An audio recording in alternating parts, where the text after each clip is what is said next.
I'll make a post about it on the YouTube channel. Invite people over. I know nothing about this game besides Mirror B exists. That's it. And I guess that everything runs in doubles.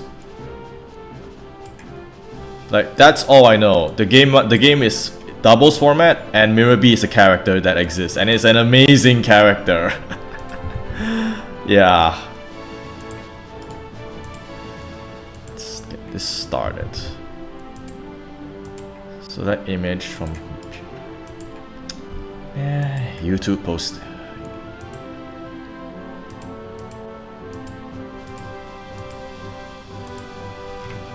Okay.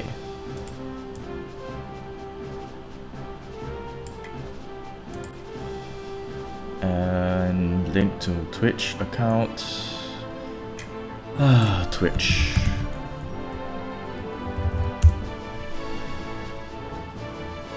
Okay, I can see it. I can see my own. Actually, I can just boot up my own Twitch and look at it through here. Yeah, I can just keep that as a reference if I ever need it. Okay, I can hear myself. That's fun. I can probably raise my own voice a bit. Yeah.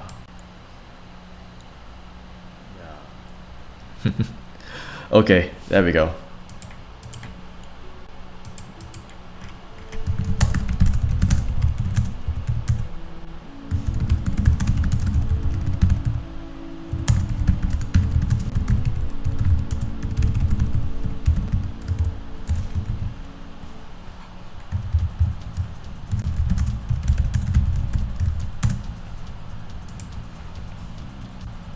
Okay, Twitch post done.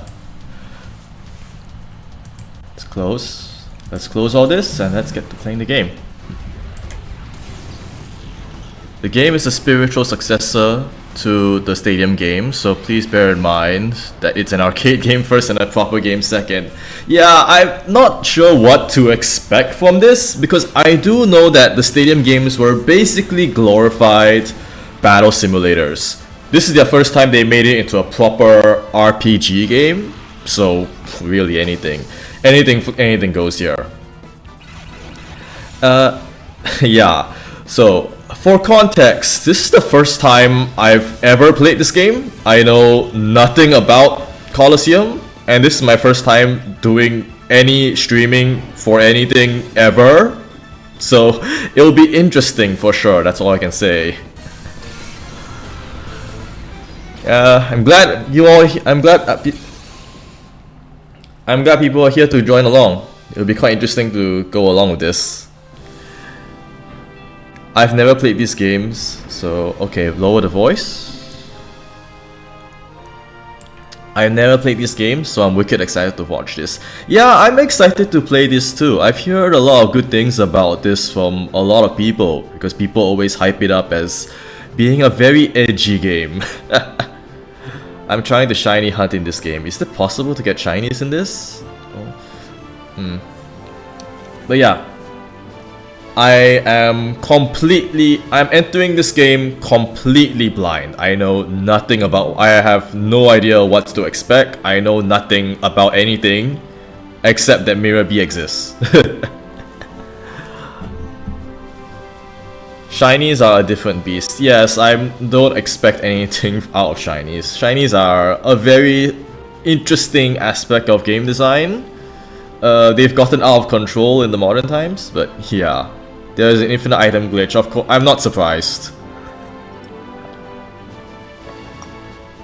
Okay.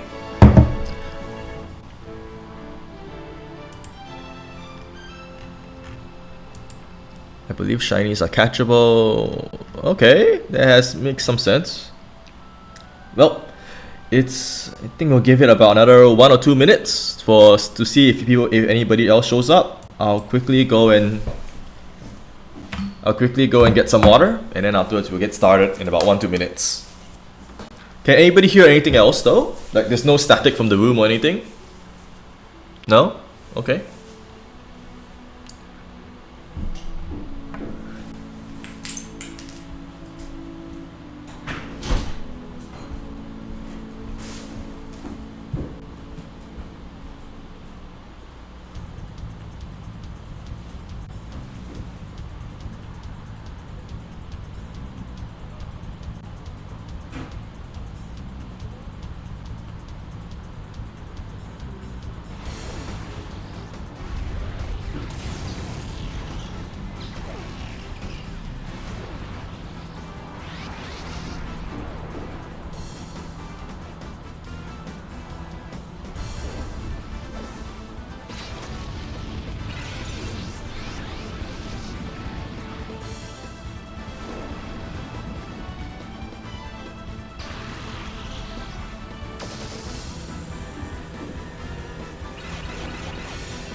Okay, I think it's time we get started.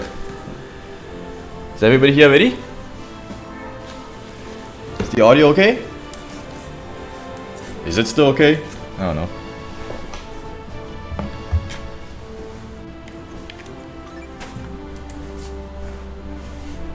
Yes, okay.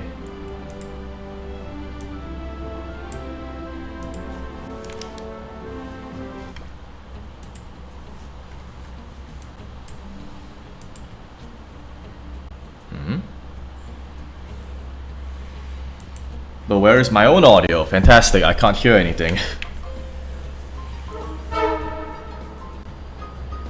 Headphones. Huh?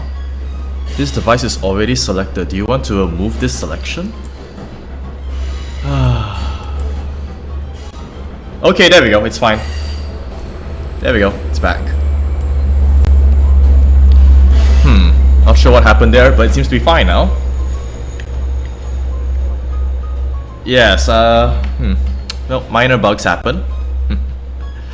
Streaming is an interesting, I have to say, it's only been about 5-10 minutes, but it's an interesting experience so far. It's a lot like talking to yourself, except with a lot more technical difficulties. So, let's get started. New game. New name. What is this character design?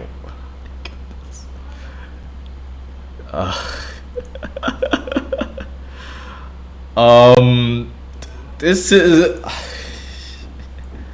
What is this, like, Digimon JRPG protagonist looking design? This is not a Pokemon character. It's very edgy indeed. As you can tell, the character designer from this game wasn't from Pokemon. Yes, it certainly isn't. What on earth do you call this guy? He is very Digimon, man. He is a very Digimon character. I'm pretty sure if you just like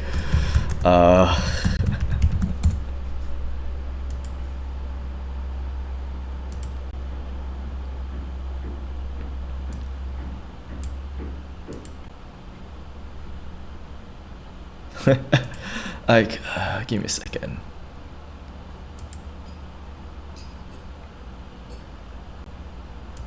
Like, I'm pretty sure if you just look at all the Digimon at like the Digimon protagonists, this is what you see. It's not too far off for some of them. Yeah, like this guy. Is this Digimon? I'm pretty sure this is Yu-Gi-Oh, right? Like, card game. Vanguard? I don't follow card games. But yes, it's a very not a Pokemon character design. My goodness.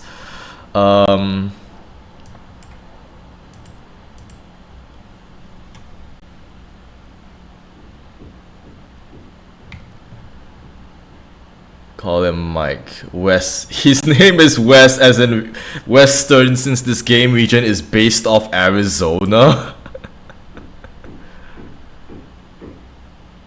This guy's from Beyblade. The second one's from Digimon, yeah. Okay. In that case...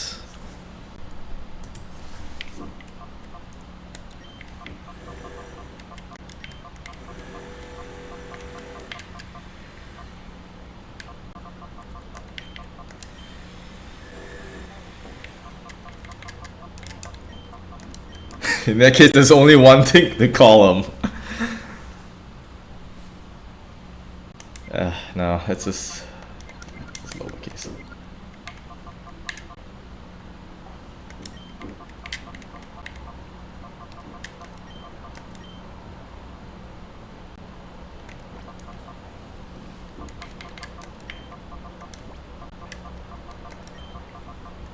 There, that'll do.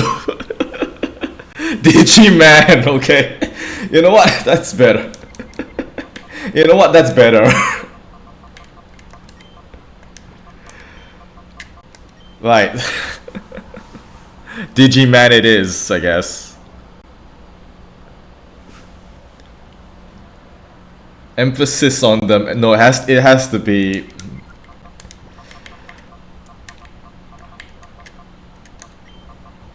There. Okay, let's go.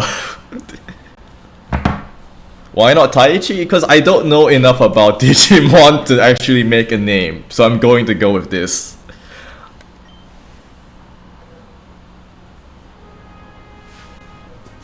And my audio cut off again.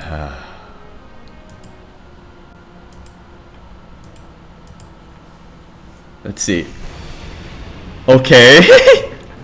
There's okay. What is this opening cutscene? My goodness. Evil, look at this evil looking.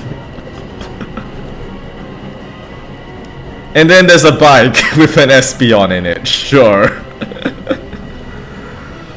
What? What is this bike even supposed to be? I'm pretty sure that's not eco-friendly, that is not an eco-friendly bike. Look at this giant motor in the front. There's only one wheel? Wait, really? I need to go and take a look at that bike again. There's no wheels. It's just... Wait, look at... Where's the bike? No. No, where's that bike?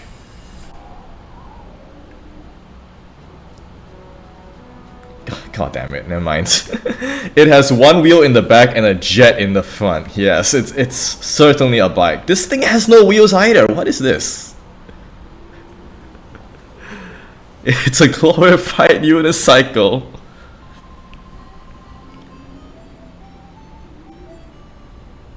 Okay. This game was being developed when the Star Wars prequels hit the big screen. The devs loved them and made all the vehicles hover. It's a hover bike. Sure, it's a Star Wars like pod racer bike, I guess. Okay, now this is going to be a Now here's a question. When reading this out, do I just read this out normally, or do I go for like dumb, goofy voice acting? Because my voice is not particularly... What's a good word? My voice is not particularly vibrant or nice sounding. It's very flat. Whichever you feel comfortable with.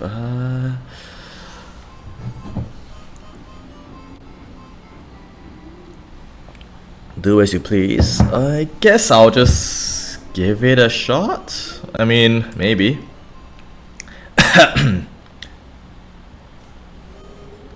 This game is more silly than that. Yeah, it's Pokemon. It should still be silly. Okay, let's give it a try. Ha! We sure picked out, eh? I love chowing down after a job. It adds to the flavor, I swear. Yeah, and we bagged ourselves a great big catch too.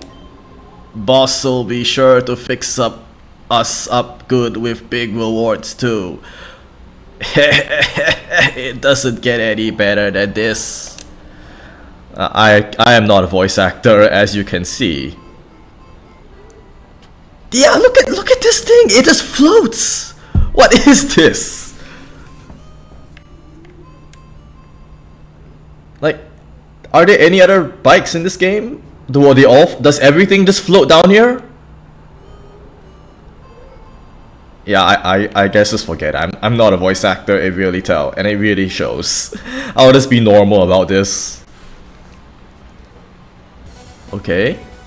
So it's meant to be Star Wars, but everything is just like grunge. Authorities have made a stunning announcement on the mysterious building that exploded in Eclo Cannon. It was Team Snag'em. Sure. That is a name. Team Snag'em is a gang of Pokémon abductors who have already been marked for arrest. Well, at least their name fits what they do. They snag 'em. Sure, gotta snag them all. The hideout was discovered only as a result of the explosion. By the time the police arrived, the ruined building had already been abandoned. Cause is under investigation. It should become apparent eventually. Cut off on the left.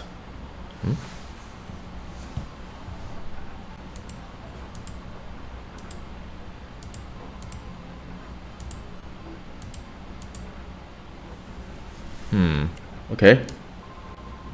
Hey, do you know about Team Snag'em? No, I mean, I know they have a stupid name, that's about it. It fits more for Team Rocket. We couldn't see the text box since chat was there? Wait, what? Let me check. How bad is the cutoff? Some of the text is cut off on the left, like about 2 letters of space. Okay, then let me just reduce chat a bit. Can you see it better now? Like, is it still currently being blocked? If not, I might need to adjust the properties.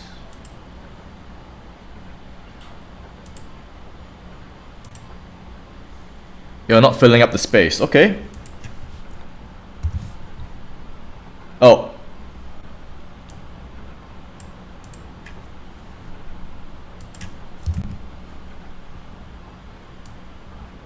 Oh no, it's gotten cut off worse. What the heck?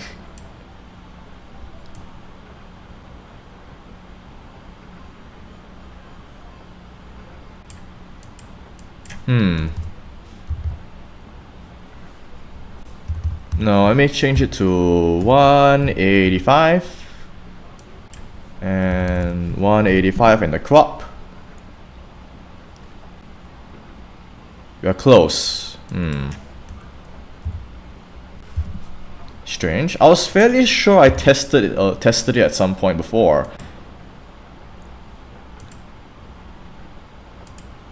Okay, then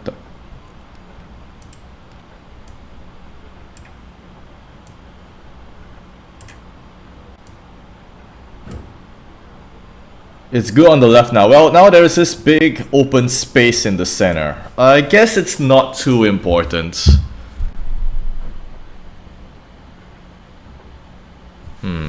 Maybe I can make it bigger?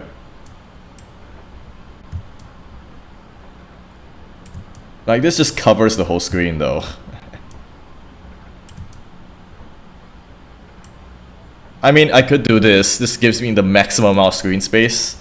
But then Twitch chat just becomes unreadable. So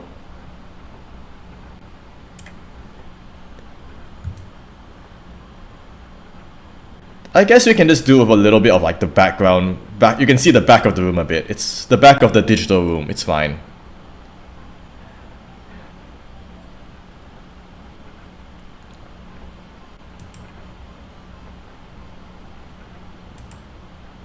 First time streaming difficulties. I'll need to figure out how to edit all this out in post as well when I eventually make a trim down for the YouTube channel. Yeah, it's fine. Okay, let's get playing. They are a seriously nasty lot. There's no telling how many trainers have suffered at their hands. That's all you're gonna say? This says the same thing regardless. Oh no, there's a difference. It's still the same thing though. Snack ball. Okay, no, they give a bit more context.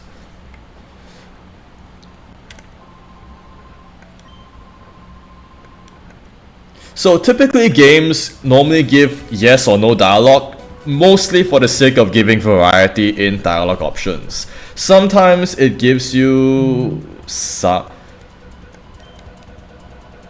sometimes they can give you additional contextual information or branching dialogue, but in most cases it's just for variety in dialogue.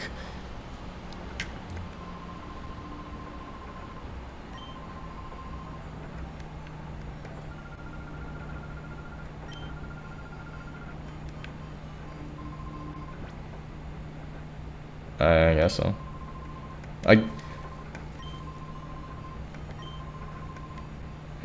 This feels like what you would put as like a secret boss later on.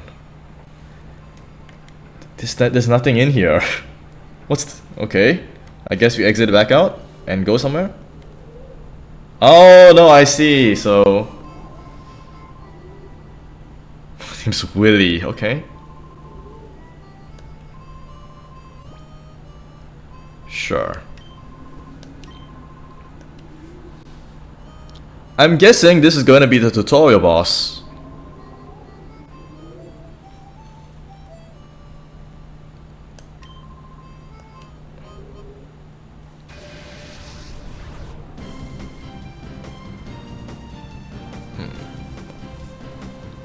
I mean, the character design's not bad actually, for its era. It's just Digiman looks so weird. Alright, so tutorial boss. We can see. Oh, yeah, not tutorial boss. Tutorial battle.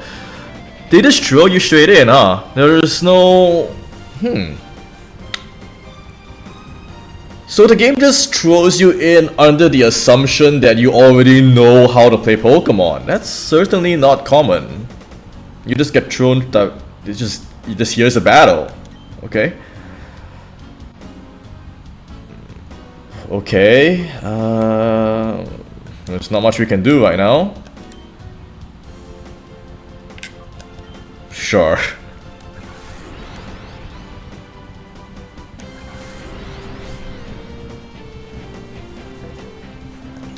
Yeah, it's interesting as well because if you look at their movesets of the Pokemon, oh, they knock him out in one hit.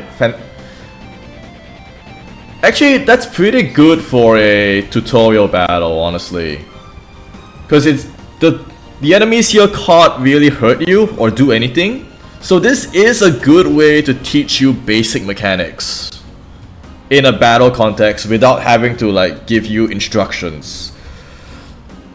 So let's see, they gave Umbreon a standard attack, something, I don't know what, I forgot what secret power did, they removed this move. I presume it's just strength.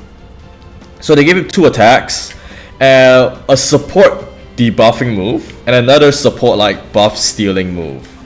So, whereas Espeon has the same thing, 2 attacks, 1 physical, 1 special, a support buffing move for your team, and another support buffing move for your team. So they really balance or give the initial starting moveset. They gave these 2 a starting moveset which properly reflects double battles. Espeon did less damage than Umbreon. Wow, okay. I'm assuming this is strength, right? Yeah, it just out changes to something based on environment. This was such a weird move.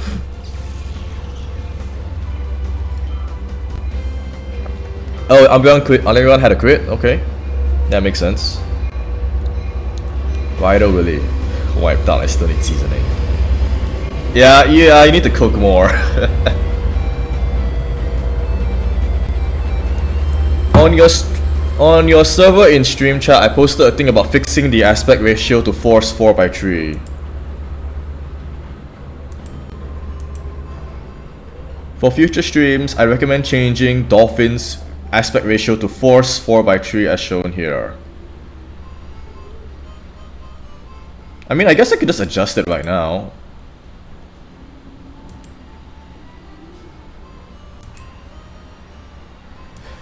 Graphics into aspect ratio.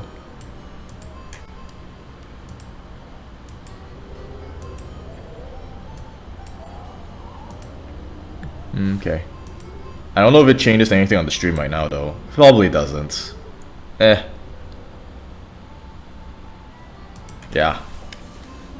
You did a real number. Oh right, I forgot. I should probably post the announcement on Discord. I'm an idiot. I'm a complete idiot.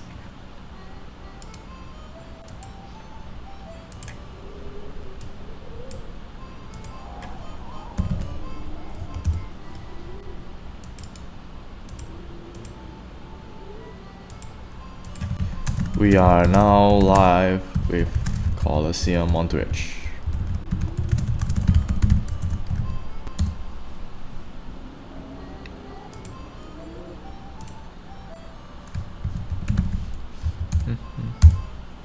There we go. Why not test your skills in Fennec City? It's west of here. You'll find trainers who are way better than me there. You should go out there and get some battling in. The ratio is working, but when you enter the building, it got scuffed. Oh yeah. Nope. Oh, that's all it says. Hop on your bike and you'll be there in no time. Okay, real tutorial. Okay, very tutorial. Fennec City, I'd go to this. Okay, it's an oasis, basically. Yeah, there's no routes, it's just a level select presented as a screen. That bike, I swear. What even is this bike? Okay, a lot of water, I can see. And then there's these two guys just like hauling a corpse in a bag. Amazing. Yeah, you say that, but this won't stop scrolling. It is a body in a bag. Why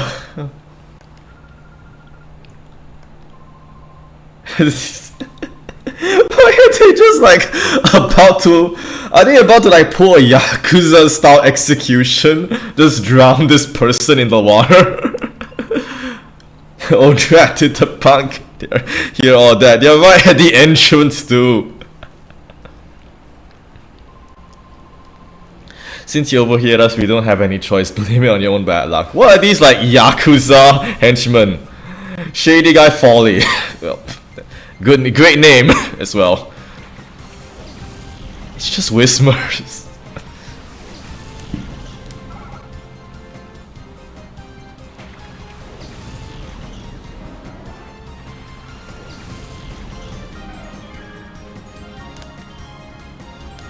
I don't think there's a need to think too hard right now. Just spam attacks. We're still at a point of the game. Well, that's really. We're still at a point of the game where it's in tutorial mode, so I doubt there's anything actually challenging that we need to pay attention to for a while. Maybe later.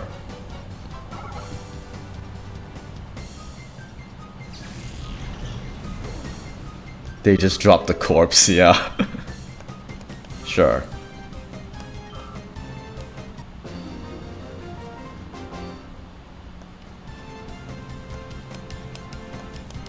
Guy, you're tougher than you look. Okay. Then scene transition back. You took up my Whismer. It's just Whismer. And then there's a couple dudes. What, you dingbats? Don't shoot off your mouth, don't get all happy just on account of winning this once. The next time we meet, I'll trash you, your Pokemon and all. It's just one fight, okay? Are we not going to... Oh, yuck! Yes, I'm sure yuck is the best way to describe a corpse in a bag.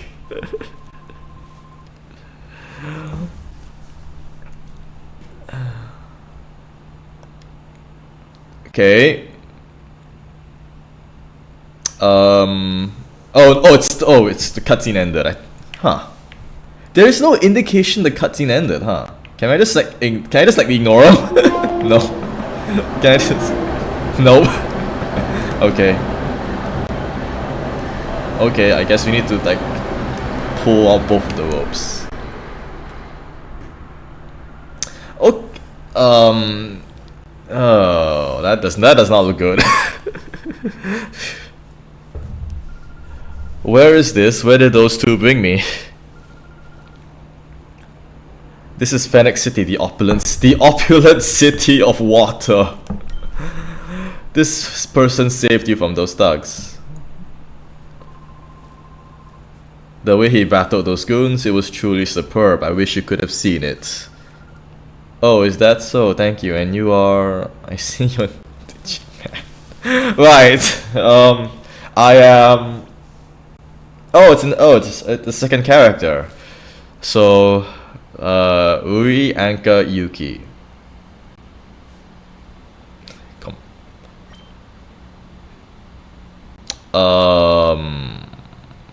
Well... if we follow the trend,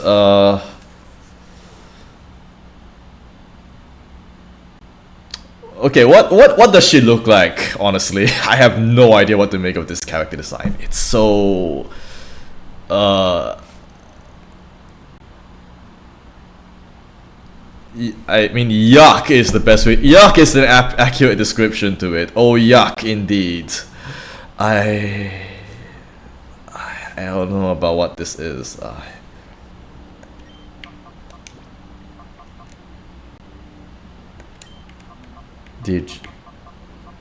mean, if we follow the naming scheme, this is what makes sense. She looks even more Digimon. Yeah.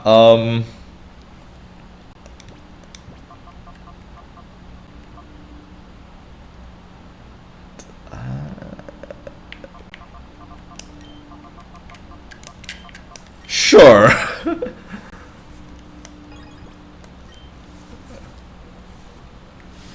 Sure, Digiman and Digigal. What are these character designs? My goodness. I was in a neighboring town when these two grabbed me. Did they use a particular Pokemon? Oh yeah, this is back when they still wrote Pokemon like that. A particular Pokemon, no. What do you mean when they use a particular Pokemon? Oh, no, that's fine then. Well, it's easy to see something in your mind. You should go see our mayor for his advice. I like how they actually capitalize things to indicate its importance. It's like a it's a very old school game design choice. Nowadays, they just color the text instead. He's a very kindly person, sure. The mayor's house is near the Fountain Square past here. Go up the stairs from the left, from the square, and it's on your left. The mayor might know something. I know I'm imposing.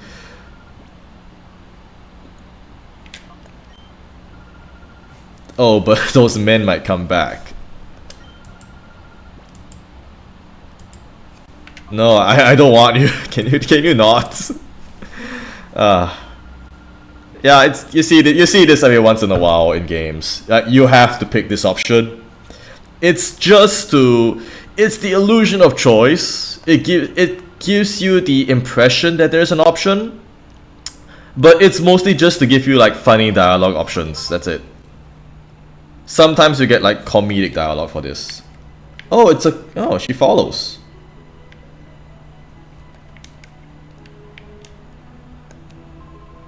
What fine weather this is. Wait, so you can just randomly fight an old man on the street?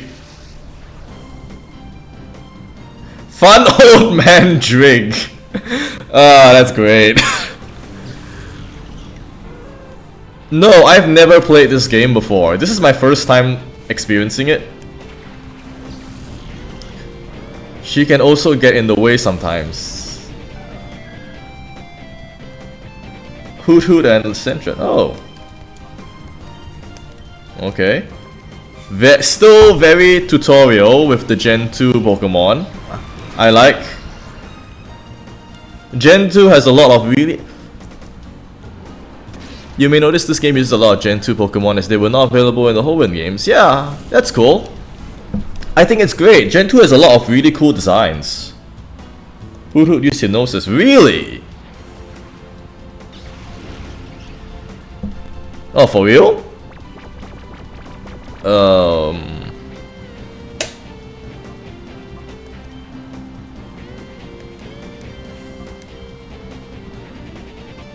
Oh, they just give you a full kit of everything. I mean, this is it's not really. This is not the time to use it yet. It's just a tutorial battle. Try using Call on Espeon. What's Call?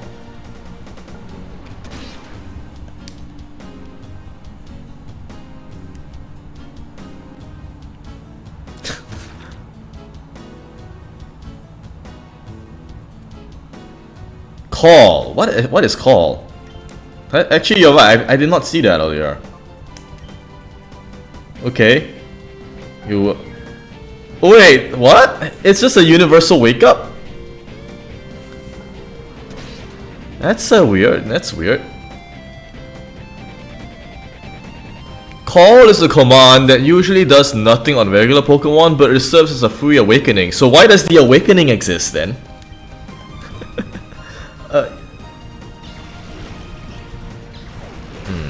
Okay, I'm guessing Call probably has... He just flops over. I'm guessing Call presumably has an alternative use.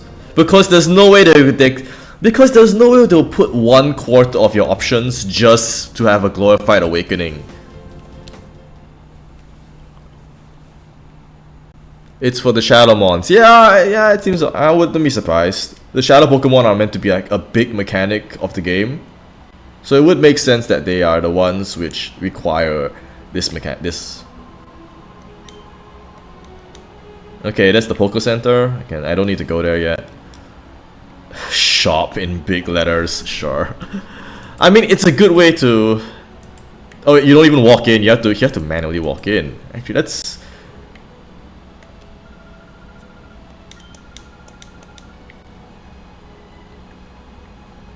What is this design? Oh, it's just a lot of hair. I thought it was like a woolly mammoth or something.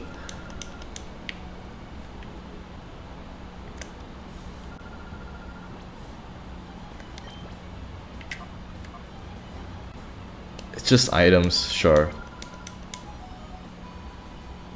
There's a second floor in the Pokemon Center. Okay, basic tutorial stuff. Yep, sure. Wait, you're right. But if your Pokemon falls asleep in battle, just call out its name, and then that will wake it up. It doesn't get cheaper than free. So yeah, it actually is meant to be a secondary, an intended mechanic of the game. Huh. Alright, sorry, not intended mechanic, but a mechanic that the developers actively wanted to call attention to. That's interesting. Is this the same thing as downstairs? No, it's just the in-battle, like, boost items.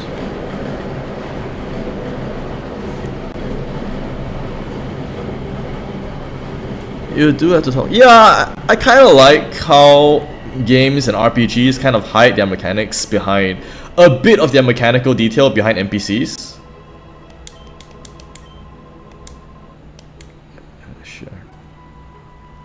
Just go in for a jog. Sure. Just general NPC dialogue.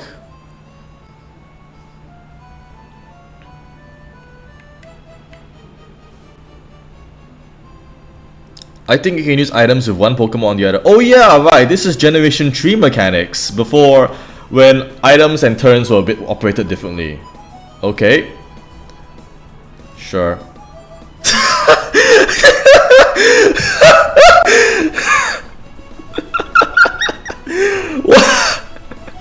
What on earth is this, like?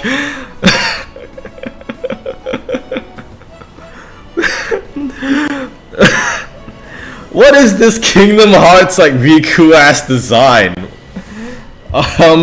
Excuse me? Like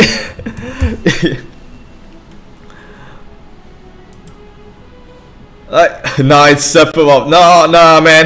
Have none of you guys ever played like Kingdom Hearts?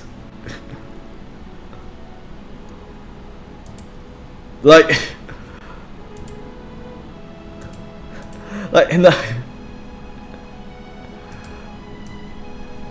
this is what he looks like to me. This guy.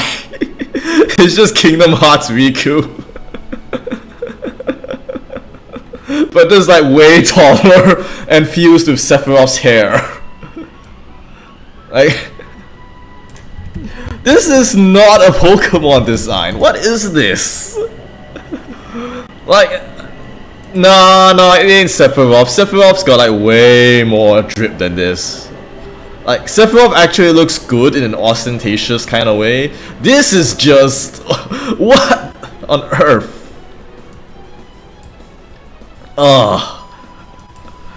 Okay, so nice to meet Mr. Villain, I guess. I like what you see in your expression. I have a feeling I may see you again somewhere. Okay, see you at the end of the game. This guy's gonna just leave and not come back until the end of the game. that's your big bad villain preview, I suppose. Okay. I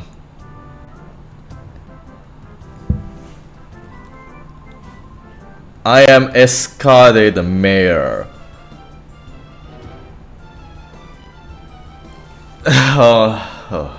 So, are we not gonna talk about the extremely evil man that just walked out your front door? At all? Are we not gonna address that? No? I saw it. The Pokemon that gave off a black aura. That Pokemon will attack people. Oh my, Pokemon like a fighting machine. And it attacks people. Well, yes, Pokemon did do that in the past, as far as Legends Arceus ever showed. Now, if that were true, that would be truly frightening. My dude, truly, you live in a first world country. However, it is a little hard to believe. It's true, Mr. Mayor, because I saw that Pokemon. I was made a prisoner of some frightening men until just a little while ago. I see, I will order an investigation at once. Okay, thank you, Mr. Mayor. Oh no, we mustn't allow these thugs to do as they wish. Especially thugs that endanger a pretty young lady like you. Okay, he knows how to be very polite at least. He's very courteous. I'll ask that you give me a little time on the matter. I promise you'll get some useful information for you. Oh yes, you appear to be Pokemon trainers. The Pokemon Stadium.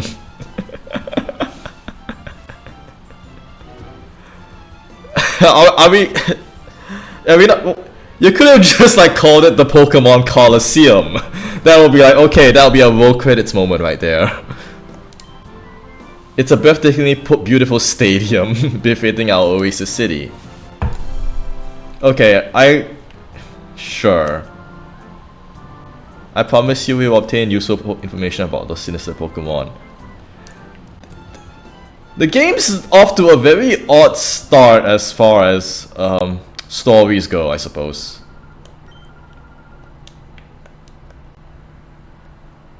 Nope, nothing here. We won't talk about that.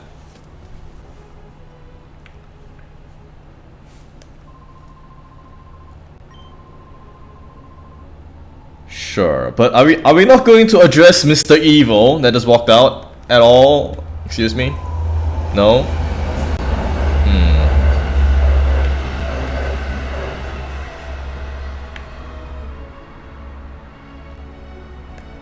Is there a run button? No. There's no running shoes?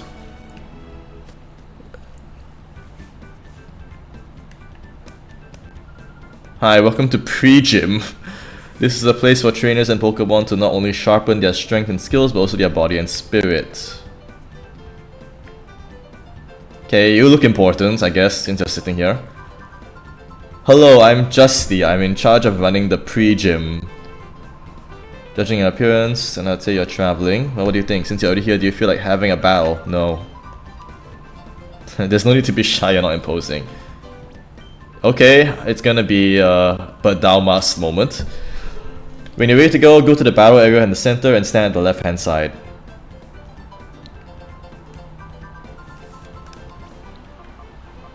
PDA. Huh. That is very... that is very over the top for just opening a menu. Nothing in here. Emails. Okay. There's no option setting? Seriously? That's really... Huh. It's very rare to have a game with no options button. Okay. So... Go to the center of the gym? No? What did he say again? Stand on the left hand side. Specifically the left hand side. Okay.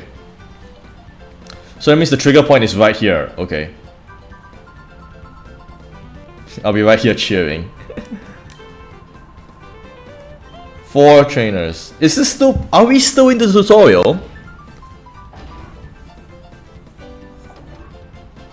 Okay, yep, that's a generic NPC design. Perfect. Cool trainer Botan. Actually that's quite a good pun, you know, Botany. That's actually a good pun for a grass trainer. It's by far the best name we've seen so far in this game. Confusion, sure. Just general attacks right now.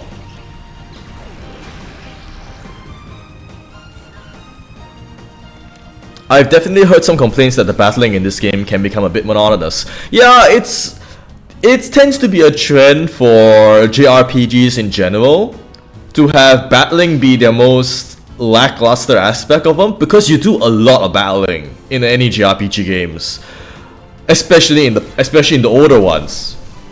That's why stuff like random encounters get very grating over time,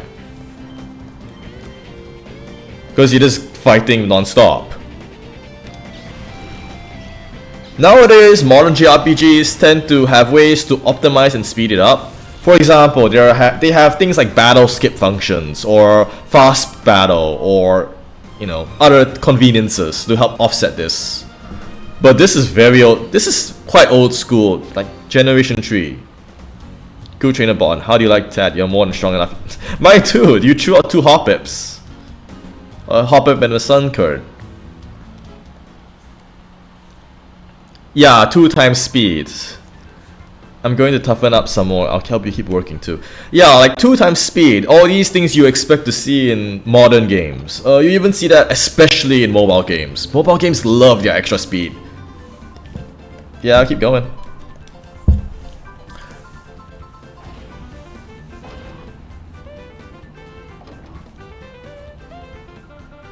Leave water type. Okay, so I'm guessing the 4th is gonna be liquid. Just cut off the last letter. Since this game is a battle simulator, the animations can drag a bit sometimes. Yeah, there's a lot of lag time, you notice. For example, when you send out the Pokemon, instead of sending out 2 at once, you send out 1 by 1, and that's a few extra seconds being added to each battle.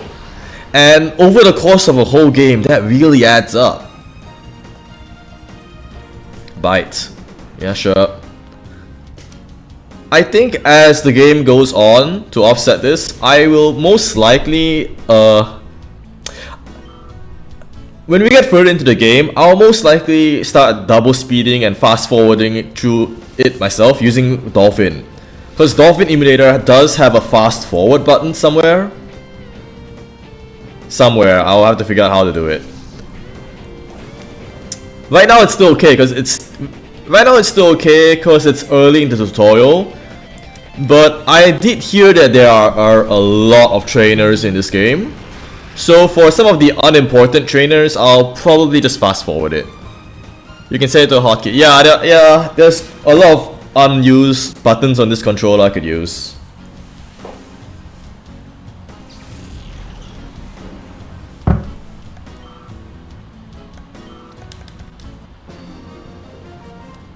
Like, there's a lot of stuff like this. They leave a lot of end lag time just between the battle ending and this animation of victory. Yeah.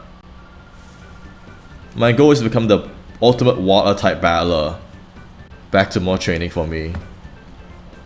It's spacebar, huh?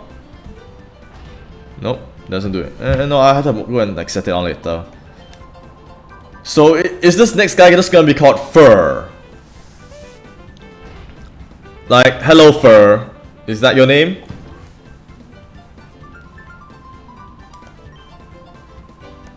Sure, let's see what this fire guy. Wait, why did it suddenly go to Doggo? Okay, ground man. Why did we go from grass to water to ground? This is just like screwing with me. Sure.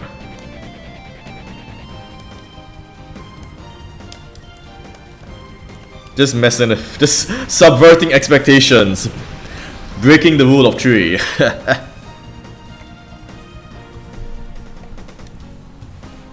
Sure. There goes Trapinch. Odor Sleuth? Oh yeah, that's the anti-evasion gimmick thing. I don't think anyone really used that. Do they still even have it in the games? I don't know. Maybe they removed it. It feels like something that would get removed after a while because it's kinda useless, admittedly.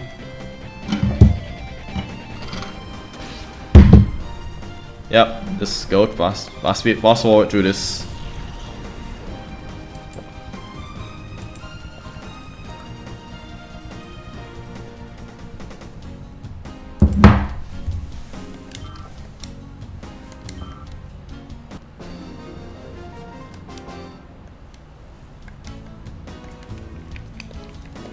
Sure. The way you battle is interesting. You may say it's unique or maybe just chaotic. It's just standard attacking right now. This is not the kind of dialogue you'll put in the start of a game. They always love to call.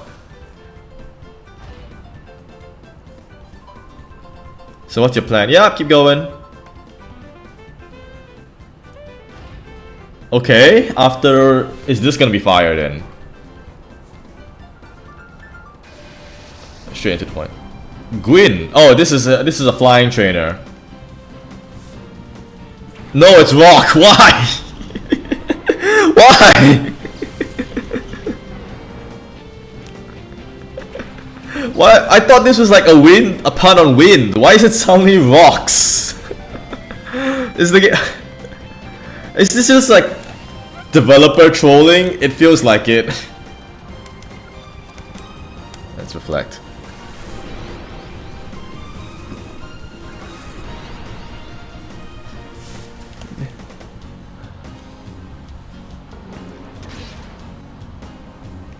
Either out the localizers war. Yeah, maybe.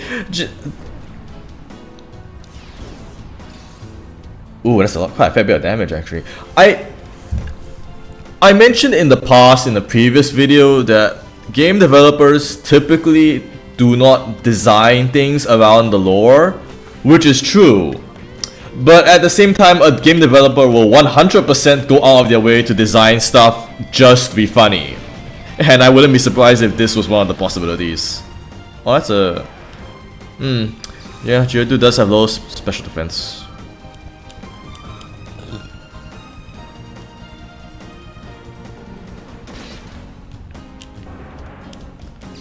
Either that or localizers. Well, yes, localizers and game developers really love a good joke.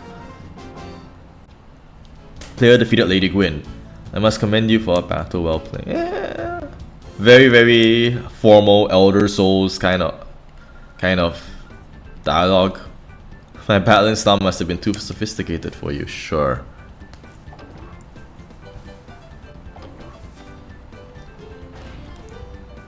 Yeah, I do like how they gave you a set of Pokemon that are already level 26. It gives some options. The white herb. When you don't have a full party of Pokemon yet, when you get 6 of them, I'd like you to come see me again. Okay, so he's a bonus boss. Cool. So why did we just fight 4 people? What's the point of that? Okay. Pokemon Center is the next logical step to be. So maybe they'll put something there. This was all optional. Why is it? What? Wait. This was all optional. This was a waste of time then. I thought this was mandatory to advance the plot.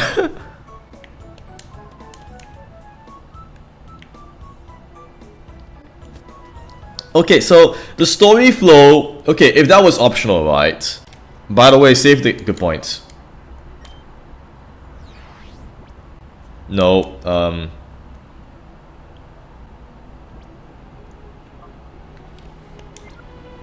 you can only save at the PCs. Oh, that's an interesting choice. You don't see that often. Oh, this is real traditional JRPG, huh? That's so weird for a Pokemon game. Normally Pokemon games do okay, I will admit, Pokemon games have always had that nice like quality of life thing to save on the go. I'm guessing it's because, you know, this is a more console-based experience, so they went full JRPG with that.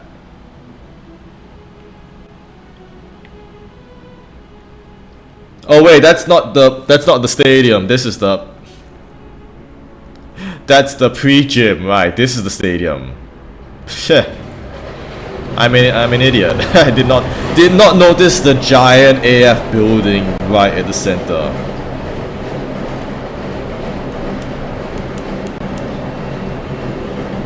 I have not noticed anything. Are you here to take part in the challenge too? Sure.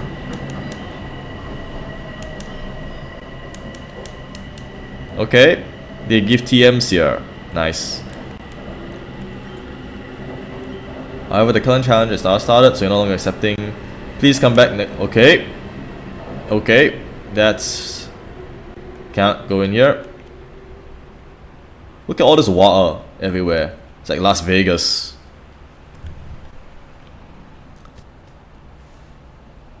Yeah, the flow of the story. Okay, exit out, come back, and it's the bald people.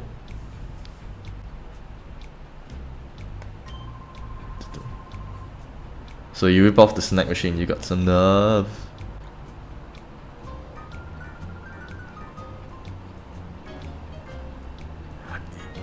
You know, for some reason, I'm getting the impression that for some reason the bald people will be speaking like British. Like that is the stereotypical British punk. I don't know why. And what did you mean by traitor? You mean... Like for some reason these guys give off like big British hooligan energy. Like, that's why pretty lady, he's from Team Snag'em just like us. But he's no ordinary member, he's a snagger. He's the best in Team Snag'em at snagging Pokemon without fail. No way, is that true? No. Oh, you gritted your teeth. Scottish. Yeah, I'm Asian. So to me, the entirety of Europe is just one big clump, which sounds very offensive to all European people, because I know European people generally hate the British for justifiable historical reasons.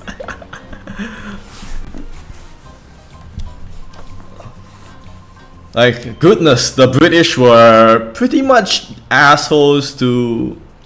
Not assholes. To put lightly, the British were pretty big jerks to pretty much everybody. You know, the Europeans, the Asians, everyone. That's how America got formed, because the British was so... That's how America came to exist. Yeah. Because England was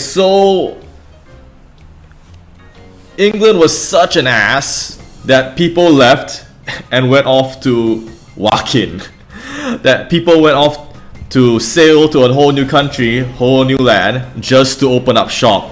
And they called it America.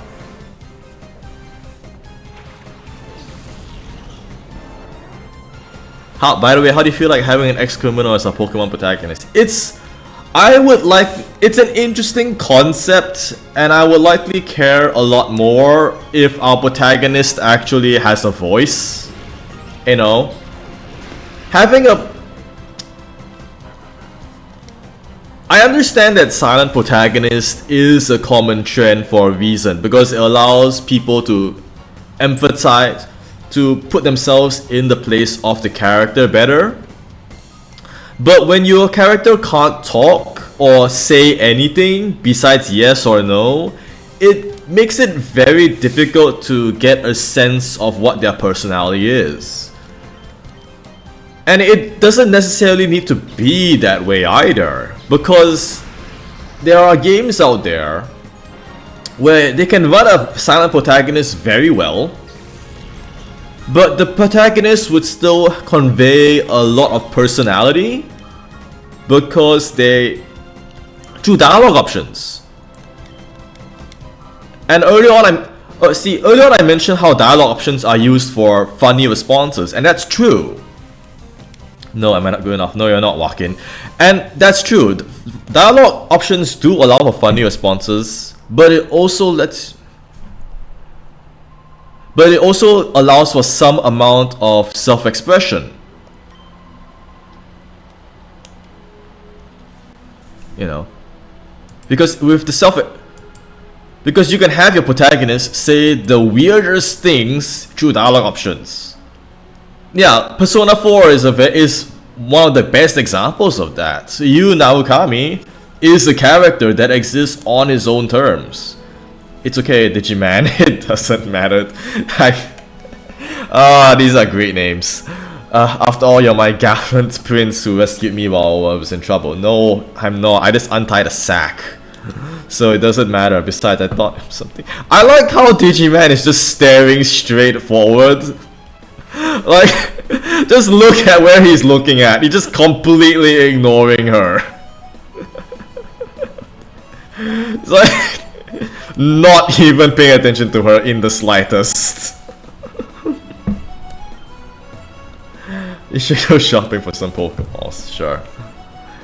Yeah, he's not even tilting his head. He's not even pretending to pay attention to Digigal. Just like, completely ignoring her. Okay, so now we need to go and buy Pokeballs. Do they just get sold now? No? Can I talk to her and then she gives advice? Nope. Nope. She's not a Maya. So what's the point of her following around if she can't even be like do anything useful?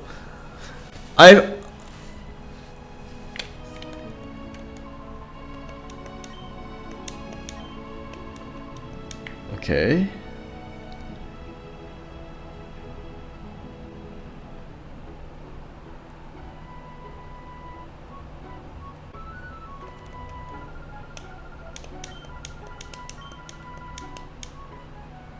Okay.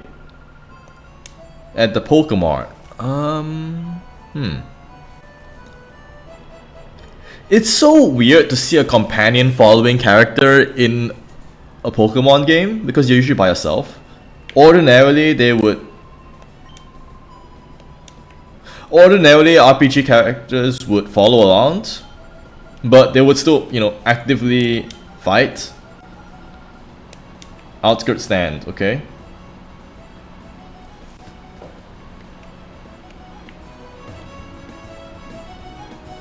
Like nowadays, a lot of games which have like this following around character, what they would do is that instead of having them be useless, you can just like turn around and talk to them and they'll tell you, oh, this is what we should be doing right now.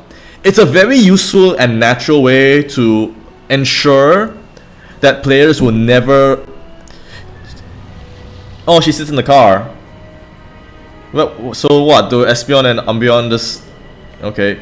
Just sit in Pokeballs from now on? You're still here. Like, yeah, the following companion will be used to give you a reminder of where you're going and what you need to do. So that it can help. Oh yeah, here you are. Take these, I'll let you have them for free, okay. The classic sound effect. Sure.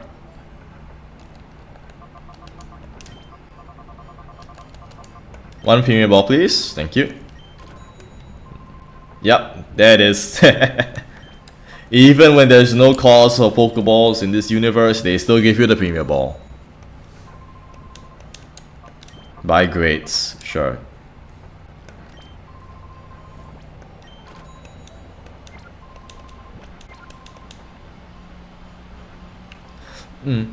like it's a very modern quality of life, general improvement.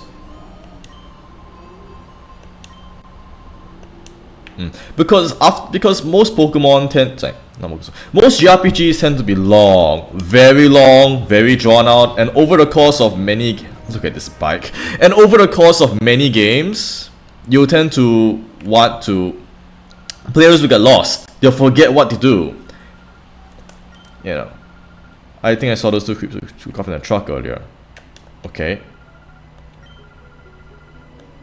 Okay, I'm guessing we need to go and fight the creepy guys. Yeah, because most games you can play through in like a few sessions. You would save and you would carry on the next day. But in games like these, which are long JRPGs, the expectation is that players would be playing, like clocking in 70, 80, 100 hours over the course of tons of sessions, spread out over months. So when you do that, players will naturally forget where they go or what to do. That's why it's useful to have a guide along or some way to remind the player of what they need to do.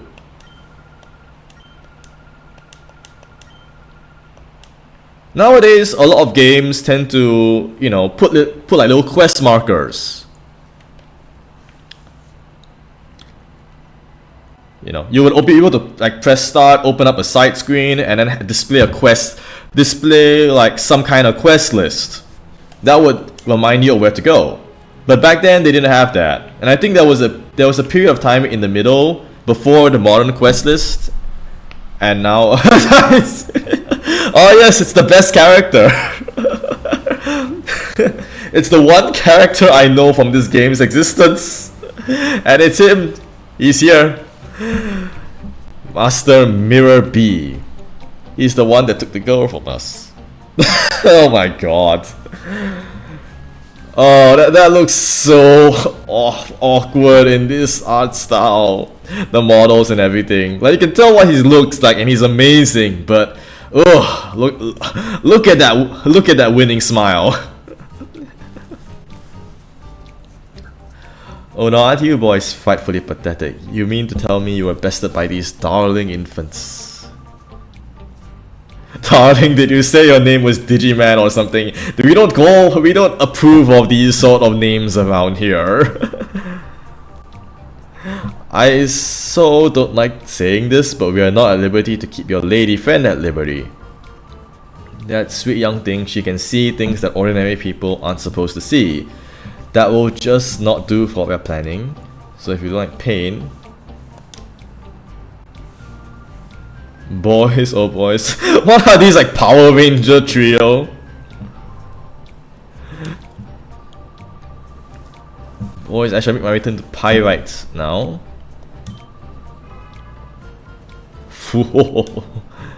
That.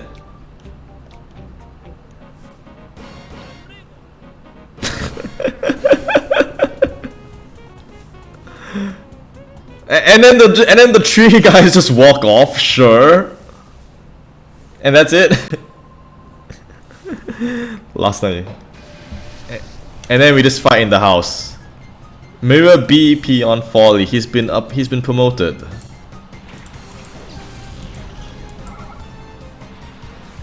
Oh, he got a low tat now.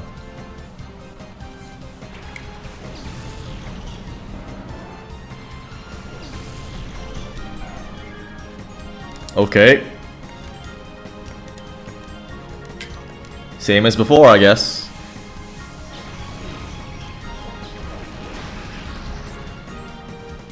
Yeah, Espion and Umbreon are very overpowered to start the game with, which I guess it's fine because the game's long.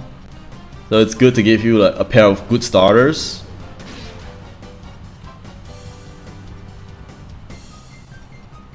Pound, sure.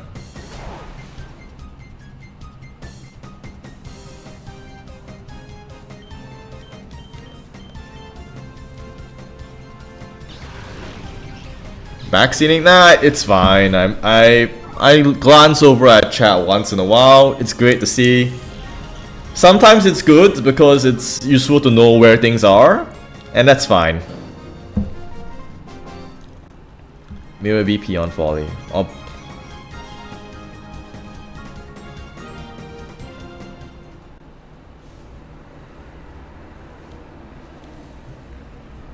Okay, then now we fight the other guy.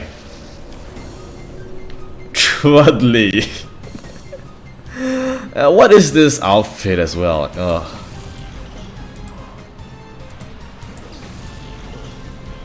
I'm sorry, but nobody pulls off. Like, you're not gonna have anyone pull off an outfit like that unless you're like, unless you're like Jolene from JoJo's Bizarre Adventure. That outfit just does not work. That outfit just does not work for you, especially those hair pieces. Ugh.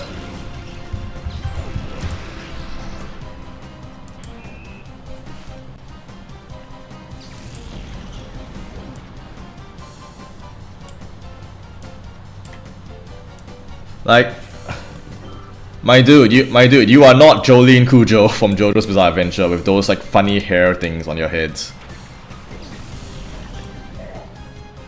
Mickey Mouse ass hat, yeah. Ah, so this is the shadow Pokemon mechanic. I can see a black aura coming from it. They must have done something to that Pokemon. Okay.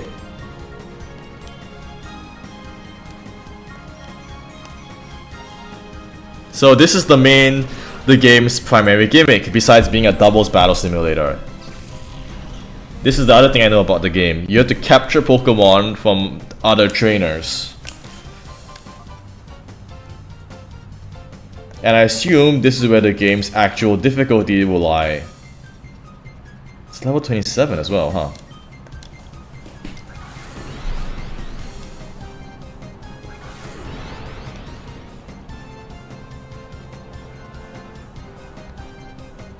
So with this, we'll just have to weaken it by naturally hitting the target. Ooh. I'm familiar enough with Gentry to know Vital Throw means bad things, yes. And return. This is why this makes return pretty useful actually. And if this is gonna be a thing, I'll need to get a hold of a false swipe user at some point. Perfect.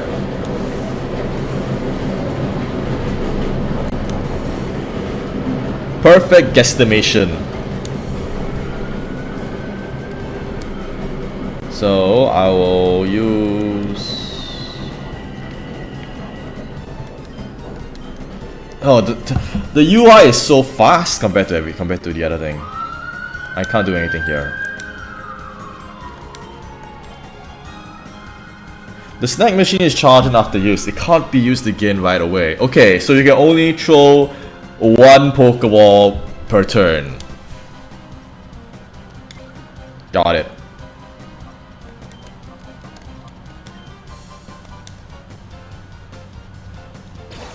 And a fancy ass animation. Okay.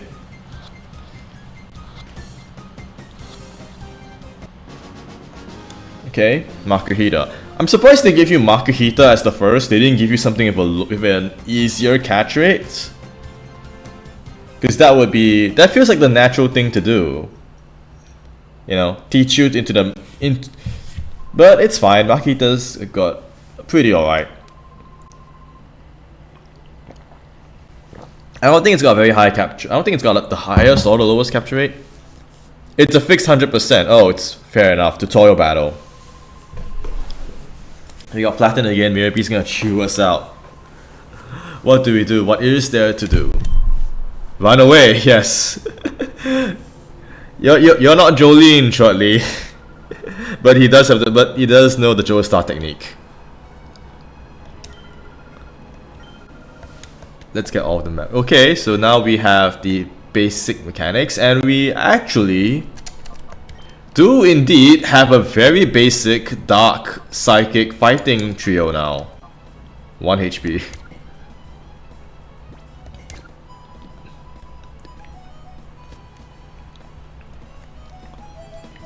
Oh, hello, Mr. Green Man. The mayor wasn't home either. Wait, what? Oh yeah, where did the fat man go?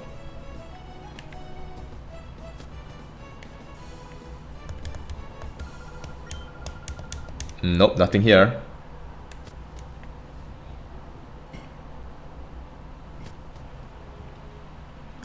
So I can see Mr. Green Man there.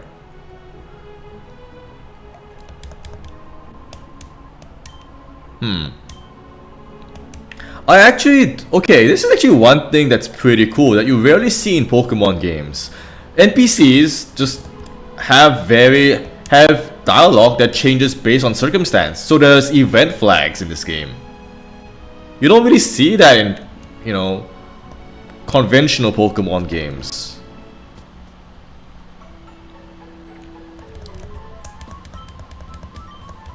I'm assuming partially because it's not that essential, but for RPGs and stuff, it's nice to have a bit more contextual things. You know, it's nice to have things which change based on context because it gives a sense that, you know, there's an ongoing narrative. It's interesting. Okay. Go around town and talk to people. Oh, it's an optional battle. I don't need to bother this guy right now. This town was peaceful before. It's because of the thugs that live in Pyrite Town. Okay. I'm not about to let you pass. Or do you have this idea you can take me in a battle? So, of course, I'm guessing because you got 3 guys of, you know, your red, blue, green. This is your class. This is their take on your starter selection. So there's gonna be one guy that has a water Pokemon, one guy with a grass Pokemon, one guy with a fire Pokemon. Now, I don't know what those Pokemon are, but...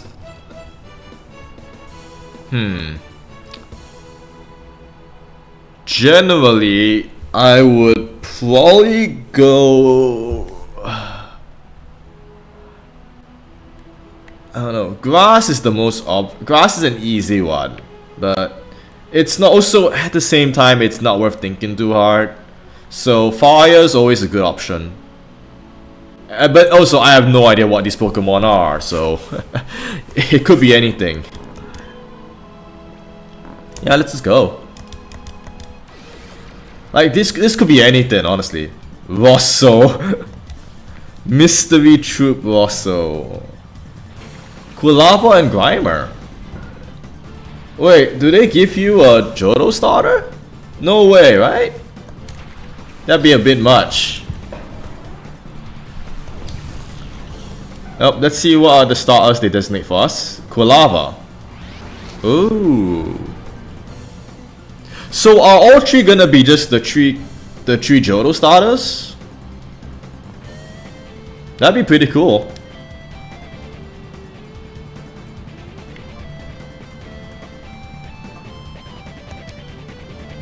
No, I don't think you got support moves right now.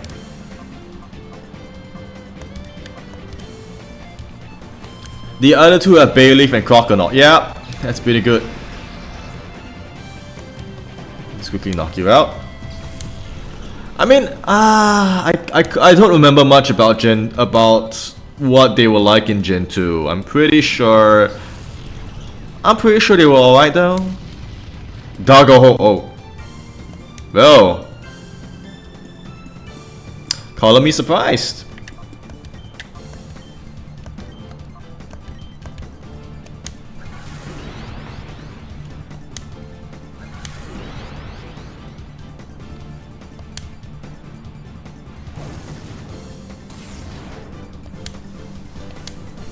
There's a lot of dead time in animations. Noticed a lot of there's. If this is a modern game, you could actually see games.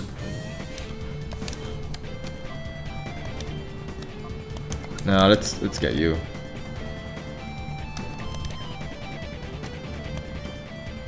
Nah, actually no, I should weaken it. It's not gonna catch yet.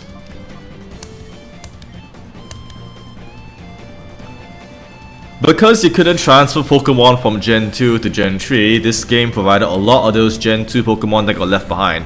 Yeah, that makes sense. Generation 3 did have a very noticeable gap.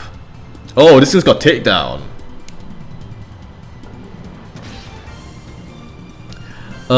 Yes, so there is a noticeable gap. Because obviously Ruby and Sapphire introduces Generation 3. After that you got Fire Red Leaf Green, which introduces a lot of the Generation 2 Pokemon. Sorry, Generation 1 Pokemon, which weren't there present. So, and even though Ruby and Sapphire gave a lot of attention to Gen 3 Pokemon, to the Generation 2 Pokemon, arguably more attention to Generation 2 Pokemon than Generation 2 gave it to itself gave, it still ain't that great. And there were a lot that got left behind. Yeah, that wouldn't work. So, for example, let's say things like Skarmory, Slugma, what else? Mostly those two actually, those are the two big ones.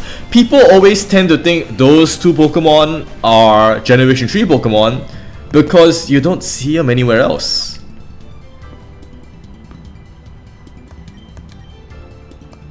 Actually just call, actually, yeah, that's a good use for call. It's just a way to pass time.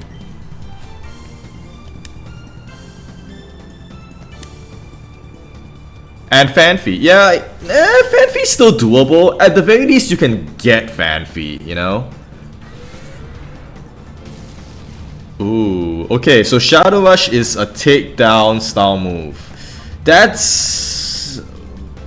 okay, I get it. It makes sense as a gimmick for this game, but ooh, that's not pleasant.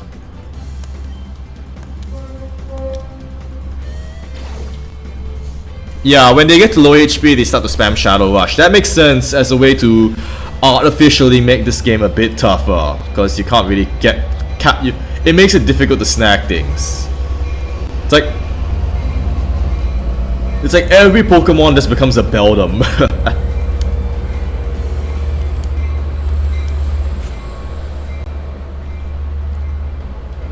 What was that strange Pokemon? That did player do to it? Artificially closing the door to the Pokemon's heart. What is this? Kingdom Hearts? Like, what is this plot line? Knowing that's not gonna help you do anything. Oh, and then he just... okay. Sure.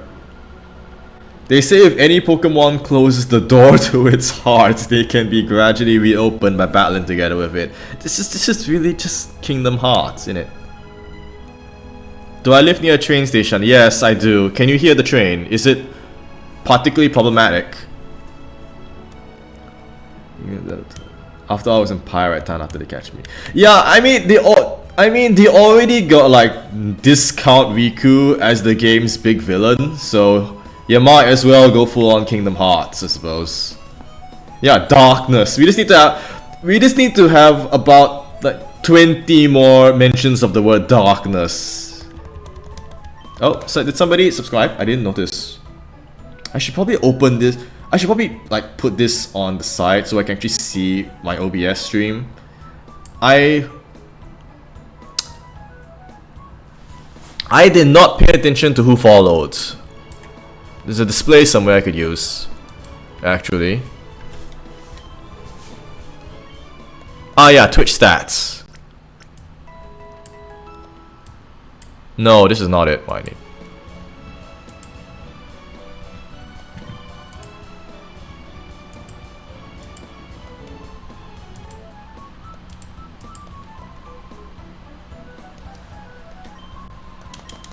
Nope, I already healed.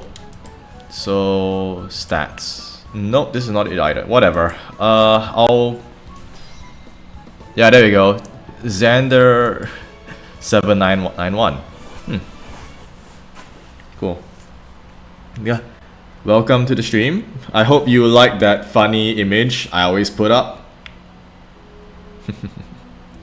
It's a very fitting image. Okay, so I guess now next is Pirate Town. Do we have running in this game? No. Or are we stuck at this speed forever? Construction lot. Okay. So I'm guessing, right, since we start from here, the way the game's gonna work is that we're gonna just gradually work our way to the center. Or up, or on the mountain. No running. So you're telling me we have the technology for like hover bikes, but we do not have the technology for running shoes. What is this building right here? Oh. It's a construction site. Okay. Just telling us to piss off.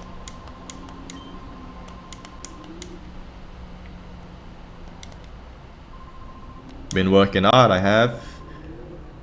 It's hard to imagine there'll be a Colosseum.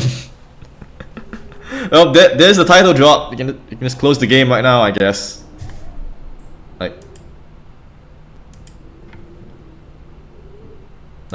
Well, game's done. Title drop already. Nah. Okay.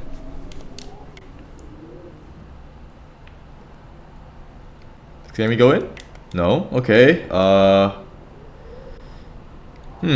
Why is this an option on the selection?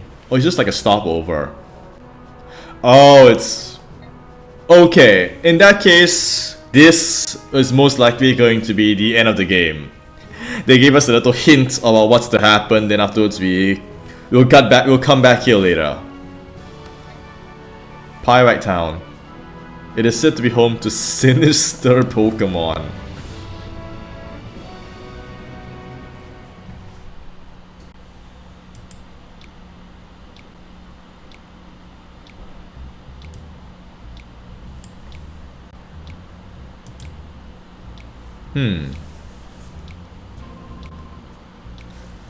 Mr. Johnson. I keep telling you I don't know anything. Kale. You best better be true, Kale. If you're trying to con me, I'll know something about it. Mr. Johnson, sir. I wouldn't think about lying to you. I might finally off to easy they see you. What is this, like, British Bobby? What a nitwit. Okay, I guess we fight him? Kale.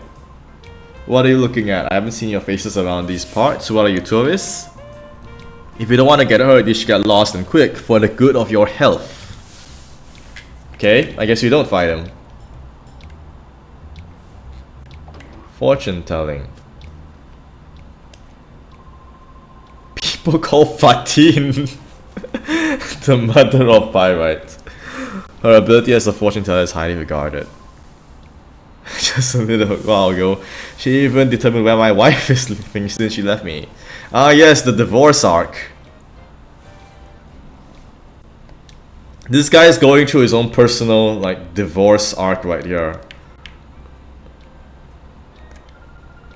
Find what you seek. I am Fatin. The names in this game.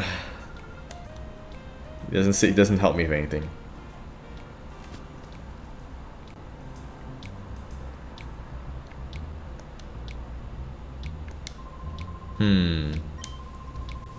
I don't have any money to get the likes of you. Okay, so I guess this is the part of the story where we deal with Mirror B. Wait, what? Why did we suddenly just cut to here? We just suddenly just appeared in this guy's office. Oh wow, I'm sorry, Chief, but there's trouble afoot. You see, Chief, there's things. Thugs have been using strange Pokemon. Huh? Chief, you're not the chief, I beg your pardon. I'm here, Johnson. That story isn't new. I've heard about it over and over already. Oh, Chief, there you are. You're such a kid. What? Wait, so we just randomly just stepped in this guy's office and then that's it? Hello. The door is locked. Some dude. Wait. It's asking you for a key to unlock the the door in the local jail.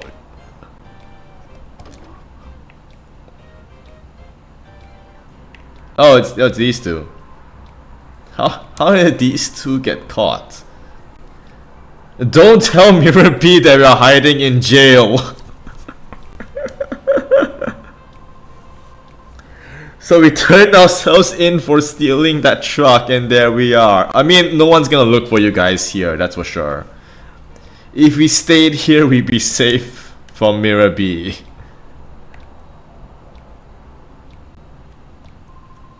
My name's Shows. I'm the chief of this town. Are you two travelers? This town descended into a state of lawless chaos. I wouldn't guarantee your safety if anything will happen to you. Very, very Wild West. Okay, Pokémon storage. I'm Johnson. I'm the law. Remember that bit about the game devs not going out of their way for the lore? This town doesn't have a Pokemon Center. I mean, yeah, but that's not exactly going out of the way. And they most likely still have a healing station somewhere in the town for you to use.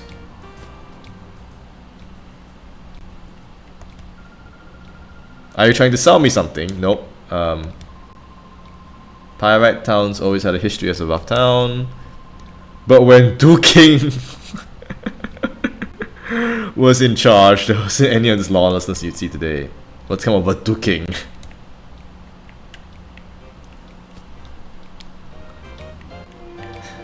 That guy's just probably duking it out somewhere, I guess. G. Oh, is that a Pokeball symbol?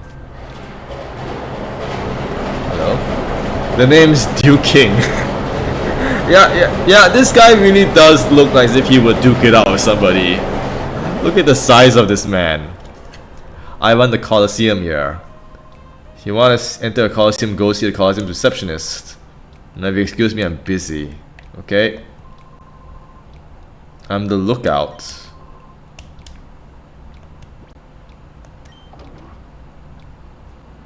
Good job, lookout. What do you have to say for yourself?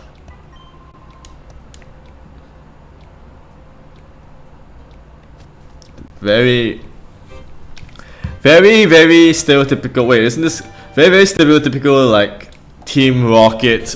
There's no button behind the poster. What, is this a gachapon shop? What? Oh no, it's a general market. No.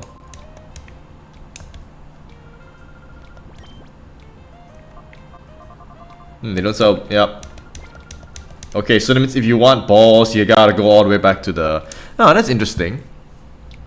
All of them just kind of. All the shops in this game mode actually have different items.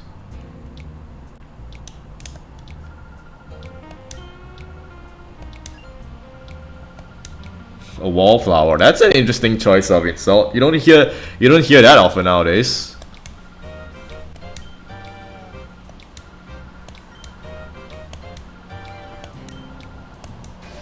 Okay, sure. Just general. Chaser Emok. Okay, that's Emok. Emok. That is a name indeed. One of the names of all time. Umbreon and Espeon.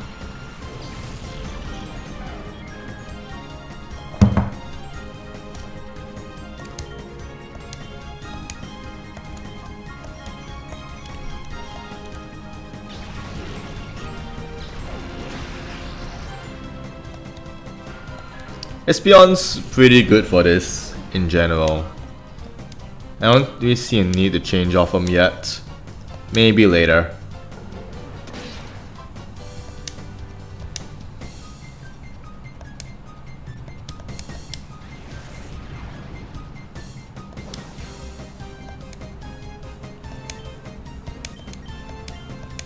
As far as Pokemon starters go, Espeon and Umbreon are pretty useful because they have extremely high stats compared to everything else in the game. You have to use the shadow Pokemon for it to turn back to normal. So you can't just equip the Pokemon and just carry it around. It's not like friendship, I guess. Okay. Good to know. So I need to actually equip the Pokemon. That just kind of discourages you from using Espeon and Umbreon, I guess. Which I guess that kind of gives you another reason why you should... Why they give you these two at such a high level at the start, and why they give you them... Sorry, why they give you 2 high base stat total Pokemon at the start. It's so that they'll continue being relevant as it goes on. It's just Shadow Rush. It's just Shadow Rush, okay.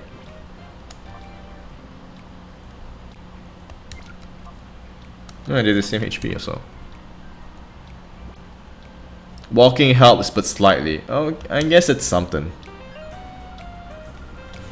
It was in this square that I saw that strange Pokemon. I tried to leave town afterwards.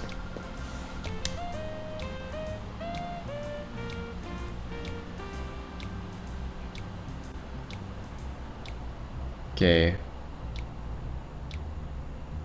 This does not look like, this is not a safe looking bridge. I guess it fits the aesthetic. This guy is also really, really huge.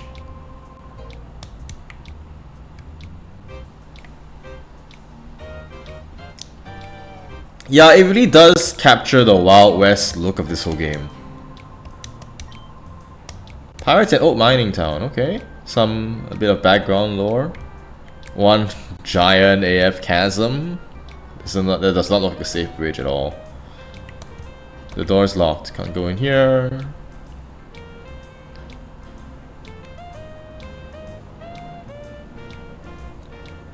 I think it's really interesting storytelling that they literally start off with half full EXP bars. Yeah, I would. Actually, that would make sense. Sure, bad one. Are the majority of the towns in this region named after rock and minerals? Bandana guy Devil. Yeah, I wouldn't be surprised. Like, you've got Pyrite Town, and this is called the Ore region, so yeah. Okay. I'm guessing those meters are like the shadow gauge indicator. Oh, it's a Quagsire.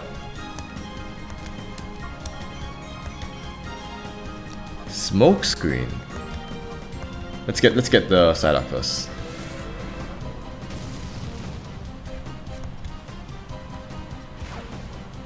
It's not a lot of recoil, it's fine. It's enough to ruin your day by trying to capture them, but it's still okay to use. Makes them okay to use in a fight. Like, you're more likely to get KO'd by the opponents than anything.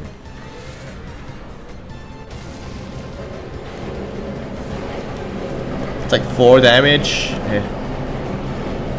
How am I liking the OST? It's quite different in a good way.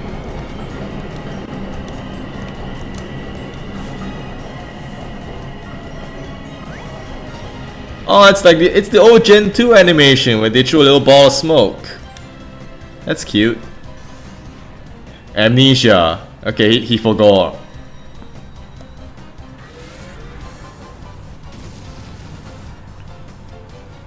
Ooh.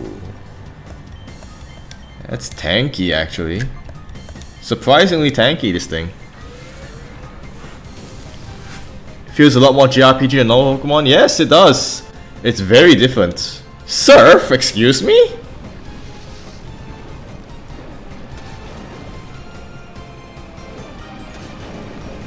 Excuse me, you're using Surf here?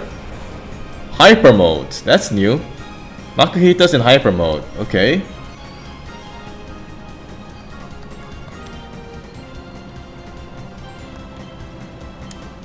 Does that mean anything?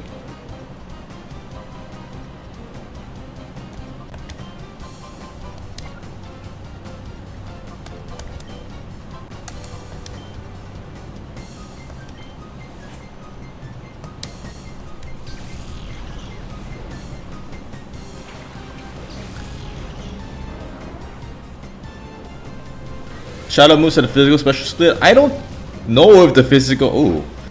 I don't know if the physical special split still exists in this game yet.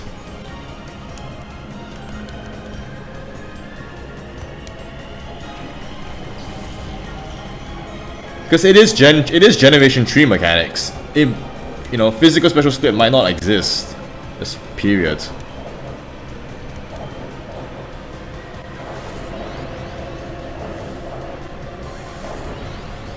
This game uses the split from Gen 3. I'm not sure what that means. I guess that means that they're categorized as physical and special. I'll have to go and look at Shadow Rush itself later. Oh, it's confused. Okay. Did I hit something? Did I confuse it earlier or something? Doesn't matter.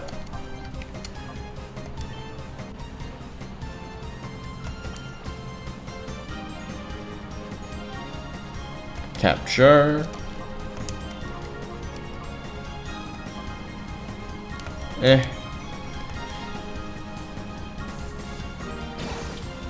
Yeah, Gen 3 mechanics.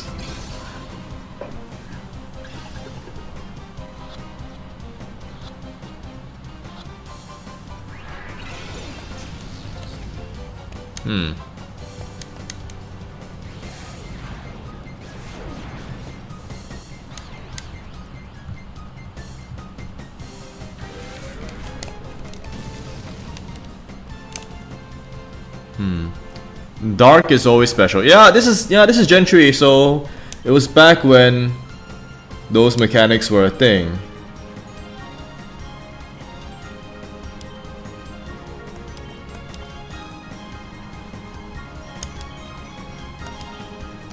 Why did they give it taunt and snatch? Like taunt makes sense. Like they're both okay moves to use in in-game battle context. They both make sense, but you can't use snatch if you've already taunted them. So don't they just kind of just contradict each other a bit? I don't know. Wow, view. I'm guessing maybe it's meant to be a.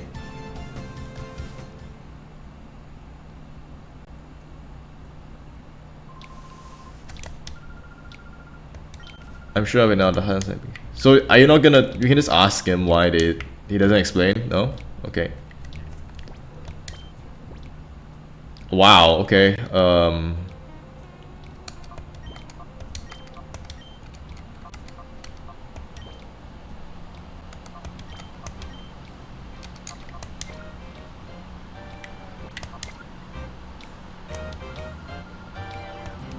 Oh, okay. Let's fight.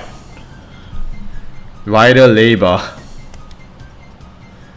I think it's got a charcoal. Ah, Skiploom and Oddish. I'm guessing the Oddish is probably a shadow Pokemon. Makes sense. Yep, it's gonna be a shadow. Oh no, they gave you a Skiploom with a shadow Pokemon. I don't know. I feel like Oddish is probably a better option. Not gonna lie. I should not have Quagsire out here.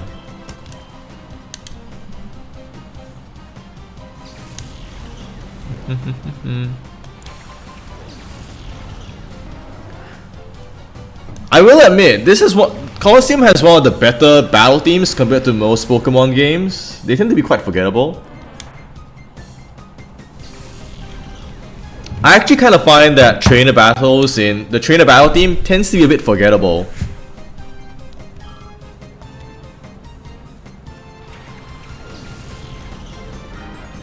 I think Jump Up is surprisingly good. Yeah, it is pretty good here, comparatively. Like it's Jump Up's thing has always been like a speedy support kind of Pokemon, and in a game about double battles, I can see that being useful. I can definitely see that being quite useful. Speaking of which. Yeah, I should probably put this guy.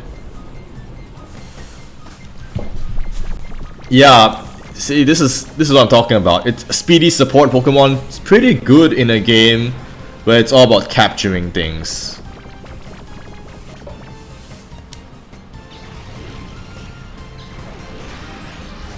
Yeah.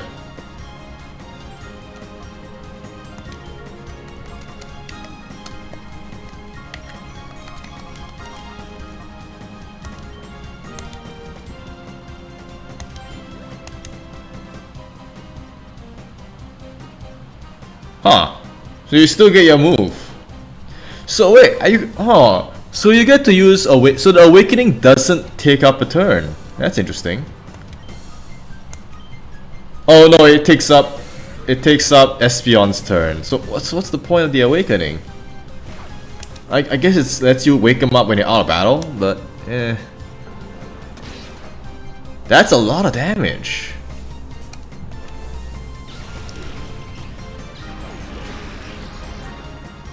This game will force you to use underpowered Pokemon? Yeah, it pretty much does. Like I'll have to use things like Skiploom. Capture this.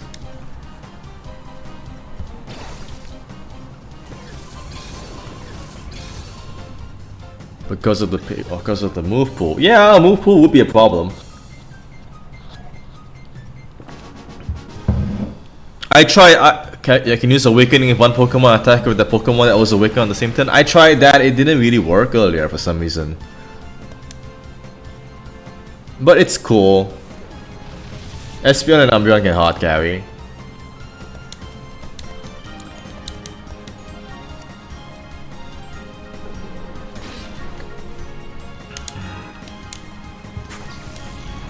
Okay. More levels always good. More stats. In the end of the day, Pokemon's just a game about stats. It's like with almost every other turn-based JRPG. Stats are kind of the name of the game with these things.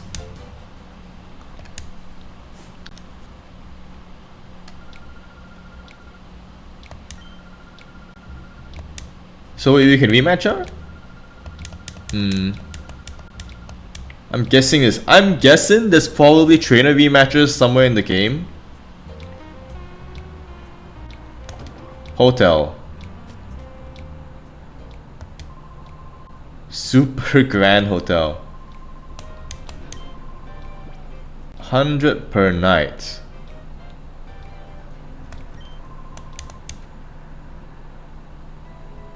Ooh, I see.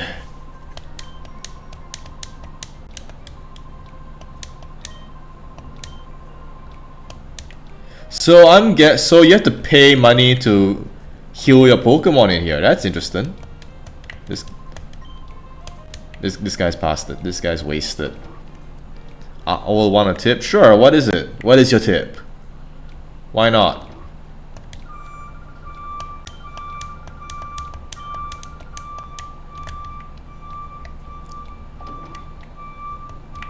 Nothing in here. It's a fixed camera angle too, huh? You don't see that much nowadays. Let's talk to this like. Yo, your outfit's kinda weird. Says the man dressed in a purple jumpsuit. Here we have street battles rather than exchanging greetings. Okay. Chaser Calda. Oh, this guy needs to put together a better wardrobe. Like, ugh. Purple and yellow are on the opposite ends of the color spectrum. I'm pretty sure they do not work well together at all. That is ugly.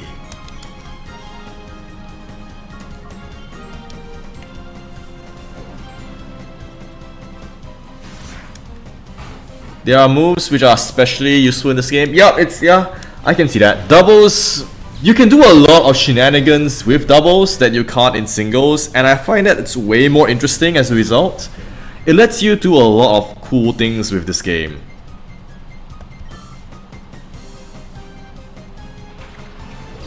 It lets you slack off.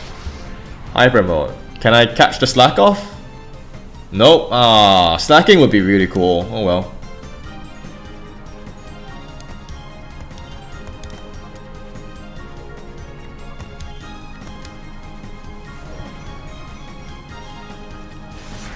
Why does the tail lag the emulator? Plus more than half the battle isn't taken to board positioning. Yeah,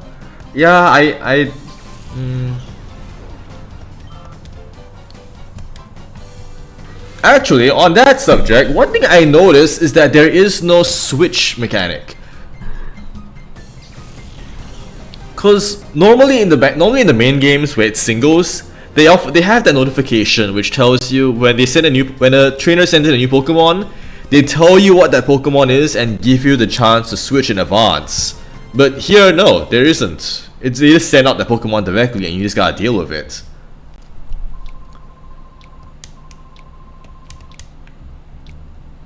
I always like to switch my game into swap mode. Oh, sorry, not swap mode. What is it? Switch and set mode. Yes, set mode. Rider Vant. Yeah. I tend to like to keep my game in set mode, even though in most main games the default is switch. Because I feel like not being able to switch adds a lot more strategic complexity into the game. Oh, there's something here. Oh, cool, we get Mischievous. I always did like... But, we don't have Miss Magius in this game. That's a shame. I like Mischievous.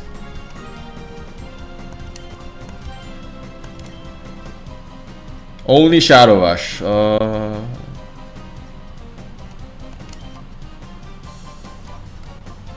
Yeah. I really like Mischievous as a Pokemon in general. I've got like a tiny little plush toy of it. It's a really cute Pokemon. It's a shame there's no Miss Magius though. Ooh, oh right, Ghost type, what am I doing? What? I see, I appear to have forgotten how to Pokemon for a bit. Umbreon then.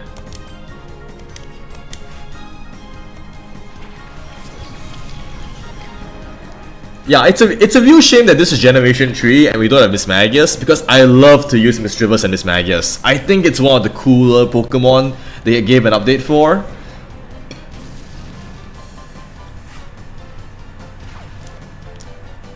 In my opinion, it's up there with Roserade in terms of Generation 4 evolutions. Like, oh my goodness, Gen 4 gave so many cool evolutions. Mischievous does huge damage? Yeah, I can see that. Shadow Ball is... Well, it's the physical attack in this gen, ain't it? Huh. Tell you what, we'll... Oh, it knows Confuse Ray too. Ooh. What about Weavile? Oh yeah, Weavile's really good as well. Weavile was such a needed glow up over Sneasel, and it's not as if Sneasel's a bad design either. Like, Sneasel's okay as a design, but Weavile just makes it feel complete, you know?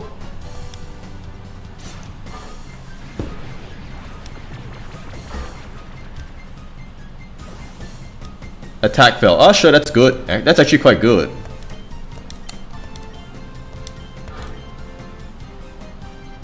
Hyper mode. Oh right, increased chance to crits. No. Okay, so that ends hyper mode. 65 attack, yeah, I mean 65 attack is something, but one thing to consider is the fact that it has... Yeah, one thing to consider is the fact that it's an 80 base power move. And also, if you noticed earlier, it's a ghost move, which is physical, but it lowers the target's special defense. Amazing design choice. I have to use Bite on this thing, don't I?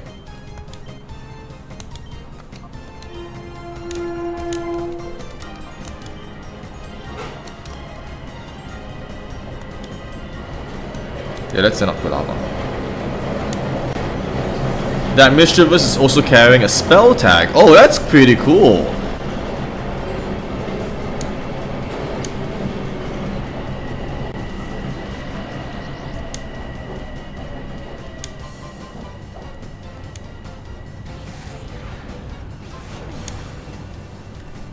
Like, no, I'm not. I do not. I prohibit shenanigans.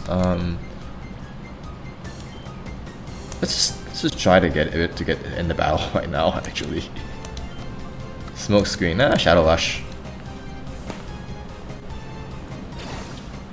Yeah, like it's a physical move that lowers special defense. So it really makes you question what they were thinking of that. Oh, yeah.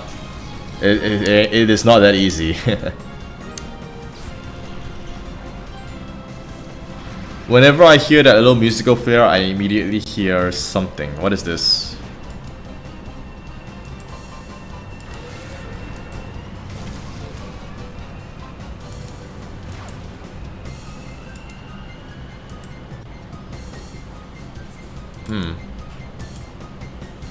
Whatever. This guy does a lot of damage, wow. We just keep taunting him, I guess.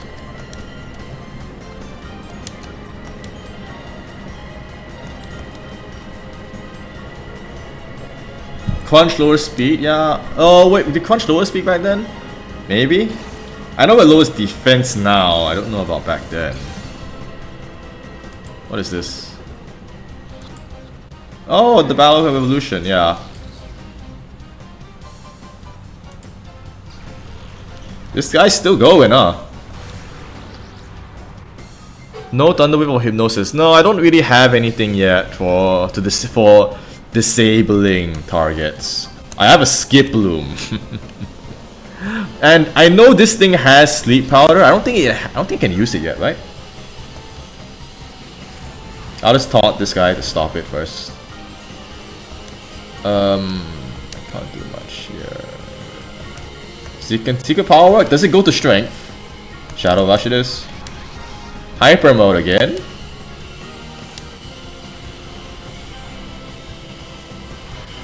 Oh goodness, Shadow Pokemon are awful. This, oh yeah, it goes to Strength, okay. I don't want to use Bite on this, because that's a...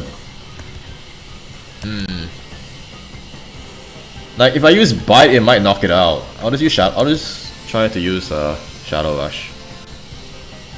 Shadow Pokemon are more of a nuisance than an advantage? Yeah, I don't see any benefit for using Shadow Pokemon right now. Maybe later in the game, they'll give you some kind of perk. Only one hit, really? I'll just gradually weaken it for now. Oh, okay, that's bad. Well, I forgot Mischievous is fragile as heck.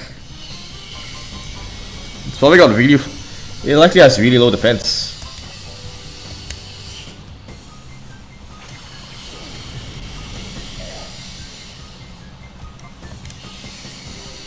Okay, I'm catching this thing now. I do want a Mischievous on my team, actually. Call. Doesn't Shadow resist all types and do super effective? I don't know. We have 6 Pokemon. Wanna try Justice optional battle? I'm not willing to try that until I at least wake some of these Shadow... Unless I unshadow some of this Pokemon first. Because, as you can see, Shadow Pokemon are not good in fights. Yo!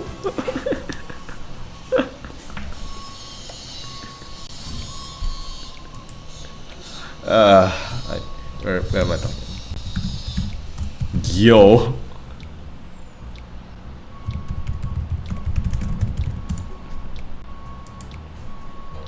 Where is this thing?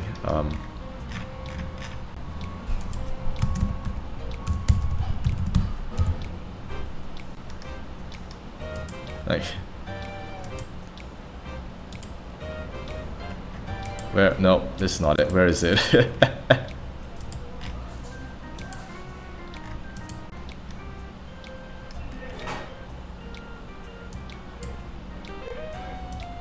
Have any of you guys ever read Chainsaw Man as a story? I don't think so, right? That reminds me a bit of this. Reminded me a bit of this thing. It's just a bird. Call its name and its head will snap back. Okay, so this teaches you how to get out of hyper mode. The most important thing I want to do right now is to get my...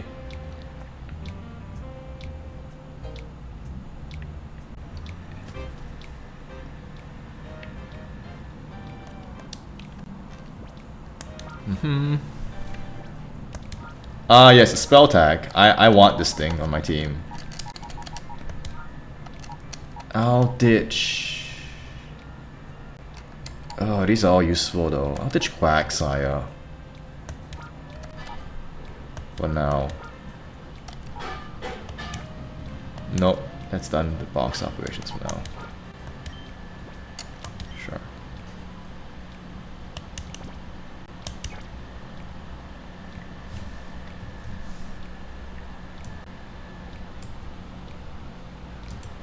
Purify. Yeah, there should be a way to purify. I guess Quagsire is worth keeping around at this current time. It is a tank, but I don't know. I do kind of want my other damaging attackers right now. Yeah, like it's very clear to see what they're all doing. Like Quagsire is meant to be an early game tank, rather. Yeah, like for example, Quilava or one of your starter will be a very good initial attacker.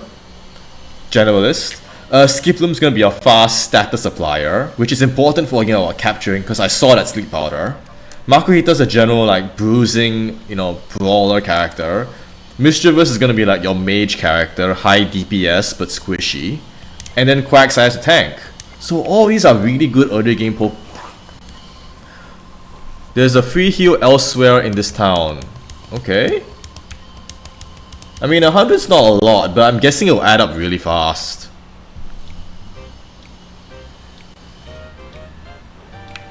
G. I don't know if there's one, I'm not sure where it could be. I'm pretty sure I've already wandered around this whole place. Funnily enough, Mischievous is kind of a defensive mon. I guess it can be. I mean, it's got 2 immunities.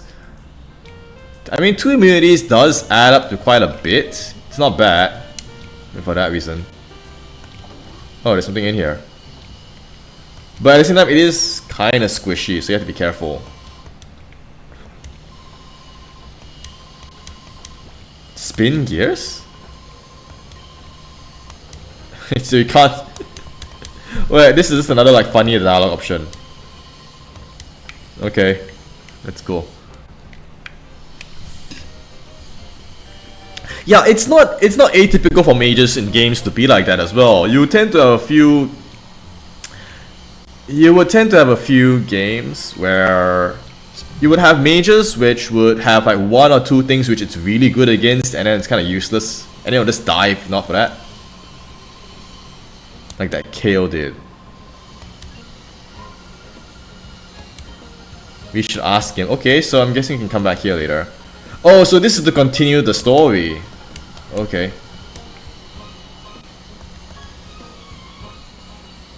Sure. You can use that healing machine? There's a healing machine here?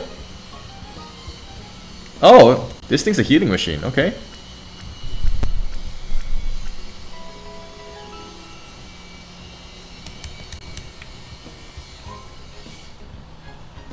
I'm guessing I can come back here later. So Kale is... So now I gotta fight Kale to continue the fight, to continue the story, or I could fight the rest of these trainers to get more shadow Pokemon.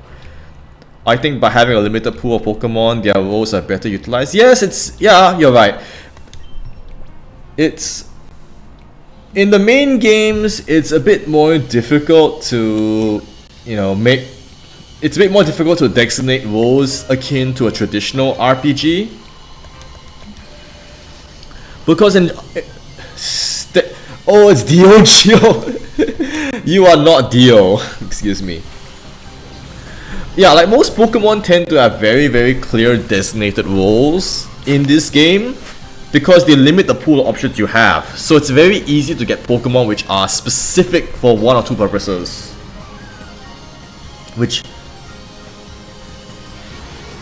Because in the main games you can use anything. So it's, even though you have tanks and stuff, you will probably not be using them as much. I should reflect. And then I'll use Shadow Rush. So I'm guessing in this case, Flaffy, or rather Ampharos when it does evolve, will be a bit of a tanky paralysis supplier. Yeah, paralysis. There it is, Thunder Wave.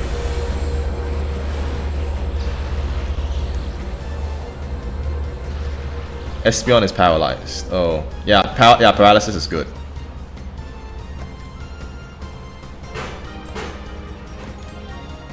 Is Mischievous gonna do anything, or is it just gonna sit there? Okay, no, it does stuff. It does a lot of damage. Okay,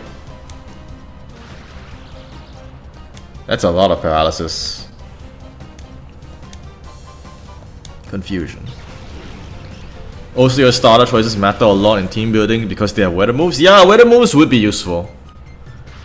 They will definitely be useful for this game. I can see that. KO the Shroomish and capture the Flaffy. Okay, so if targeting is a thing, I'm assuming that means you will eventually fight a boss that uses more than one shadow Pokemon.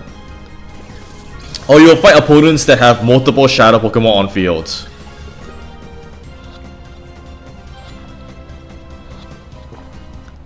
Flaffy's a nice choice to a bit Coconut. Yeah, yeah, I can see that.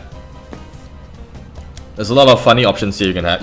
There's a lot of funny team synergies you can cook up with. It's quite interesting in a doubles game that you will never see in a singles game, or you are unlikely to see in a singles game.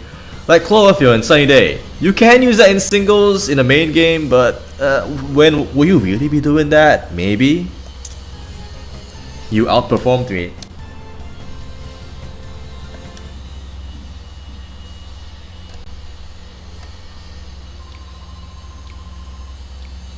Surprise doing good. The move Shadow Rush. Yep. Okay. Oh, hyper mode stays. That's I'm not sure I like that.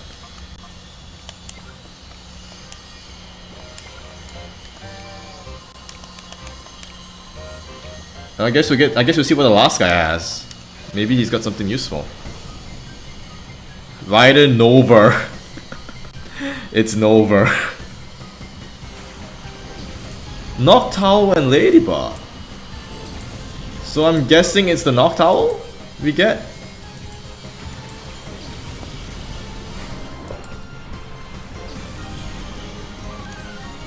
I'm guessing we get the Noctowl, right? Yeah, there it is. I like Noctowl. It's a great Pokemon.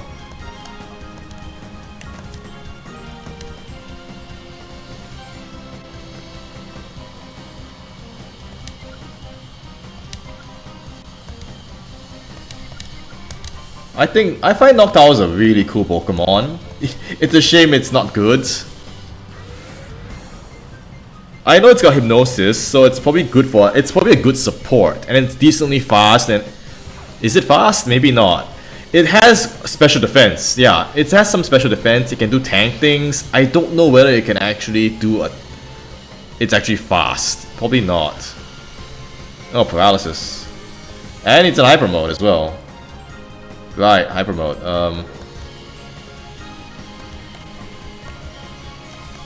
I better just stop the hyper mode first. I don't really think hyper mode is actually that good. Like, what's the point? Oh, it's got fly. Not that fast, but it can work in this context of this game. Yeah, okay, base 70 is okay. It's not awful.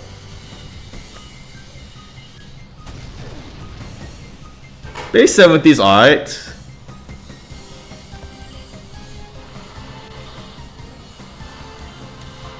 I can't capture him while he's up there. I'll just Shadow Rush, I guess, and get him on the way down. It's okay, I'm going to tank, so it's fine. Good to have it's always good to have a tank on the team, especially in... Okay, in a competitive setting, having a tank is a bad thing. In a casual playthrough or an RPG setting like this, having a tank is always nice, especially if you can force the enemy into attacking your tank. But they don't really have... I don't think redirection moves are a thing yet in this generation, and even when they are, they kind of suck, because... Or they kind of suck for your average playthrough, because you don't get to attack. You give up your attack to use it. Let's just Shadow Rush this Wingull.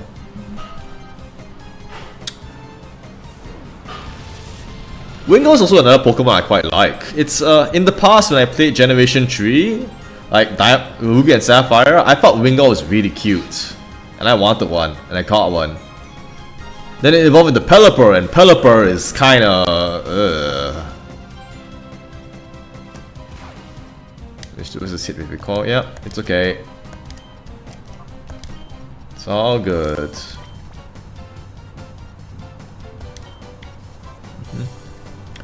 Follow Me exists, but yeah, I mean, Follow Me is amazing within the context of a competitive like match.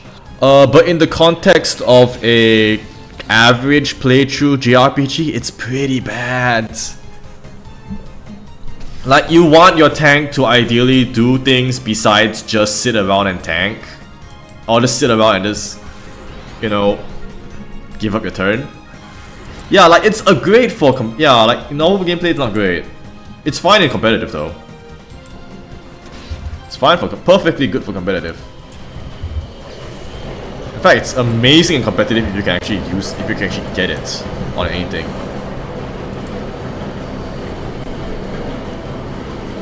Let me just adjust the stream a bit. I can widen it a bit better. I can probably just use... Bite should be safe to use, and then afterwards I'll just chuck a Pokeball. Yeah.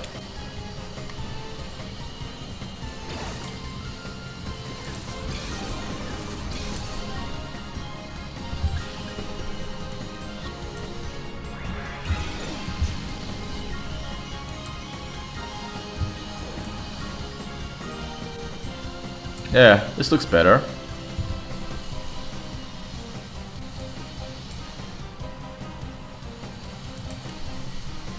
Can I check a Pokeball while it's up there? I don't know, maybe not.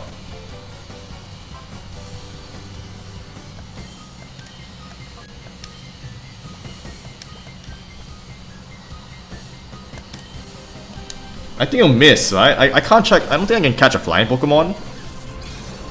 Oh no, I can. Huh. Are you kidding me?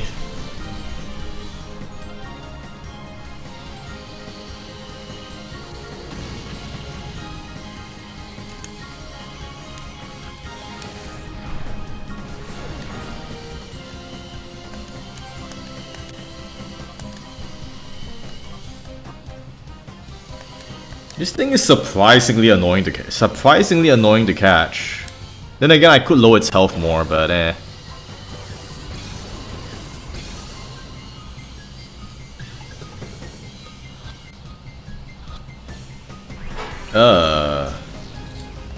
Yeah, this thing is annoying. Does it only know fly? Are you kidding me?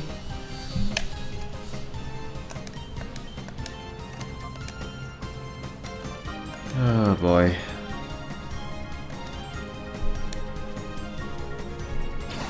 This game does take a page from the competitive book. Yeah, it does. I can see it. There's a lot of moves here that you will not see in your average playthrough. That have very interesting strategic application for this game. It's like for the context of doubles. Oh, that's a lot of damage. I should switch. And I need to heal after that. Yeah, I don't have any status moves, so I'm kind of stuck. Oh, right, and that was with Reflect as well. Yeah, that was with Reflect.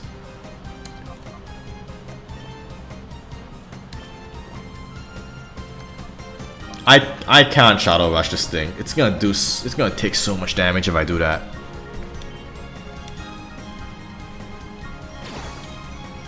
Hello, good to see you. Welcome to the stream. Golden Lion 5648. I hope you're enjoying yourself. I hope you'll find this mildly entertaining, because we are stuck right now trying to capture something that doesn't want to be captured. And it's being a little bit of a pain in the ass about it.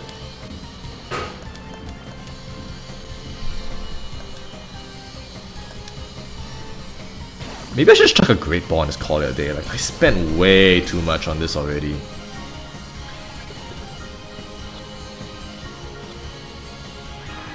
Wow. Have I done game design at a company? Yes, I worked for at least about 2 companies in the past. Oh,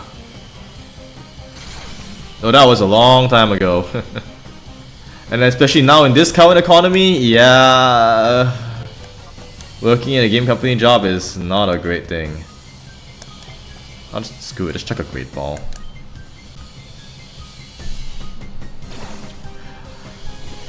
Like right now, working in a game company in this current economy, especially in Singapore, yeesh, not good. So many jobs just get laid off. This guy, what the heck? This Noctowl. Am I a programmer? No, I was a designer. I worked as a game designer. I made like game design documents to inform other people, to coordinate things with other people, with the programming and the art department. We also do a lot of things like data work. So we are the ones that set up things in data sheets and whatnot. So I write like game design documents, GDDs. Oh, like the one Sakurai showed off in the channel? Yeah, Sakurai's GDDs are a lot more aesthetically. Thank goodness.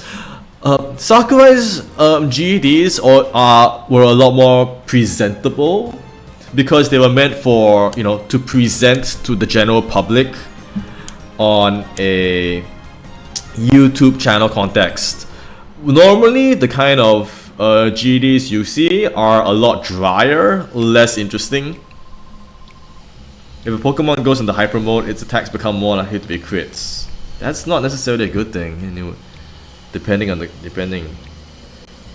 a programmer. Oh, that's great. Programmers are probably the ones which are if you're a programmer, it means you'll probably still have your job.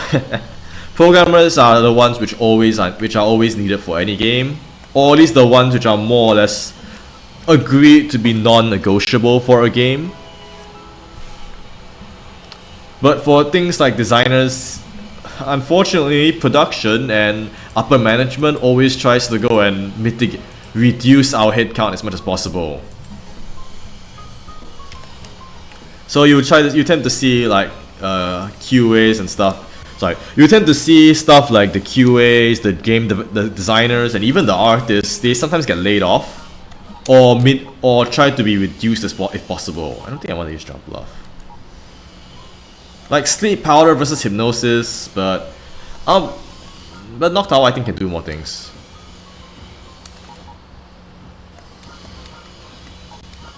Flaffy, I think he's more useful than Makuhita, that's for sure. I don't know, maybe Makuhita's got some stuff. It's a fighting type, it's slow, it's bulky.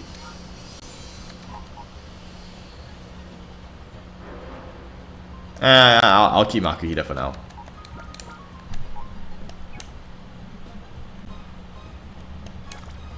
Noctowl be more useful? Yeah, because it's got Hypnosis.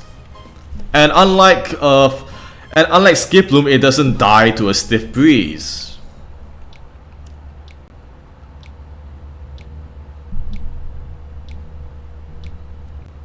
For non-gameplays. Oh, you were QA. That's pretty rough. Ugh. Like QA are important, but they oftentimes get treated as like get delegated to grunt work in some cases. It's quite unfortunate. Oops. God damn it. Oh wait, it's Timid. Timid, Digiman's old friend. That's cute. It's got a little custom locate, like where you found it. So it's sassy. No, where's Umbreon? Quiet nature, Digiman's old friend. Okay. It's less optimal, but it's meant to be using it. It's meant to allow it to be an attacker tank. That's cool. They actually put some consideration into natures. They are not fixed natures. I just got lucky with Timid. That's cool. That's great if so. So I guess Kale is the one to advance the story. Rogue Kale. Why does everybody in this game stand around as if they're in a wind tunnel? Like they're just holding their hands out and this dramatic wind blowing all of the time.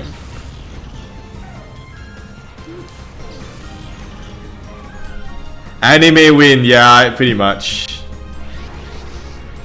Ah yes, the walking boy.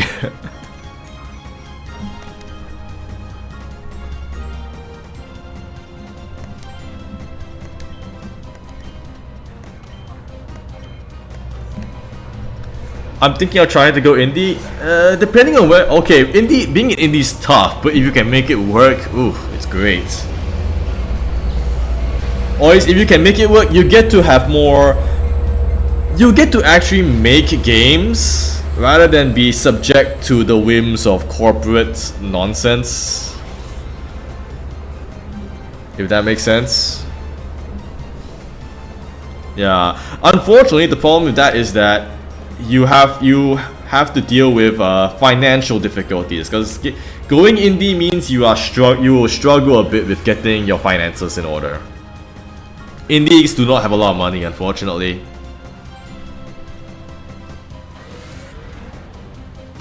Oh, look at the long boy go.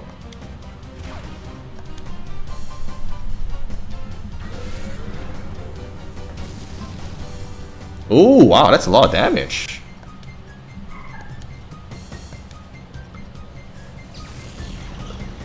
Are you planning to strike out by yourself though? You know, that's not easy to do either. C-Dot. C-Dot's cute. Mischievous hits harder than anything. Yeah, it has a high special attack, and I don't know Shadow Rush. I don't know. Is this physical? Like, I don't know how Shadow moves interact with the physical special split. For all I know, it might actually be really good. Strength? Oh. I'm thinking of making a game where the user programs solutions using any language they want. I don't know how that will work as a game, honestly. Oh, this guy's got a lot of Pokemon.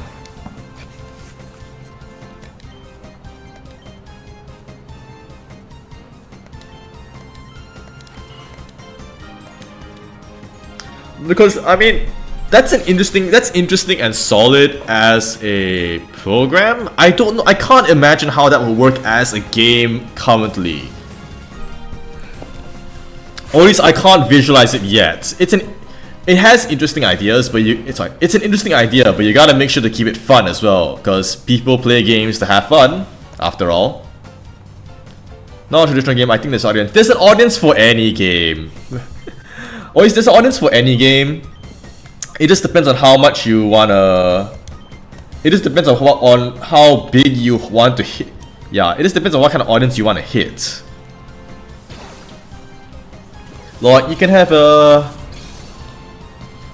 like you can have stuff like Dwarf Fortress. You know, that's an audience. Whether or not it's an audience you would necessarily want to hit, I don't know.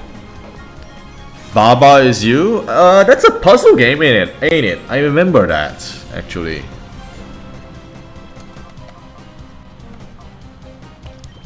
Does Noctowl have a status move right now? I don't think I've got Hypnosis yet, right?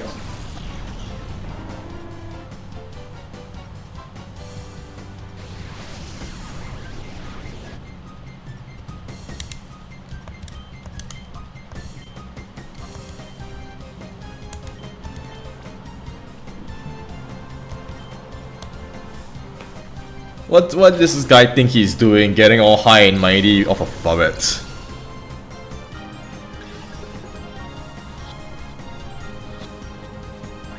Ah, almost had it.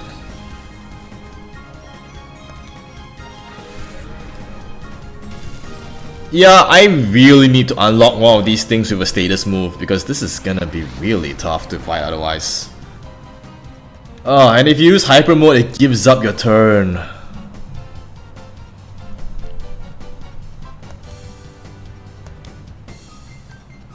This is not great.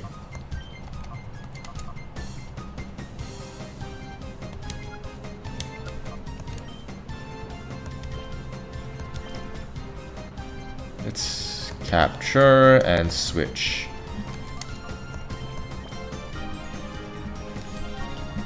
I feel like if you do that, you better make custom language. If you're making a custom, I mean, okay, I would say if you try, because here's the thing, programming is unfortunately not fun. It's really painful to learn sometimes.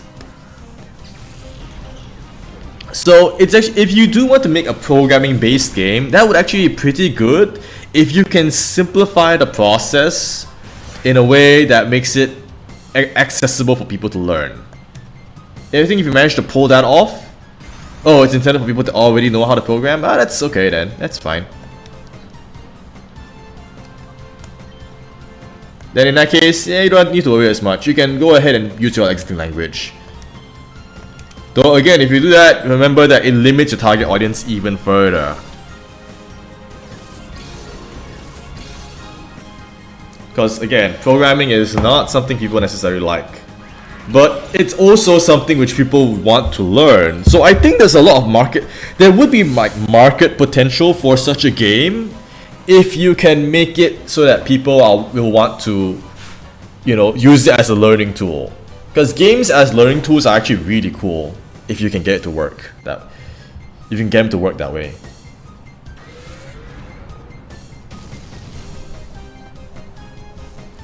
Going with a plan. Yeah, catching stuff is surprisingly tough in this game, which is the reason why I'm really hoping to get this Knock Tower up and running. I'm hoping to get this Knock Tower purified, because Knock Tower's got hypnosis, and that's a really good thing to keep.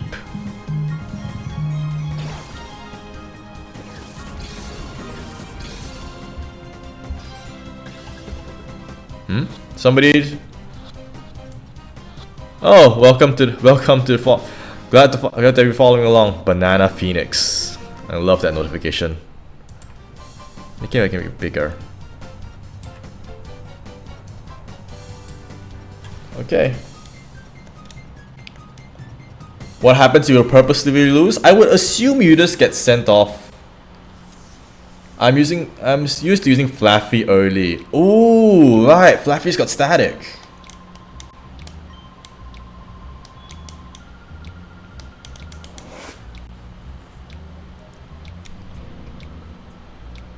Okay, sudden dramatic zoom in. And here's our Final Fantasy looking ass villain. I trust things are going according to plan. Master NASCAR? Our plan is coming along in a lovely peachy keen way. We have already broken Duking spirits. Good, yeah. Our shadow Pokemon plan is falling into place quickly. The final phase is not far off.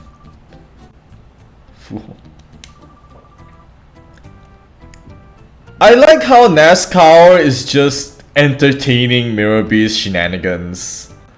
Like he's just like Mirrorbee is just that one colleague at the workplace which is really competent and does really goofy shit.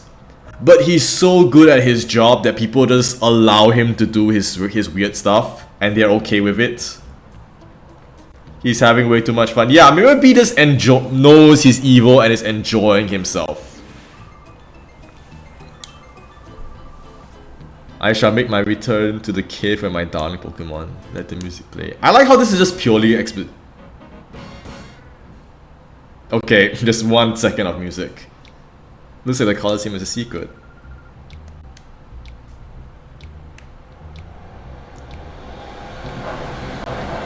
I guess we'll go there. This game has so much potential as a JRPG. Okay, I forgot to go and check this out. What's in here? Just 3 kids. How did you get in here? It's just a couple of kids. I'm Marsha. Are you Papa's friends? Okay, so Duking's got a kid. Huh. Okay. Nothing much here. Oh, it's more story. How much more are you gonna take from Mirabee and his students? They're using you in the Colosseum. So you just climb out. I've lost faith in you. Okay, so Duking's got issues.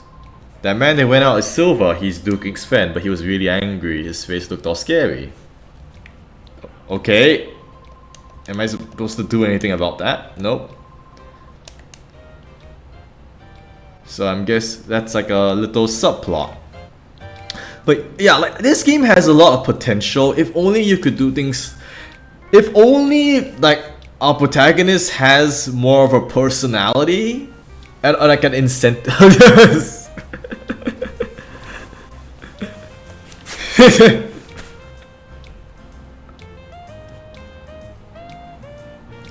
Let's just leave him. No, can we just leave him? No, okay. Fine, I guess Digiman has to be the hero. Silver came and he just beat him up. Oh goodness, he just like knocked him out.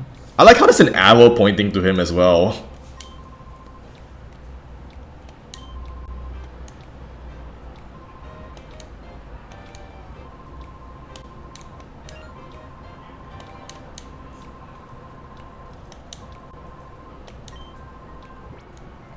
No. No. Fine. But thou must. If the Colosseum loses power, the whole town suffers. I need to find the gear Silver ran off with. I'm counting on you, younglings. Okay. So we look for a gear. Maybe they can't catch Pokemon, but they sure caught those hands. Yep, Silver just uses... Silver, he must be new. Yep, the Silver just doesn't bother even attempting a Pokemon battle. He just punches them straight in the face.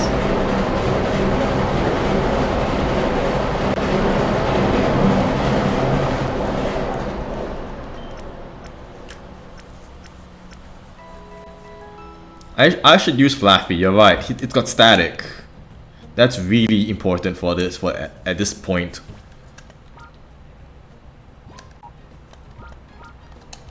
I have no idea what Ferret's meant to be in this.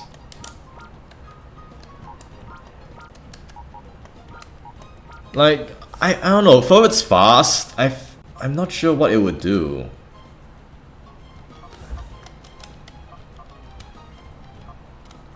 Am I not gonna see its item?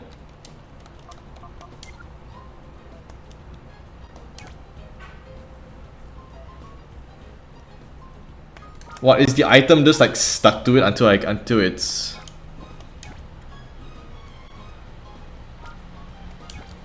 Okay, I can't get the item off. Ferret's an early game hitter since it's high level and has stab strength. Oh yeah, it's 33, you're right. And I guess it is the only normal Pokemon in this selection, isn't it? Yeah, you're right. The others don't have normal moves. I guess it's Noctowl. But I'm good with this current selection. For now, at least. It's a very solid first pool of Pokemon.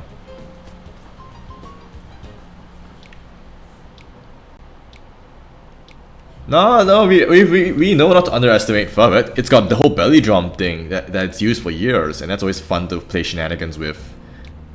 I think I'm missing one Pokemon. Maybe it's somewhere there. Maybe there's a trainer I haven't fought, but who knows? The door is locked.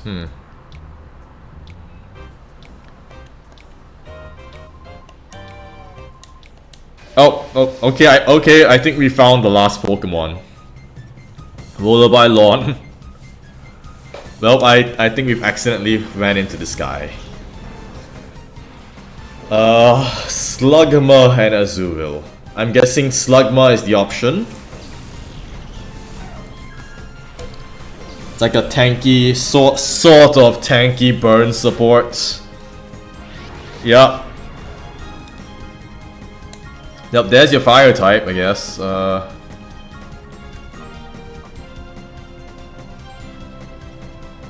Like, I don't know, whatever, just...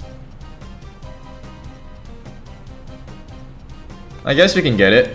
Why not? Tanky, yeah, with all of the quotation marks. Oh god, Slugma sucks! Well, nothing of value is lost, I suppose. Wow, Slugma really sucks.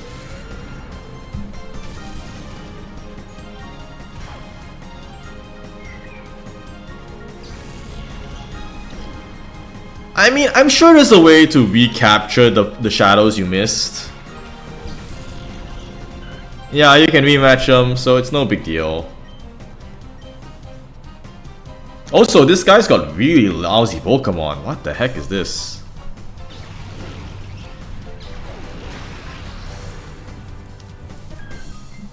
Early on, you can just rematch them. Yeah, it makes sense. They want you to have a good base of Pokemon to use for the rest of the game.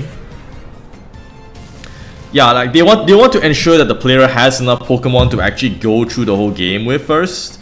So that's why they probably give you these this decent selection of options to rematch. Or that's why they allow you to rematch them so you can actually get options.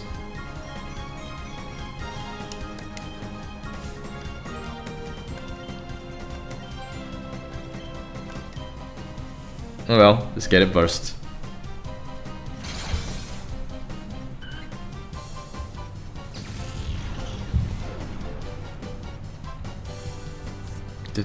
Okay.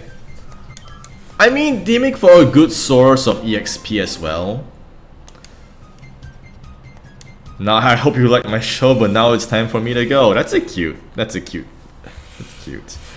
Let me think. Do I want to rematch it? I don't really care, honestly. It's just a Slugma, and Slugma's not great. Okay, so we gotta find Silver. Did we know where he went off to? No? Like, any hints at all, game?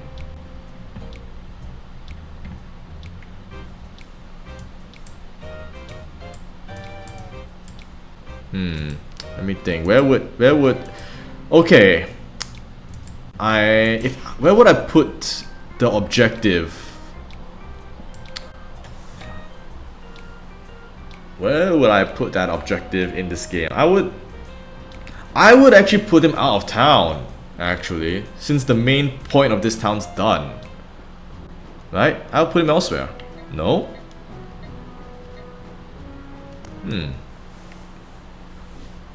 Well, if not, he might be hiding inside one of these other buildings, but that'd be really weird. Did the fortune teller tell me anything? Okay, so he can't help. So fortune teller can't help us right now. I mean, maybe he wouldn't be in the Colosseum though, because why would he run there? Oh. One jail key? Wait, so after the sheriff leaves, you can just take his key and... Oh wait, I can get these two idiots out. I can get these two idiots out. Can Mirror Beat like do anything for you? Nope, they're just gonna sit in jail. Sure. Is there anything in this room? No, it's empty. Okay, who's this clown?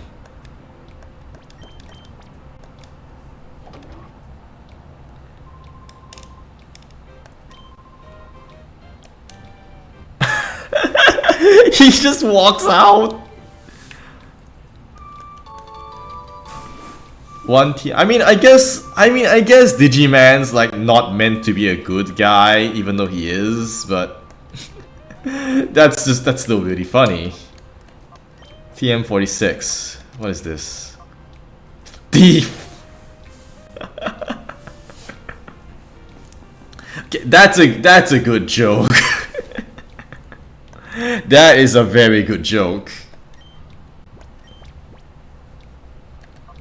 Seriously? I can't... Okay. I can't give it to Umbreon? That's a shame.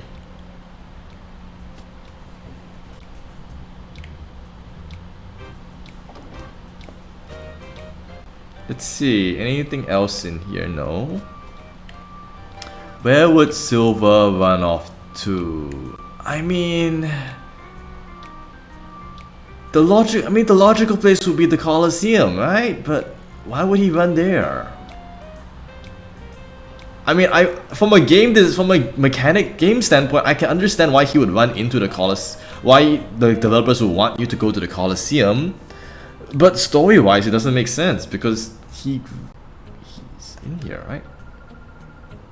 The Colosseum doors. Okay, he can't do anything. Okay, there's nothing here.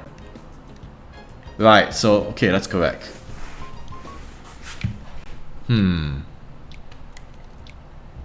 Where would I like how you can interact with stuff. It's always nice to have flavor text for things. Where would Silver run off to? There is that locked door, but... What happens if you try to leave the town? I don't know.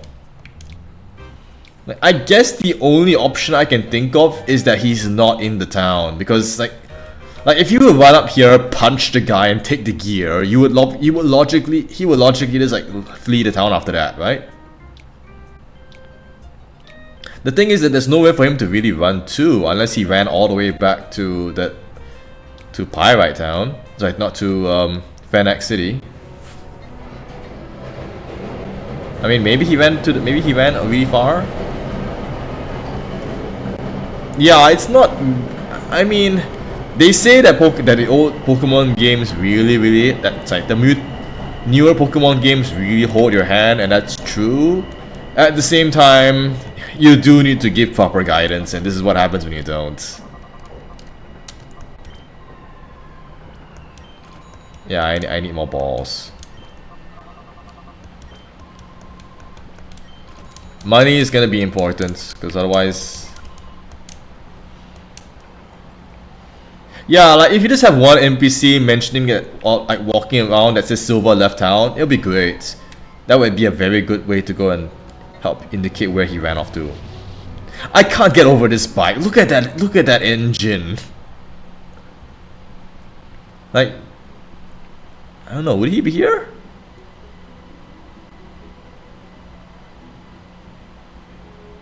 Yeah, there's not much money anywhere. I'm not fighting Justy yet. I don't have pretty much anything.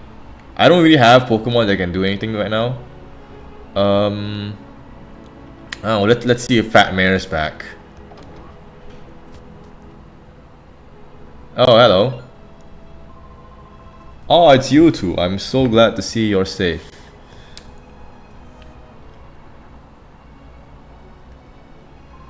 I have heard the thugs from our neighboring town have gone here, even so far as entering my own home. They did this deliberately while I was away. We must step up and speed along our investigation. Is that all you have? Okay. Well, I don't think he's here, so there's only one other place he could be, which is the construction site. Look at that engine, my goodness.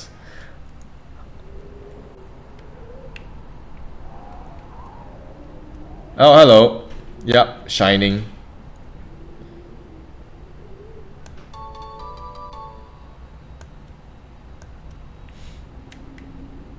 Shiny item. I like, as you know, as loading screens, I think they are great because there's so much variety and dynamism in it.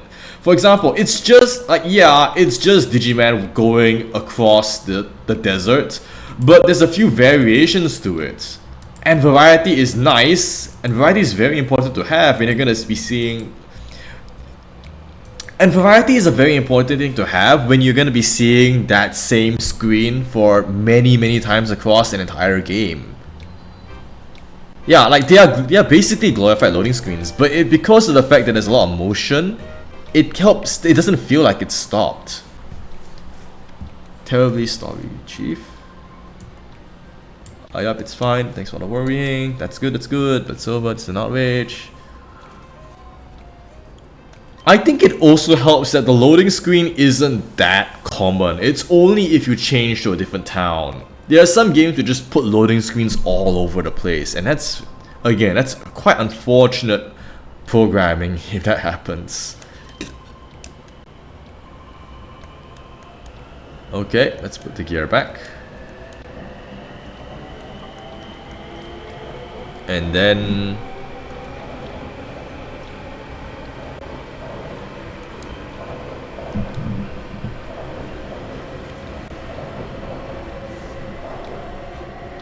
okay.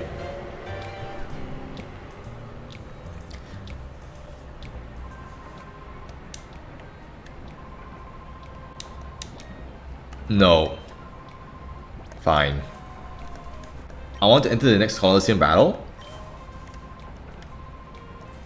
I mean, I like the fact that there's a lot, that there is some kind of plot, and they do their best to make it a natural, like, progression sort, where they try to naturally progress the plot from one point to another. But it is a little, with all kinds of little small incidents that escalate into the main attraction. But it does lead to its execution could be a little bit better. It's not the worst. Ugh. Oh, that's not good. Brave nature.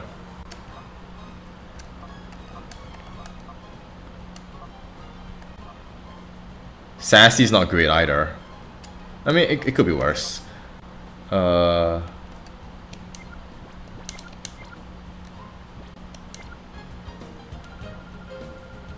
Yeah, like it's very obvious the NPCs are the ones. So it's very obvious that the Colosseums are where all of the shadow Pokemon are coming from. But I hope you give your best info. Yeah, but at the same time, like, there could be a little bit better distribution. Yeah, the plot's not that deep, but it could be like a bit of a better flow from point to point. Look at this rundown piece of crap Colosseum. It's just a broken down old dome. Hawks.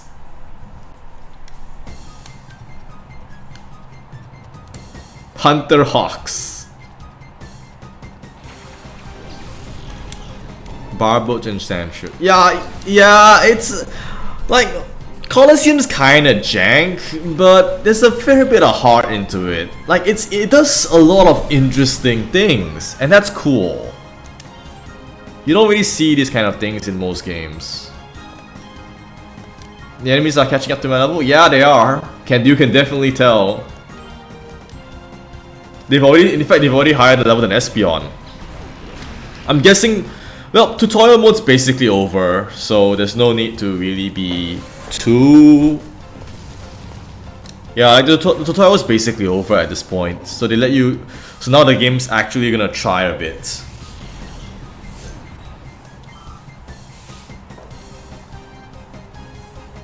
Although we are still a little bit in like the early game, so it's fine.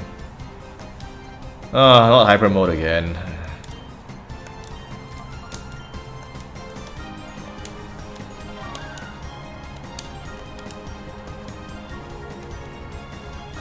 They'll likely have a way to let you offset the shadow mechanic without having to battle with these Pokemon, but it'll probably take a while to get there.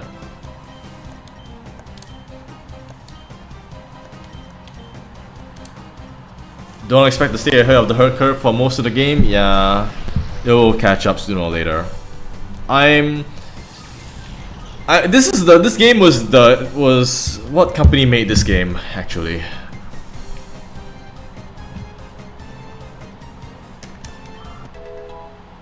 What company made this game anyway? Genius. Wait, Genius Sonority? Isn't that game? That name's familiar.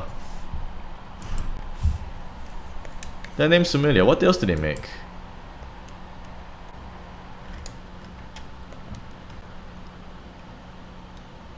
Oh, they did. Oh yeah, they did Pokemon Shuffle. Like they do a lot of like Pokemon side games, and then like a couple of other small, not big things. Thai Slush or whatever. But they did Pokemon Shuffle. I had that game on my phone back in the day. It was a huge thing. I kept in army.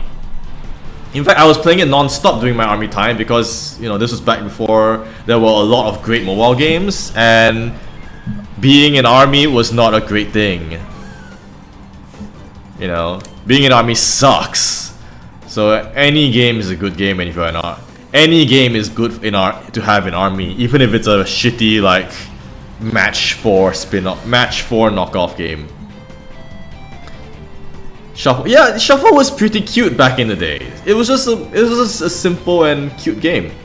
Nothing complicated about it. It's a simple, easy to play game. It wasn't exactly like pay to win either.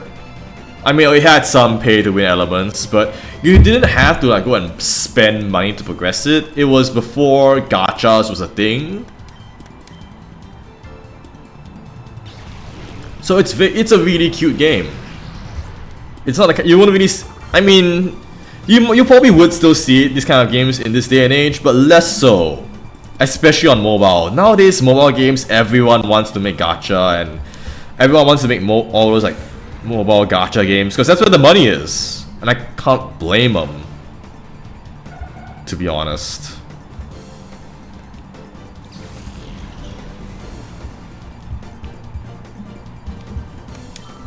Especially now after after Genshin Impact came into existence, my goodness, there was so much attention being put onto like mobile-based monetization games. All of China knows it's here and wants to get in and wants a piece of that Genshin Impact related pie. So much of game development and game creation now is gunning for that sort of audience with mixed results. One does not simply create a Genshin Impact without being willing to invest a shit ton of money into its development.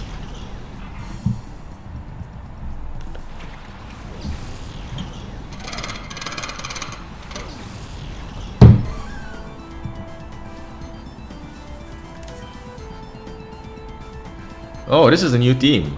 Very nice.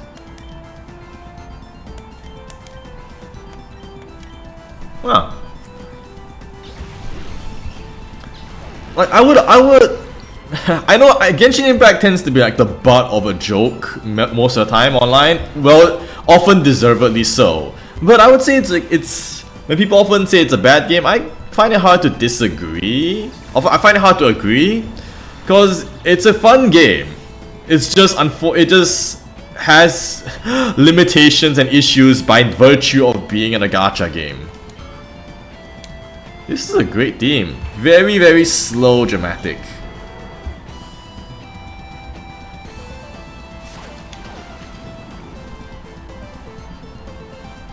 Dude. Yeah, it ain't our cup of tea. It ain't your cup of tea, that's fair. It's not for everyone, and that's well and truly deserved.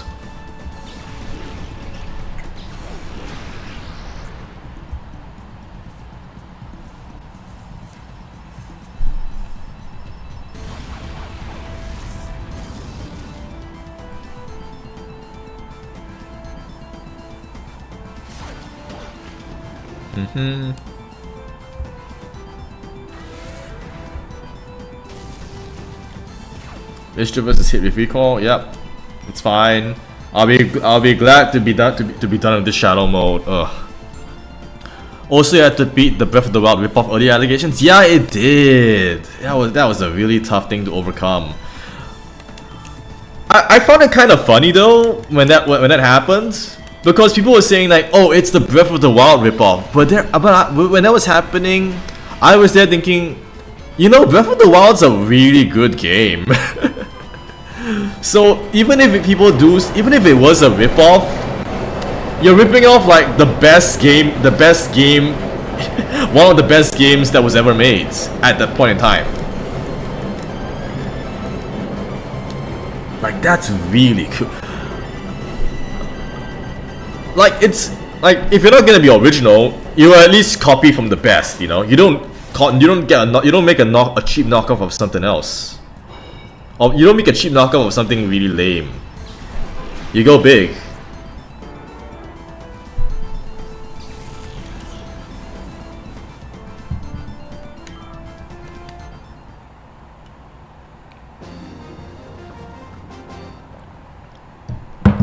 This guy's called Filch. Yeah, that's that's quite an okay name. That's quite an alright name for a character. Well, at least by this game standards.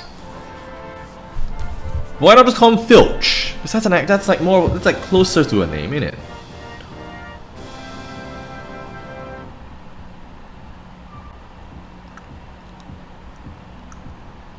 If you can beat me, Bodybuilder Mirez. Look at this absolute unit.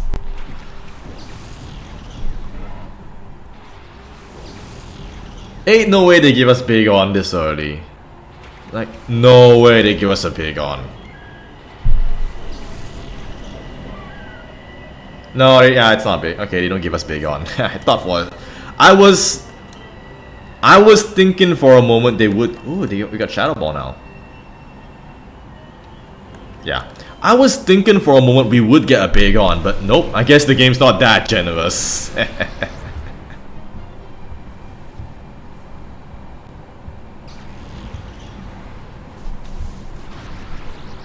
Nice going into Mischievous. Yeah, it's worth it. Mischievous is a great Pokemon. I love it.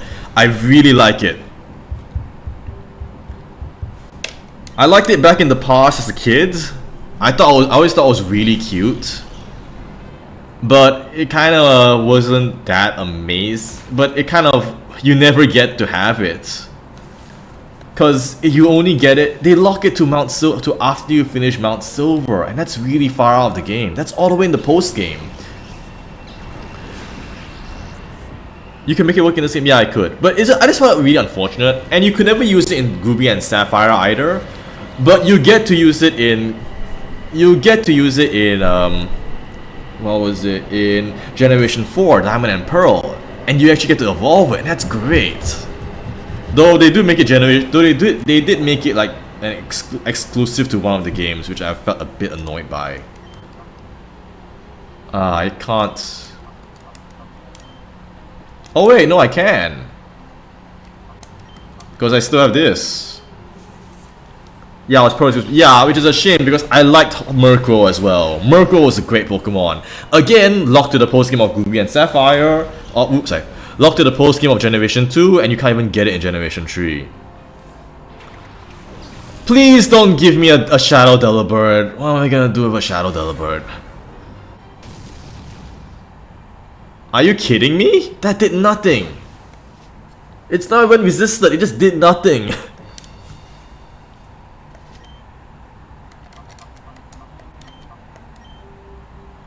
A Shadow Delibird would be amazingly funny, and I would really like that. It would be so stupid. And let's knock it out. Let's double up.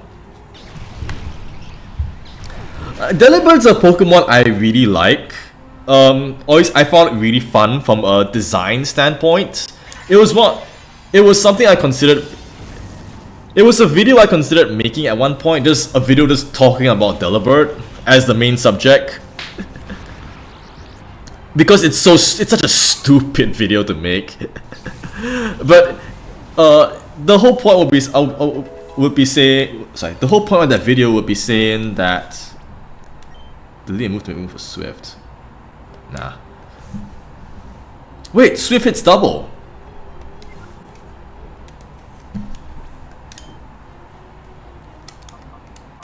Wait, Swift hits both sides of the enemy, right? But I don't want to give up return. Yeah, it hits both targets. That's useful. But I don't want to give up any of these right now. Is there a move relearner? Is there a move relearner in this game? I might just hang on to Swift for the moment. I might just stop. I might just give up on Swift for the time being. I'll give it up. It's not very useful on Espion anyway because it's a physical move. And I kinda like having Reflect and Helping Hand, at least until I can find a way to outsource it or to knock Towel or something. I've only ever used Swift for chip damage. Yeah, it's great for that. It'll be great for that. I would need to find someone that has False Swipe as well. There's so much dead time in between battles. There's a lot of battles. Ugh.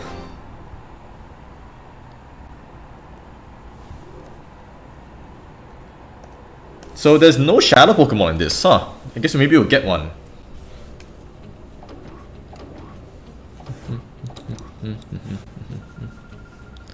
Congratulations, you're the champion. If only the game was that easy. 4848. The unlucky in Chinese culture, the unlucky number and the lucky number side by side. How cute. TM06. What do we have here? Because 4 is the unlucky number in Chinese. Is an unlucky number in Chinese culture. Toxic. And 8 is a lucky number in Chinese culture. So if you go anywhere during Chinese New Year, you tend to see a lot of 8s like plastered all over the place. Or you tend to see stuff like priced at $8 in denominations of 8. And at the same time, inversely, if you ever go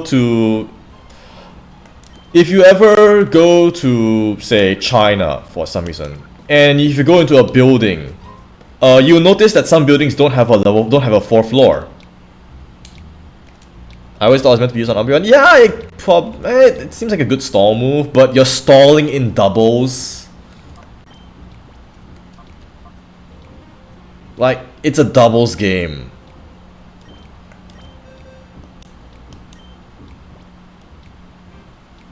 Then again, this could, I don't know, like you're playing stall in doubles in a game about catching things. I don't think, I mean, it's not a terrible thing. And there's nothing else I would really give this to anyway. Maybe there's an odd enemy here or there which is worth giving this to, which is worth using this on. I'll hang on to this first though. I don't think I need. No, actually no. It's useful. Snatch. Steals and uses a target's move if it raises stats. Taunt. No, taunt's good to keep. I'll give you a Snatch.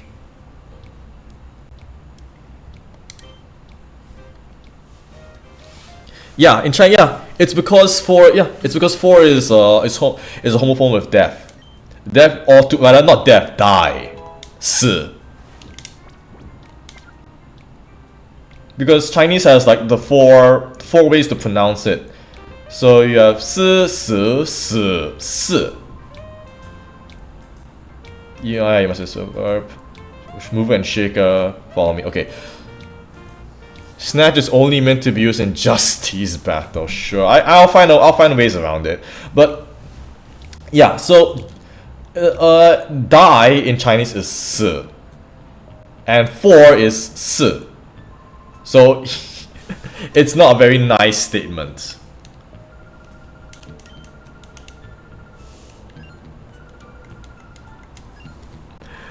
There is a slight pronunciation difference, but they still sound very similar, and Asians can be a bit superstitious, to put lightly.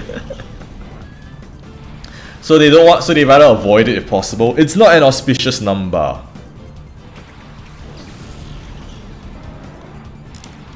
It's not quite as bad. It's not quite the same as 13 in when it comes to Western culture. I'm not sure why 13 is a problem, to be honest. Because I'm Chinese, or at least I'm Asian, so I'm not familiar with with what it is, with the issue. Yanma.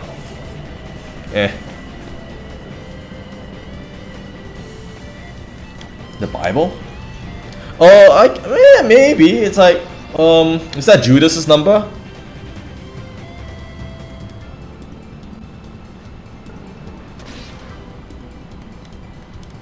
Yanma's was really weird. He's meant to help you catch Mon since he has Sonic Boom. I guess? Because it's fixed damage. That's great to have for capturing. I don't know. I'm not Christian. I think so. I can't remember the Bible offhand right now. At least I don't remember most of the Bible offhand. I read it before. I'd rated I read the Bible before. I give it like a what, 4 out of 7. It's not the most interesting.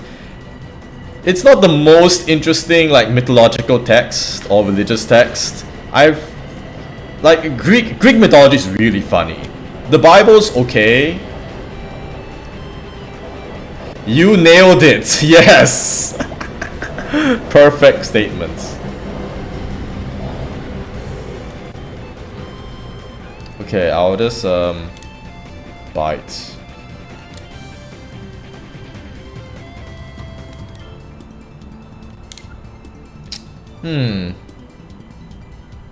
Nincada's a terrible Pokemon. Yeah, Norse mythology is funny as hell. Loki is like people nowadays know Thor and Loki from the Marvel movies, which is, you know, fair point. But in mythology, Thor and Loki get up to all kinds of wacky shenanigans, and it's hilarious. The dumbest shenanigans all the time. Like, I think that was one. I think that was, if I recall offhand, there was one time where Loki had to. It was like where Thor cross-dressed and got himself married to the giants, or to like the frost giants, as like part of some scheme to in order to like trick them or to put them off guard. It's really stupid. Like, and I think the whole thing was Loki's idea as well. So it's again, Norse mythology is full of silly, goofy things like that. It's great. Yeah, I can't remember offhand either. It was a long time ago when I read it.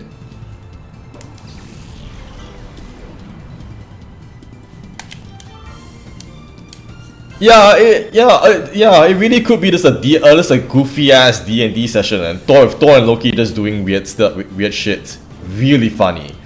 There could also be, for example, because I feel like whenever a game actually delves into mythology and they actually explore mythology in a substantial way, it's quite entertaining. For example, there's Hades, which explores Greek mythology. And as mentioned before, Greek mythology is funny. But there's also a lot of fun stuff about Greek mythology, which Hades like makes jokes about. They made Dionysius, which is amazingly fun, because Dionysius is like a god of wine. So in Hades, they represented him as the party bro who gives you blessings based on wine and alcohol. And because alcohol like makes you drunk, all of his abilities will do like poison damage and also make targets drunk with status effects. Very funny character. Dionysius is a party bro in Hades. It's really funny. It's Papa's Plusso, okay. So Duking doesn't do anything because Mirabi is holding his Plusso hostage. That's cute. It's like big buff man with cute like companion is peak character design. An Ein file. Is there a Zwei and a Dra file also? Ein file hyper mode.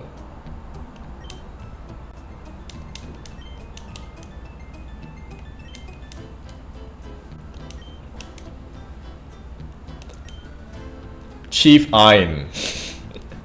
Is there also Chief Zwei and Chief Dra? Dre?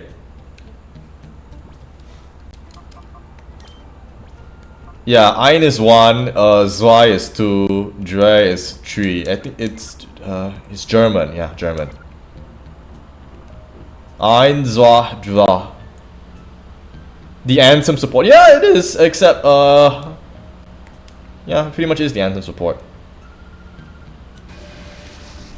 Dry, yes, thank you. Chase Akai. Fanfi and Trapinch. You know, one thing I quite like about this game is the sheer variety in Pokemon which the opponents have. It's really interesting as a result to fight things, because you never know what they're gonna chuck at you.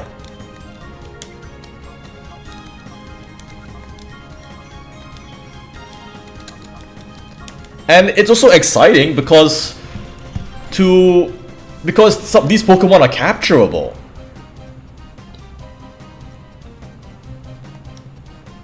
So to you, every trainer is interesting, or every trainer is made to be interesting as a result, because everything is potentially interesting. Because all of these are potential additions to the game, to your roster. Like, you see this guy, like for example, this trainer chucked out a Fanfi and drew out a Fanfi and a Trapinch, and your reaction when that comes out is not that, oh, it's just two enemies. No, it's the fact that, oh, can I get these guys on my team? Can I capture these guys? That's cool. The mainline games where the grunts show you the 14. Yeah, grunts are kind of just like mass produced in or kind of mostly copy-pasted in the mainline games. I get why they are, because they aren't meant to be serious enemies. They're just meant to be like obstructions that kind of wear you down over time. So for example, like you have something like the Rocket Hideout, infamous for this. It's full of stuff like poison Pokemon and grunts with like really weak Pokemon, but there's so many of them. It's all meant to just gradually chip you down over the course of exploring the entire dungeon. Like this, so instead of, I wouldn't really call them joke enemies. It's just a different style of design. It's all meant to just gradually chip you down and wear you out over, and fatigue. Sorry, yeah. Cause you to fatigue out as you explore. Taillow and Hoot Hoot. I already have a Noctowl. I doubt these are capturable.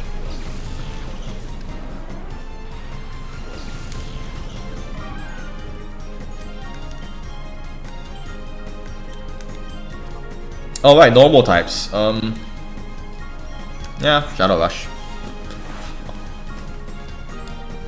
It's a good thing with a PC to save and a healing machine. Yes, it's very important. Fatigue is a mechanic that exists in games for a reason.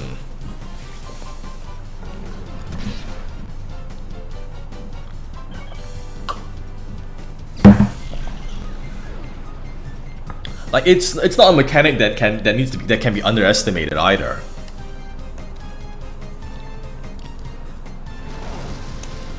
And it's a definite way to create a challenge. In fact, in some ways it can be even more of a challenge than a single powerful boss. Ugh, Hyper Mode is still there. The levels are getting higher and higher, are they? 34. Yeah, they escalate quite quickly. It wasn't that long ago we were at 33. Now it's already 34.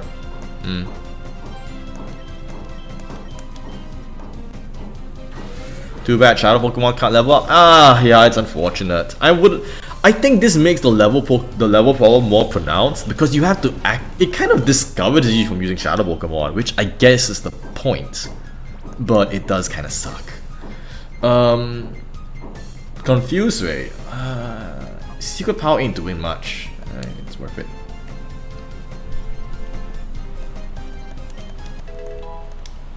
This is a very, very stall heavy Pokemon now, Umbreon. Rollerboy Pike.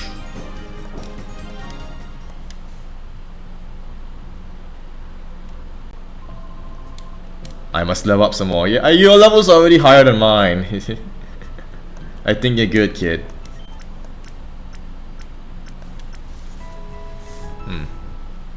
Audio's cut off again.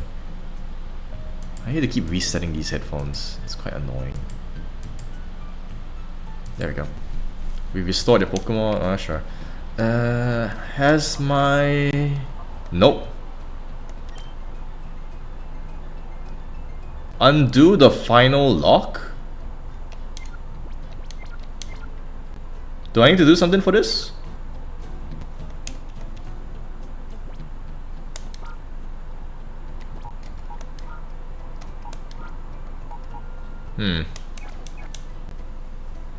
By the way, how long are you planning on streaming? There's a whole dungeon coming up. I've got the whole day. There's nothing to really do for me right now.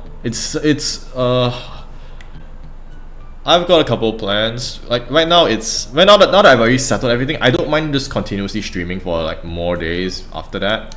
I don't mind doing it tomorrow as either. You can't do anything about it now, so I'm just stuck with. So Mischievous is just kind of not very helpful right now. I mean, I guess like. Oh, I got Hypnosis now. That's fantastic.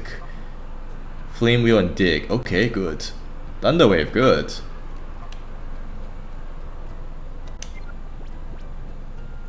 Yeah, at least Mischievous isn't dead weight. I'll have to give it.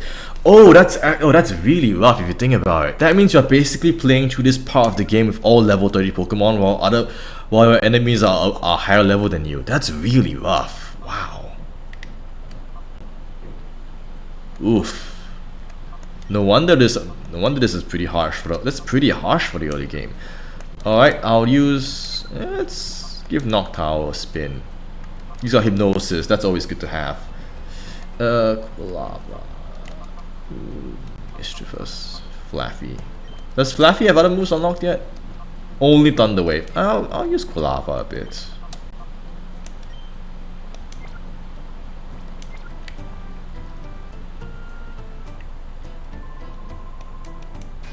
So many enemies. Yeah, you have to run a team. Yeah, there's a lot of base stats at play. Bandana Guy Geets. Oh, look at that, Larvitar. They're not gonna let us have that.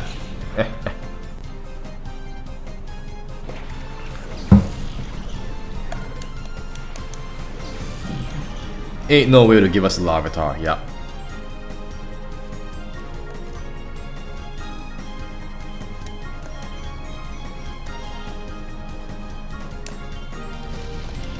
Limiting a level is an interesting idea. Yeah, I mean, we see that from time to time. Like, for example, all the battle facilities. Those will heavily restrict your levels and force you to strategize. And you see how much people actually see people barely strategize as a result. It is kind of... Because one problem about games is that your average player just kind of runs in and just hits things. They don't really do strategic stuff, even if you allow for strategy. That's just the unfortunate nature of how players are. Again, it's not an inherently bad thing, it's just again, just the way players are. Wow, that's a lot of damage. Dominant strategy and all. Yeah, because at the end of the day, the objective of the game is to just hit the level, hit until the enemy goes down. So, you know, you're gonna do the easiest thing to do is just to hit them until they go down. That's it. Barboach. Yeah.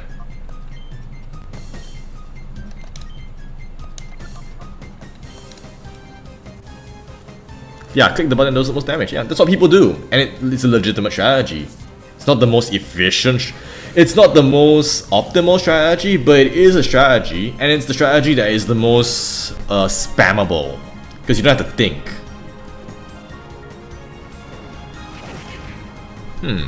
There's a lot of normal type damage everywhere right now, isn't there?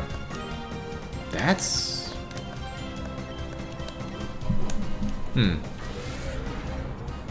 It's the most mentally efficient. Yes, yeah, that can't be underestimated. That cannot be understated, especially in a game where you're just constantly doing things, where you're constantly repeatedly doing that same action. There's gonna be so many battles in games, in RPGs, so you don't need to strategize. You just use the general. There'll be some moves that you just use all the time as a result.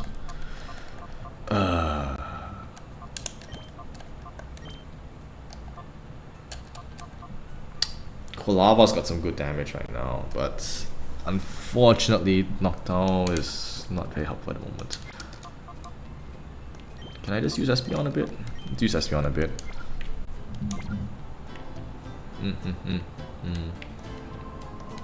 Oh, it's all trainer battles. Hunter gear.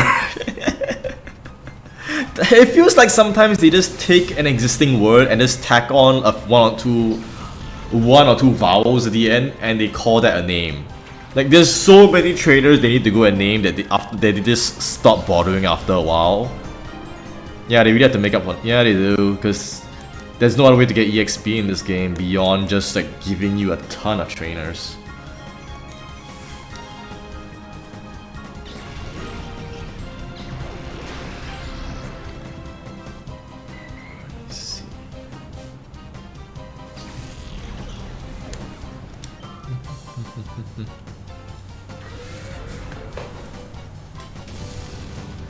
Right, I'll be right back. I'll have a quick bathroom break, but before I go, I'll just go and set these guys to attack and then let the turn play out. I'll be right back. I'll just go use the washroom quickly.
Okay, back.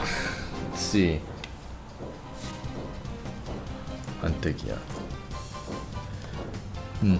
come to think of it, when do people typically watch game streams anyway? Or when do people typically stream? The weekends? Because again, this is my first time doing any kind of streaming for fun or for work or for whatever. So if they do it so I don't know what is the most optimal time to do streaming in general.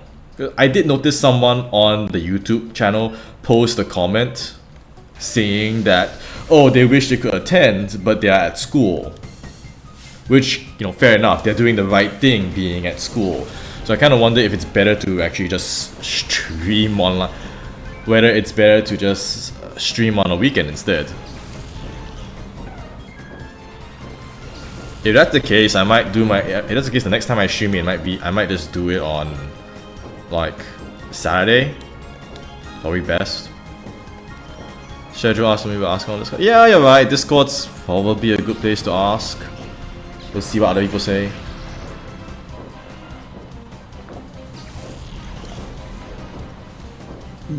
Or it could be later in the day. Yeah, maybe when people get off work in the evenings. I guess I don't watch streams. I don't watch streams. I've never used Twitch before, so I don't know what's best. I know very little about my target audience. I know when will be a job. Huh? That's yeah. Oh, that's I can see that. That would be a real. I can see the appeal because I know some people watch streams while they're at work sometimes just to have something going on in the background. Wait, did I just? Oh no. Oh yeah, it's fine. I know that, and I have two friends, right? They also work in game companies. One of them does his data work, and while he's doing his data work, he has like 4 monitors, and I believe he runs like 2 separate streams on 2 of them just to have something playing in the background in his room. Because staring at data for long periods of time gets very dull very quickly.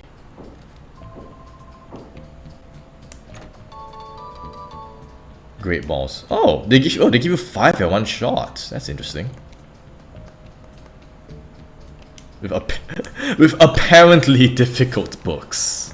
Apparently.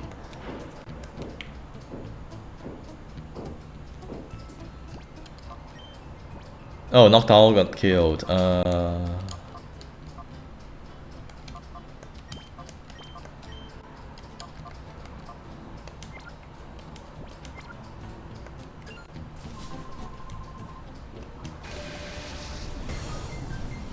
Yeah, it's great when you do. Yeah, exercise is great. Ackman.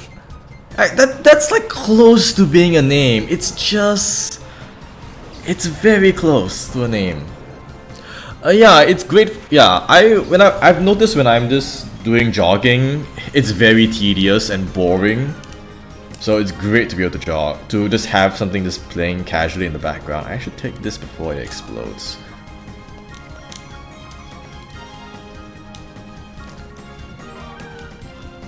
Jogging especially. Exercise when you're lifting weights, maybe less so because you need to constantly be paying attention.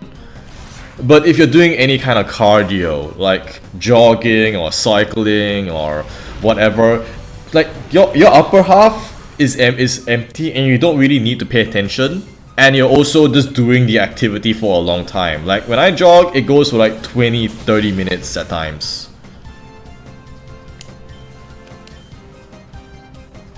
So it's great to have something just playing in the background while that's happening. I get to see much more faster. I mean, I guess so. If depending on what your jog route is, but if you're running on like a track where it's a fixed location and you know it's like a relatively empty path in front of you, it's okay. Oh, you're in the city. Yeah. You need to be very aware of your surroundings. Cities are very crowded. There's no like comfortable park. And depending on what city you're in, it's kind of dangerous as well. The mental toll, yeah. Like, okay, the problem with jogging as an exercise, it's a great exercise, but the problem is that it's very dull. It's very tedious. Because you're just gonna be doing You're just there for like 20 minutes. Just, you know, exerting energy. A lot of cardio-based energy, and that's exhausting. It's both exhausting and boring. Because there's nothing exciting or interesting to stimulate you. But if... Come and get some. But if you actually have a Vita Valine... But if you do actually have something playing on in the background passively, it does help offset it a bit. The boredom, at least. I've biked in mixed traffic since I was 10 years old. My dude, biking... Okay, I mean, you kind of do need to bike on a I mean, you do need to go and bike on a road, so I guess that makes sense, but eh. Wait, doesn't Ladybug have high special defense? I just remembered. It might live this. Yeah, look at that. I forgot.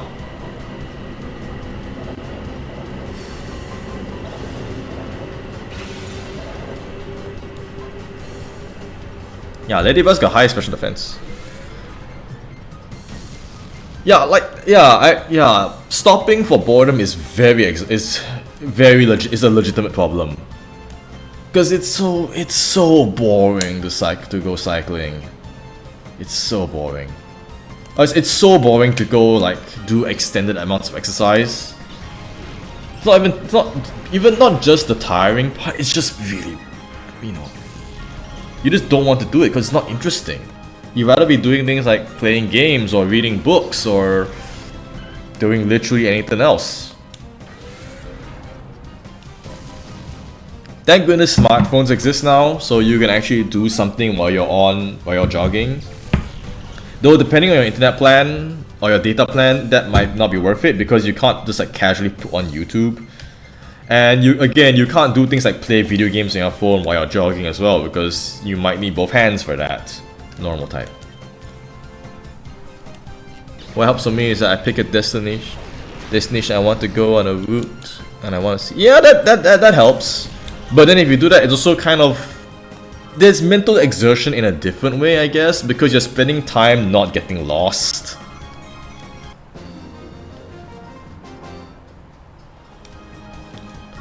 Dropped in the dirt. Okay, considering the sheer number, I think we've gotten to the point where the game is just gonna start spamming you with trainers. Let's see, how do I make the dolphin emulator run faster? There's a speed up, I believe, somewhere here.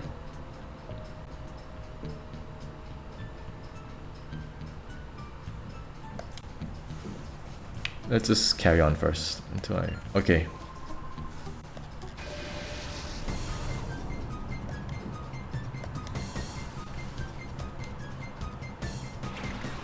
You know, worst case, if you can't find out, just click it on the internet.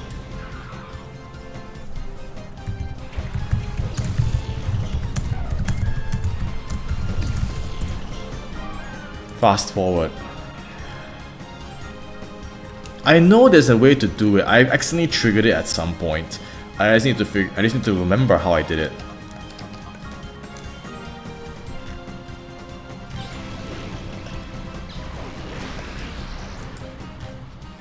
How do you set fast forward? Hold down the tab key.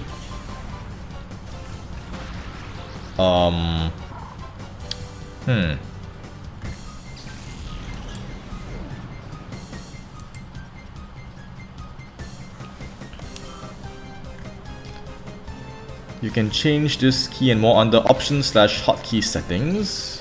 You can hold down the tab key. Can I just like do it now here? Oh yeah, I can. Whoa.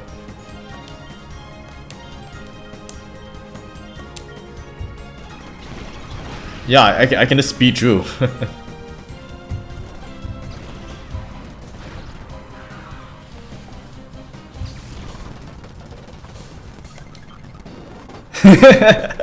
Look at it go. Alright.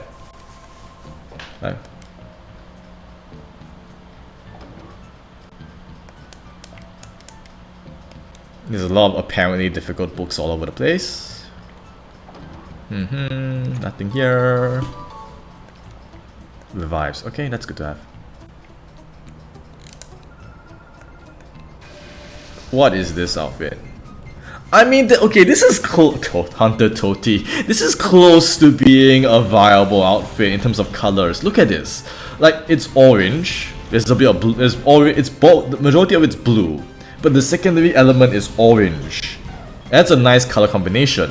And on top of that, there's a little bit of brown from the jacket. That's aesthetically quite nice. It's a good wardrobe.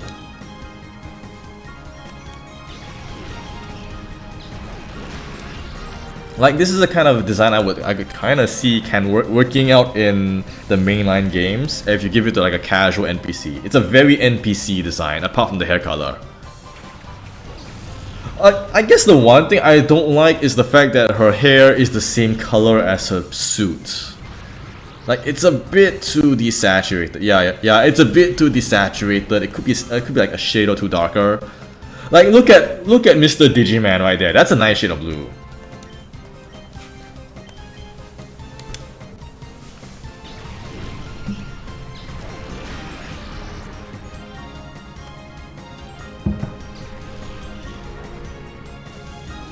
Yeah, that's a bit too brightly colored. A bit too anime and not in a good way.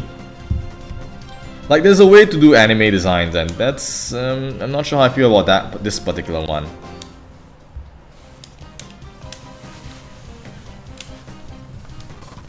Okay, speed through this. There's so much dead time in between the after battles and between, you know, major things happening. Look at this big guy. Bodybuilder LED. Oh no, it's a girl. That's one buff lady. Cacnea and Tentacle.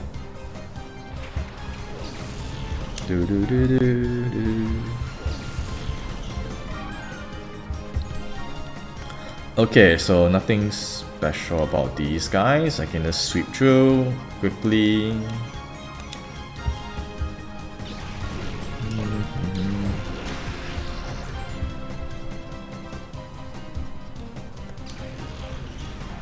The hair is weird. Yeah, it's yeah, Pokemon's got very particular aesthetics when it comes to its character designs. Sometimes it works better than others.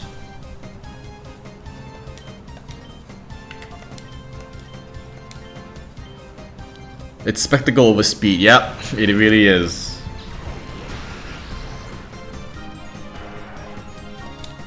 Though I feel like anime designs and outfits can work or live or die by their accessories. Like, you need to have enough there to break up the palette in an interesting way, but you can't have too many accessories, or else you get like stupid stuff like Final Fantasy and its absurd amounts of belts. Like, there was a period of time in like the early 2000s where the Final Fantasy games that were just coming out were just like covered in belts all over the place, and it was actually quite funny as a result. I like how there's arrows that keep pointing upwards. I would think that's a bit of a point of guidance, but it's also really funny the way it's stylized like graffiti. It's a roof.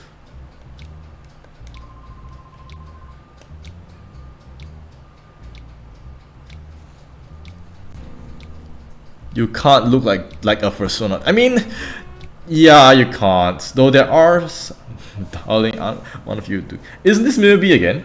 Oh right. What makes you think you could just simply waltz in here, such a silly boy? Grr, where's Mirror B? I'm taking him down. Take him down. Oh, we're not even getting to talk to Mirror B yet.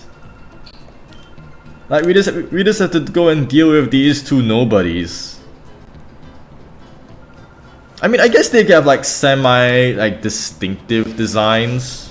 So maybe Mirror B Peon Reef.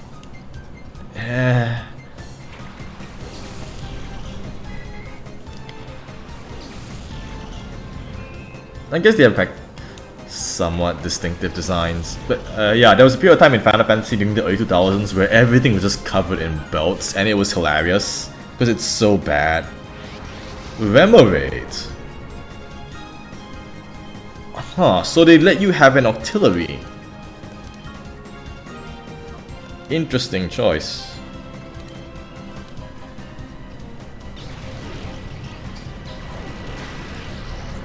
I mean, I guess artillery is a very solid special attacker because it has a very wide move pool, if I recall.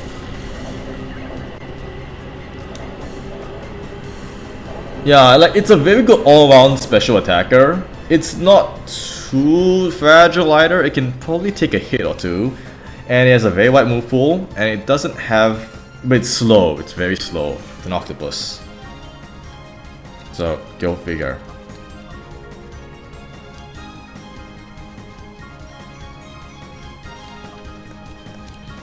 Oh, that's level 20. What? Ooh, I can't do much about that. That's a low level. Yeah, like this is a Pokemon which I don't think they want you to use. Either or they secretly wanted this to be like the Magikarp of the game somehow.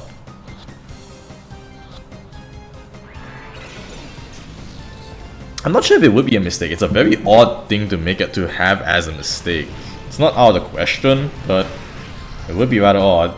I mean, it's not unheard of, but yeah. It's certainly an odd thing to have as a mistake.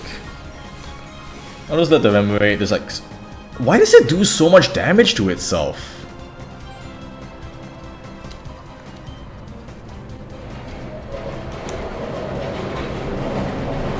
What is up with this Remoraid?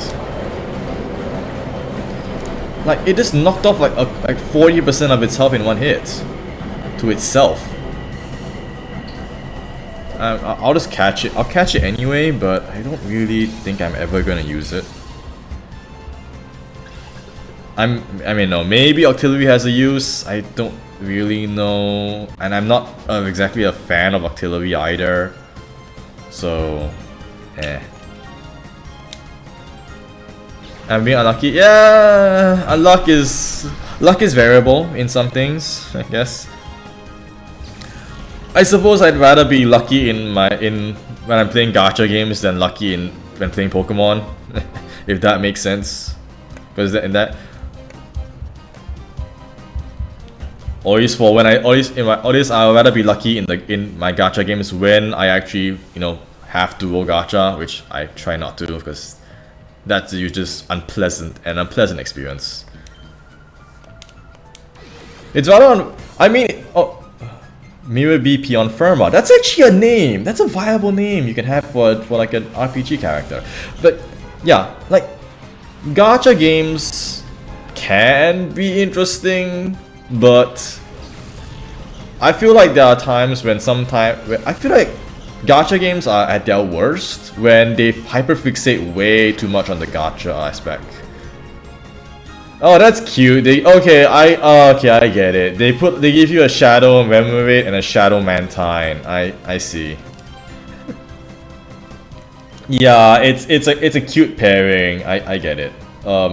Mantine's actually pretty good. I want that. That's a really good Pokemon to have.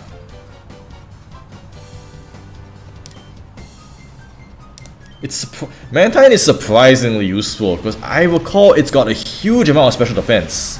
You just gotta make sure it stays away from any like zappy electricity.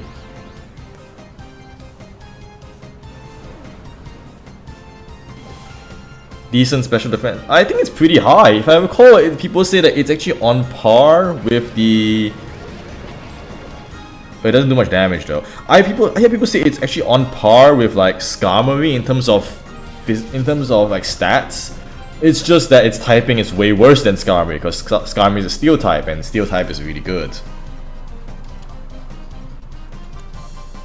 I should switch.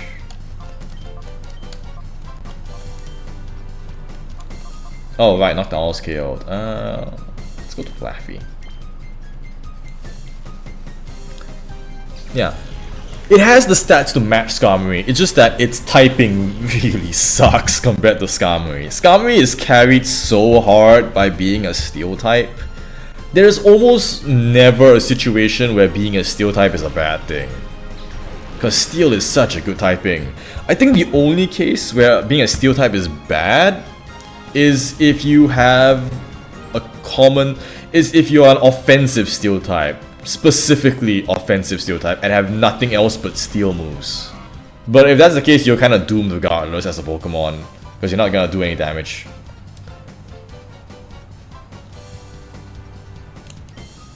Yeah, I don't know how damage is scaled in this game. Look at that. It's taken like nothing.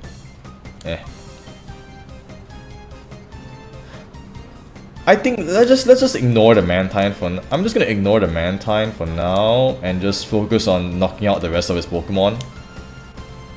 Yeah, Skarmory wasn't weak to any physical type. Yeah, Skarmory's typing gave it what? It was only weak to special moves, which makes sense because it's a pure physical wall. It's great for its role. But then you have Mantine, which is weak to a bunch of physical types. Great, that's fair. But it's also critically weak to electricity, which is a special type that it's meant to wall. So that means that it can't. So it means even though it can't function as a physical wall as intended, that's fair enough. But it also struggles to function as a special wall either, because it is one big category of special moves which it can't tank.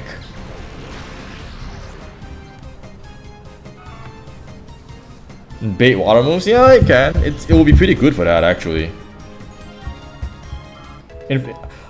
Water Absorb is such a good ability. Any ability that gives you an immunity to something is already straight up good. But if it gives you But if it gives you a benefit on top of that immunity, that's really good. It's really weird when a Pokemon doesn't fulfill a role in the game. Yeah, it's very rare that happens. Like, even the Remoraid, you can argue has a role because it's there to like hint that there's a Skarmory. Sorry, it's there to go and like thematically pair with the Mantine, and that's cute.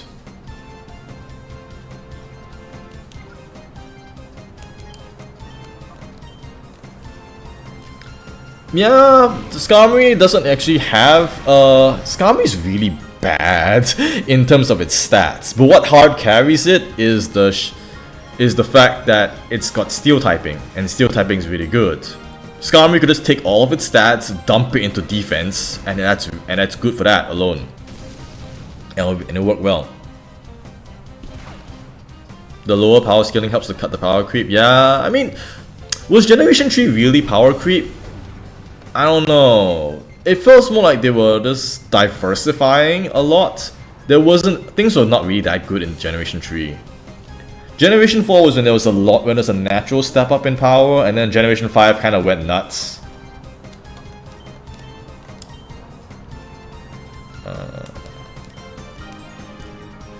It has 140 defense. Yeah, it just kind of dumped everything in defense as a result.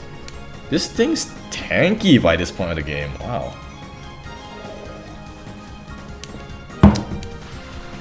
Haha, Power Fusion. Great. Can I think it... Nah, let's play it safe. Let's play a bit safer. The Anti-Enderman. That's a great name you've got there. Hello, Skyrim is such a weird one because it's so good in singles but fall good doubles. Yeah, that's because doubles fundamentally works because it's a more offensive paced game. The problem with Skarmory was that in singles, the problem with Skarmory is that by design, it's meant to be a wall. It's a very good wall, but it's still only just a wall. And there's only so much you can really do in a doubles based game because all it's gonna do is just sit there and it can't contribute. Like, you tend to see this in a lot of video games, like turn-based RPGs as well. You have the designated tank character, but the tank which doesn't do much damage. But the tank character still needs to provide some form of utility besides just sitting there and not dying.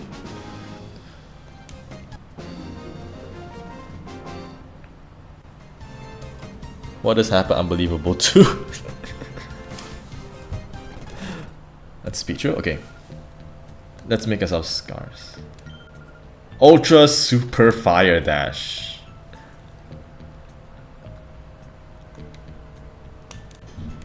Oh no, Mirror B broke his own TV. And Einfall.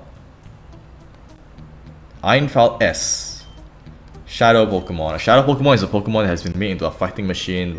We've read this before. What we didn't know is that Shadow Pokemon exude a dark aura that can't normally be seen by the human eye. Unfortunately, a girl with the ability to use this dark aura has been discovered. This is a major problem.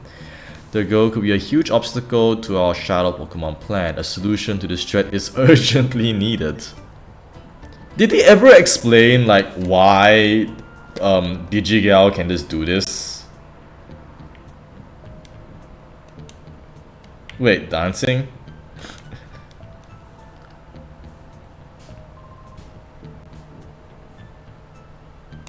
Oh, thank you, save me. Do you know Duking? How will you help me? Do you know Duking? No, I don't know Duking. I've never seen this man before in my life. Yeah, okay. Okay, I'm a fool. You knew nothing. You knew nothing, my man. I didn't know what was happening at all. They've taken Duking hostage.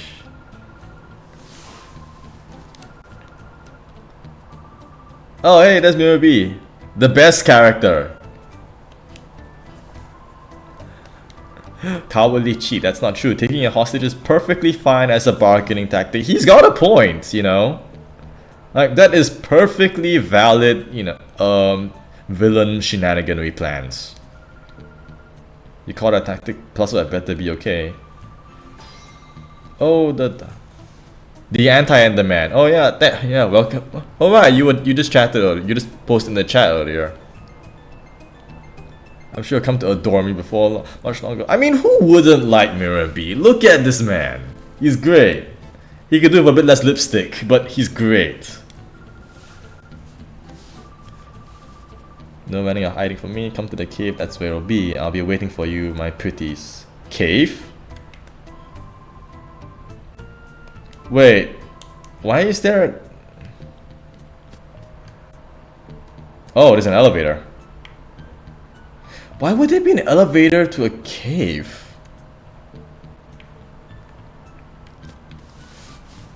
Let's see. It's also a good hazard setup, but it isn't available in doubles. Yeah, Skarmory doesn't really do much. So it's got all you great... It's all... So yeah, well, that's what I was saying. A Pokemon needs to do... A tank in your RPG, in your turn-based RPG game, needs to do more besides just sit around and not die. It's gotta do things like redirect damage to itself or provide some kind of utility to the team. In Skarmory's case, it has a lot of great utility, but all of that utility is just, you know, most of the utility it has is only relevant in singles, because nobody really does, because hazards suck in doubles. I'll use Mantine. But that just means that people won't, as a result, that there's not much incentive or reward to use Mantine, to use Skarmory in a doubles environment.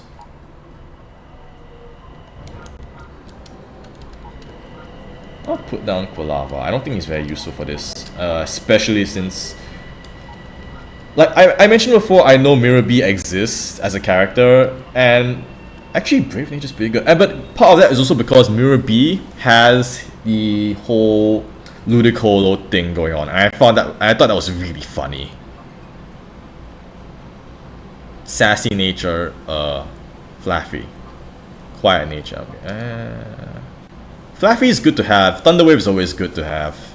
Mantine can't do much right now. I think he's got Water Absorb, right? Yeah, that's good to keep. I'll take that. Actually, so yeah, I know that the only thing about Mirror B is that he's really funny and that he has 6 Ludicolo on his team. Like, that's a really funny battle as a concept.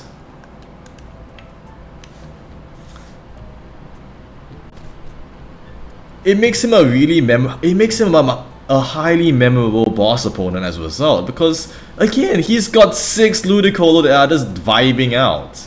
Very funny. No wonder people love him.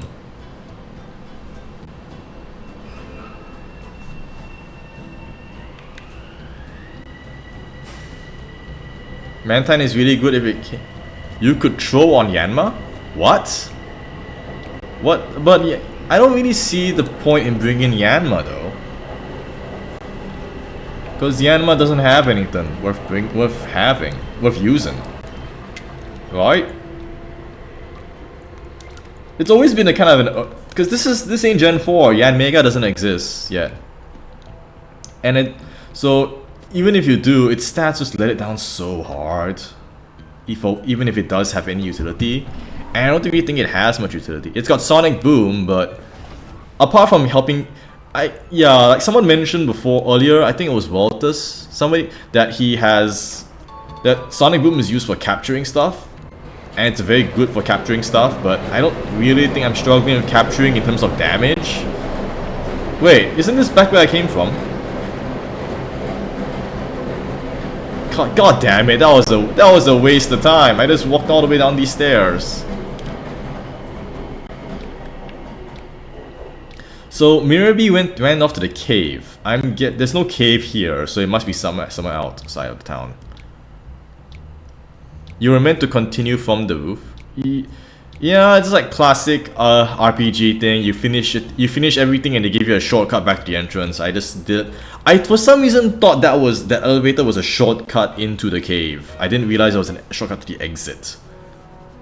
What? You need to go back to the roof. Do I need to talk? No, the cave is on the roof? Oh, it's that place the guy was guarding earlier.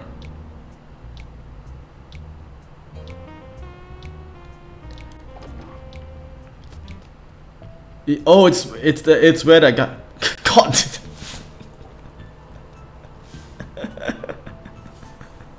What?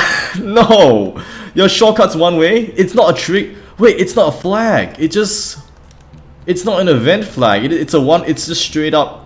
It just resets. Okay. The door is locked. Nope, this isn't gonna work. No, the NPC battle here don't reset, but it's just kind of annoying. Nope, I guess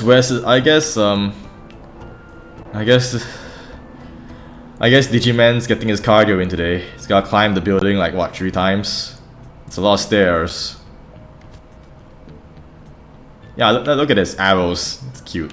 Arrows disguised as graffiti. Very cute form of player guidance. I mean, it's not really that helpful as guidance as well because they put the arrow next to the stairs. Yeah, like why is this a cave on the roof? How often do you ever see a cave on an elevated area? Not often.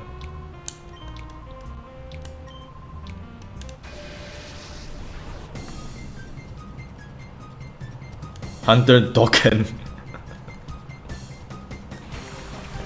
This is not Dokkan. Wasn't there a game named Dokkan? I remember it was like what, Dragon Ball? I don't know. I don't know enough for Dragon Ball.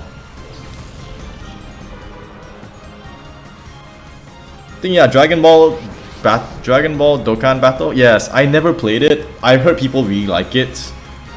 I don't know much about it myself.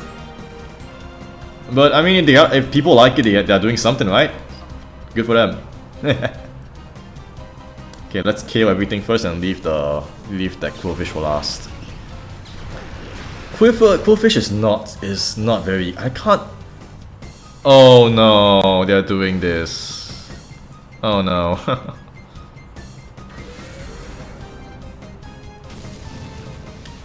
Okay, Mantine does no damage. I guess that makes sense. It's a wall.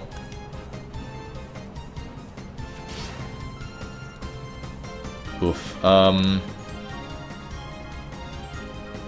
Quillfish, there are a few things I remember about Quillfish. One of them is that it's got poor special defense.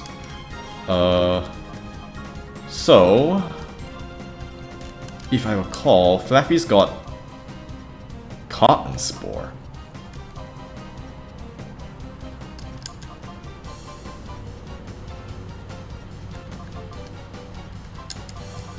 Yeah, we'll switch to Mischievous and have Mischievous handle it out.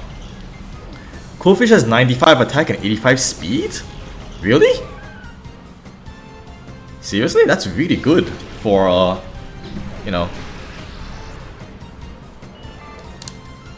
I mean, it's not great, but by Jotomon standard, that's actually not bad. Oh, hey, a Linoon. Those are always great. Those are always cool. It's got Poison Sting. I don't know, that maybe will do more damage than Surf, depending. That's because of how its stats are distributed. Linoon is a bit concerning, but I'll just stat this thing first. Start getting damage on the Quillfish. Oh, surprisingly tanky Linoon. Mud Sport. Another move they removed. Oh hey, there's the Surf. We were just talking about that.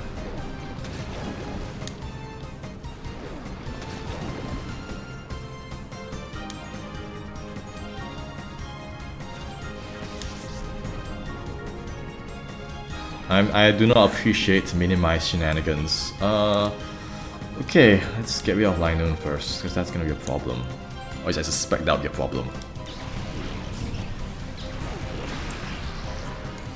But yeah, I'm so glad they gave Quillfish an evolution in Legends Arceus.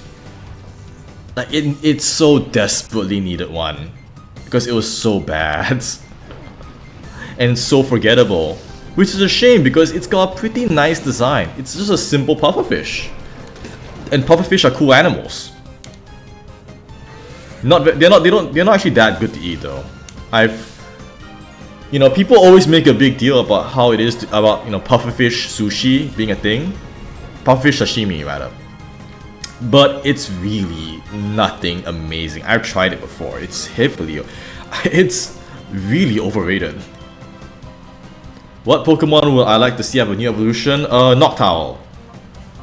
An odd choice, but I always feel Noctowl is a really cool Pokemon that just never really gets much attention. And there's a lot of potential, there's a lot of room to go with something like Noctowl. Because it's an owl. Owls can do so much. You can do so much with an owl Pokemon. No, not this. No damage. 85 defense. Yeah, I remember. The only things I remember about Quillfish is that it's got much higher defense than one would think. Like, surprisingly not bad defenses. What am I doing? Actually, yeah. I can try to chuck a ball. I don't want to use Shadow Ball on this thing because I think it'll be KO'd. Mischievous, Mischievous right now is doing so much damage. It's not really worthwhile, but I mean, okay, within this game, it has a role. Because there's a lot of Pokemon, you notice, there's a lot of Pokemon with contact status abilities. Like, Flaffy's got static. I'm pretty sure Slugma has flame body. So that's a burn applicator. Flaffy has static, that's a paralysis applicator. So Quillfish is the poison point applicator. Unfortunately, it still sucks, but, you know. Is it still paralyzed? I can't check its status. Let's just do it again, I guess. Oh, it's still confused. Oh, well, it's fine. Either Poison Point or Swift Swim. Yeah, if it's Poison Point, that would be really useful. That would make it really useful as a status applicator. Oh no, this thing used Minimize twice. Oh, right. That sucks. I can't do much then. I'll just have to... Let me just... Nope. Let's just speed through this, because this will hit. I think it's safer for Noctowl to Shadow Rush.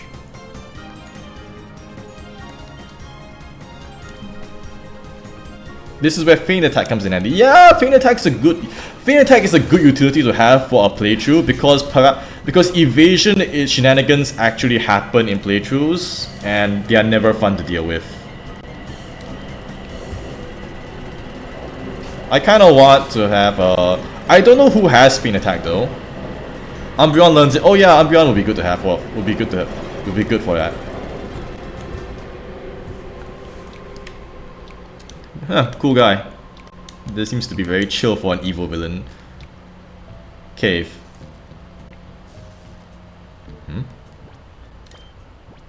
Poison.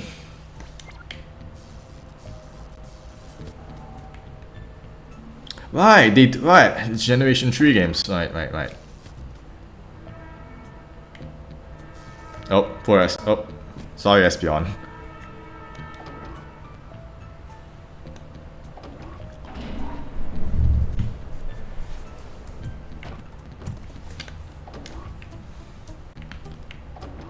Oh, wait, no, it's one way. No, no!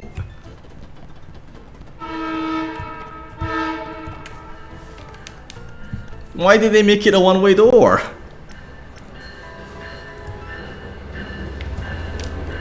Okay, come on, let's do cardio. Climb the building again, Digi-Guy.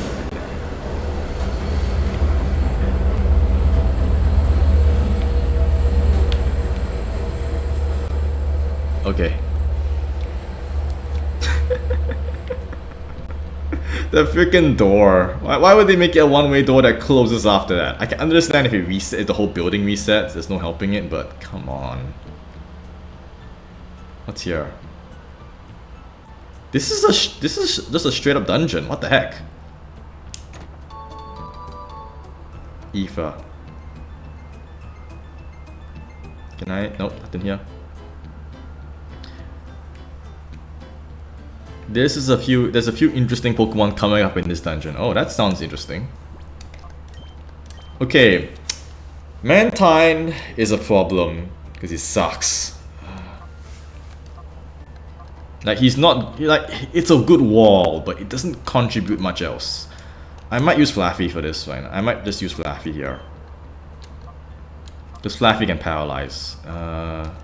Umbreon's maybe worth taking here.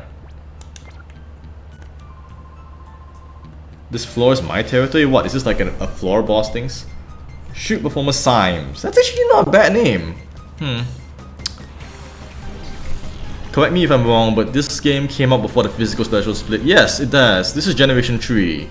Having a HP sponge isn't that bad. Yes, correct. He's useful.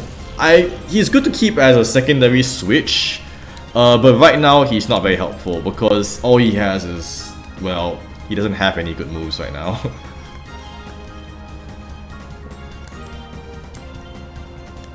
Anorith is a cool Pokemon. Like, wow.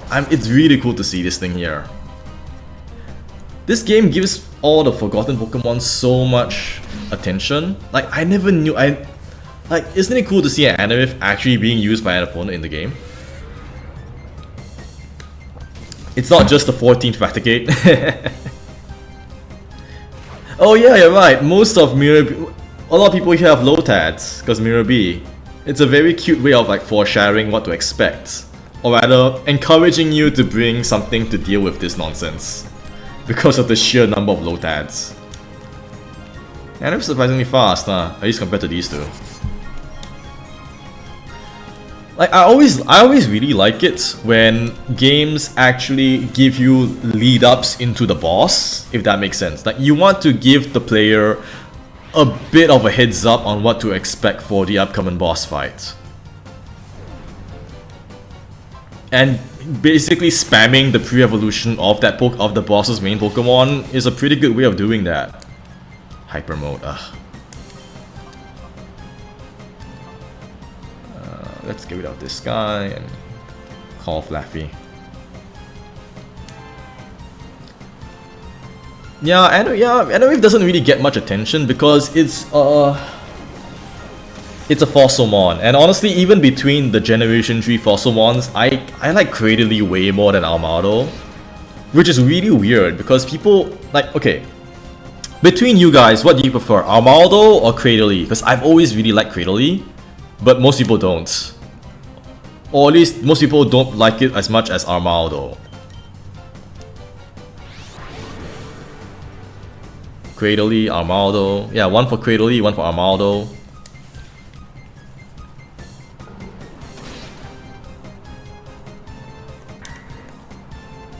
I have nostalgia bias for Armaldo. Yeah, see, most people tend to prefer Armaldo, which I get it. Armaldo is cool, but for some reason I really like Cradley. It's so weird.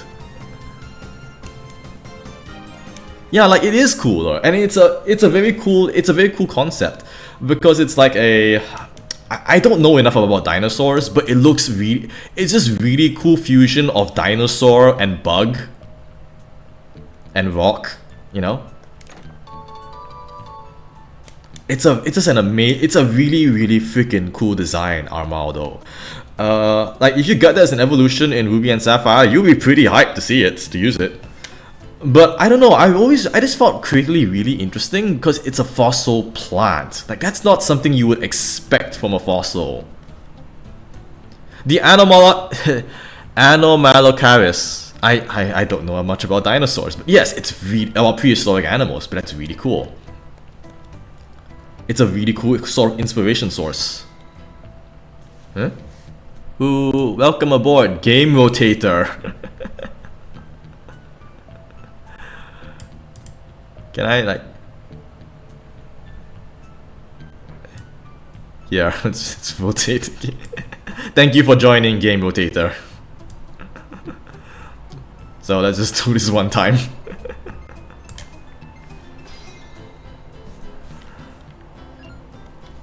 Dak Zeke 214, welcome aboard. Chaser Mice would like to battle. There's a lot of great names both here. One thing I always really like seeing is seeing people's goofy usernames when it comes to a lot of things. Like for example, have you guys ever played like Team Fortress 2 on Steam before? I know it's a bit of an old game, and at least it's old by the standards of some people nowadays. But I played a lot of TF2 as a kid. It's really fun. Nowadays it's full of bots, but back in the day it was amazing. That's a cute animation. One of the funniest things, yeah, the hat game. I actually played it before it became known as the hat game. Funnily enough, I was there when they actually implemented hats and trading. So I kind of witnessed the evolution of a game monetization system in real time, and that was something that kind of got me very interested in game design. It wasn't one of the things that, you know, prompted me to go and become a game designer, but I thought it was really cool. So one of the funniest things about Team Fortress 2 is just playing through and just seeing the most random AF usernames out there. It's really funny to it's just really funny to... And it's not like Call of Duty where you see people like edgy teenager names, right? The kind of names which like 10-year-olds would think is cool and funny. No, you play Team Fortress 2 and you see wacky shit. Like, I can't remember any offhand. I need to go and like search it up on the internet. But ooh, there was some really amazing names for TF2 that just got me laughing really hard. And it's and I think it's because of the fact that you can Steam allows you to change usernames very freely. So because you can change your username very often, people can just use their name as a joke, and that's really funny.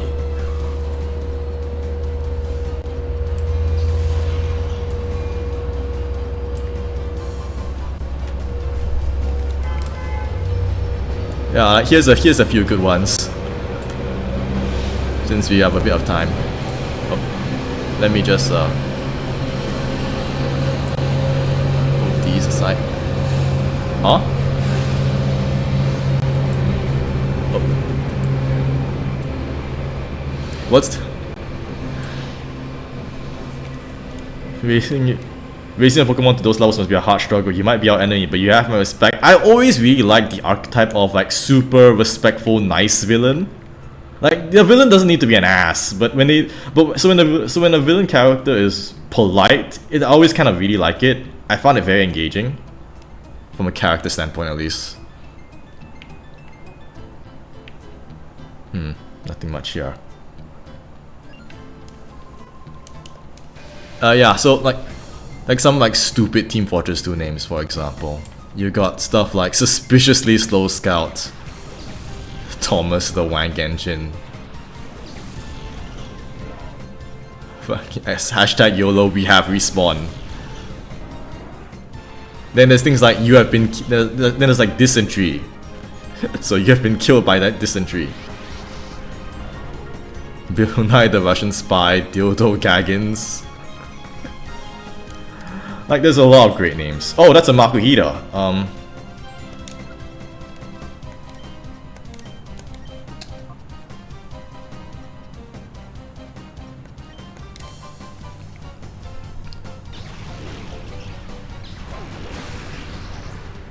Yeah, it's a lot of funny names. Alcohol Holocaust. This is on the like stuff like this is on the verge of being offensive, but at the same time you have to respect the pun. Meditite, really nice mix attacker. Indeed, it is, especially since this is yeah, because it has fighting stab. And oh no, Fluffy went down. I'm not using. I don't know, Meditite. Has Noctowl gotten a move yet? Nope. Yeah, let's just use Noctowl a bit. What got me really interested in game design? Yeah, what got me interested in game design was, I mean, I've always enjoyed playing games. That's never changed. Even as a kid, in fact, especially as a kid. But one high jump kick on Meditite at this part of the game, wow, that's really good. That's a lot of damage. Let's just get rid of this Bagon first, and then we can focus on capturing it afterwards. But yeah, one thing that really convinced me that game design is something I really wanted to follow was, have you guys ever heard of this game called, I mean, I'm sure some of you have because I use it all the time in my videos, Ghost Trick Phantom Detective. It's a spin-off, not really a spin-off, it's a game made by the same developers as Ace Attorney. So one thing that really convinced me I wanted to try out game design was in the game of Ghost Trick, there's a very cool moment. I'm sure some of you who have played the game know what I'm talking about. The really big plot twist where you meet the big bad for the first time. Some of you know what I'm talking about. That game did something so amazingly cool with its mechanics that I was just really taken aback because I didn't think that something like that could exist. No, not from the 3D perspective. You know, how should I describe it? You know the part, I guess so, you know the part where the screen turns blue instead of red? If that makes sense. Yeah, you know what I'm talking. If you play the game, you know what I'm talking about. I don't want to explain what it is in detail because Ghost Trick is a really good game, and that's like the biggest plot twist in the entire game. I would highly recommend anyone who would. Yeah, it's really hard to talk about. Anyone that's played the game knows what I'm talking about, but I can't. Yeah, like it's a game that makes you go, my goodness, I never knew games could do this. It's such a cool idea. It's so cool. I want to create something just as cool, you know? And you know, we're being kids, we all want to, you know, I'm sure many kids have entertained the idea of, oh, when I grow up, I want to write a book. I want to be a book author. Because especially during my time, because Harry Potter was such a huge thing at that time. A lot of kids wanted to write books. I was one of them. Then after that, I came across that and I decided I want to become a creator, but for video games. And I thought that was really. because I saw what video games could do, and I thought I was so impressed. Great, my headphones cut off. Never mind.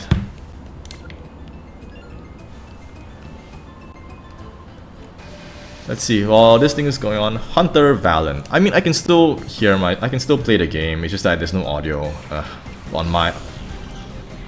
Or at least there's no audio on my end. Hey, another low tab.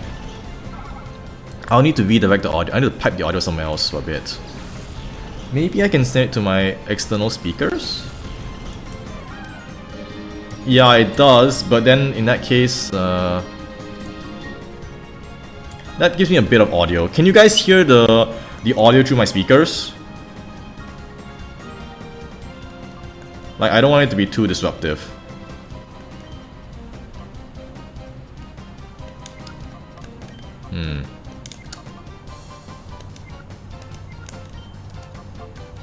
Audio's going through the stream. It's got a bit of echo, yeah. It's not the most pleasant. I need to get myself a better pair of headphones. I've got like I'm currently using a set of wireless ones because my wired headphones kind of the only other alternative option I have are like a pair of cheap those Apple earbuds, but they are like years old and they're kind of broken and frayed.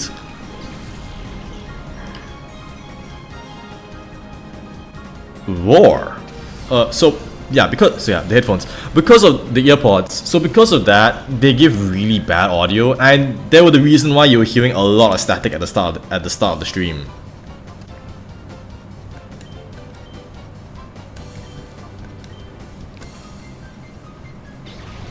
It's got a bit of echo. Maybe if I just point the mic away, it'll be better. No, there's still gonna be a bit of residual audio no matter what.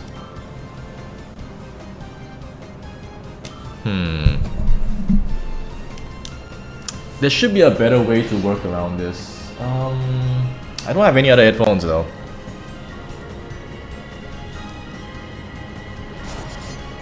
There is a bit of audio, I would think. I mean, the other option is that I could lower down the output for my speakers a fair bit, so I can still hear it a bit. But I'm more or less playing in silence. I guess in the meantime, I should go and charge these wireless earpods. What do you call them?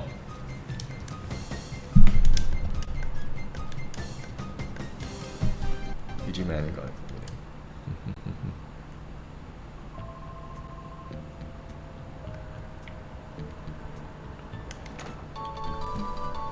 One full heal. Yeah, I mean, did you? Let's see. Bluetooth headphones. Yeah, these things are surprisingly pretty good. Especially since they were free.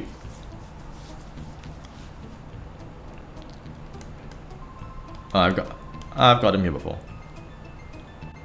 Yeah, I've lowered down the speaker a lot, so now you can still hear it, but significantly less. I can still hear it at least a bit. I'll probably turn it up when Mirror B's on. Why is there a random cave here? Did they just decide I want to have a cave level, which, fair enough. What am I using? Okay, Flaffy's out. Oh, nice. Thundershock's available now. Mischievous is still a thing. Mantine sucks so much right now. I need to unlock its moves, but oof.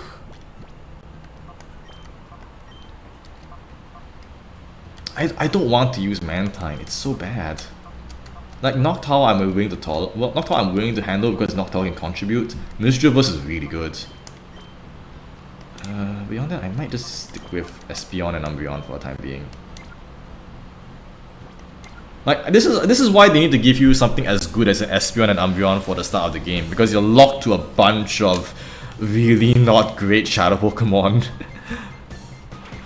Hey, it's Dunsparce. Can we get Shadow Dunsparce? Thoughts on the game so far? It's fun. I like getting to. I haven't played Pokemon in quite a while, so it's nice to be able to play Pokemon again. Is this a Shadow Dunsparce? Oh, nice. Dunsparce is a really cool Pokemon. The Tsuchinoko. I want to capture Dunsparce, but yeah, the Tsuchinoko is a really cool monster. It's really useless. I'm not familiar enough with Japanese yokai, but from what I do know, the Tsuchinoko has a lot of really cool things about it. Like for example in Metal Gear, right? A Tsuchinoko can be found, and I believe if you get it, it unlocks the infinite ammo. So it's a very cool thing to reference.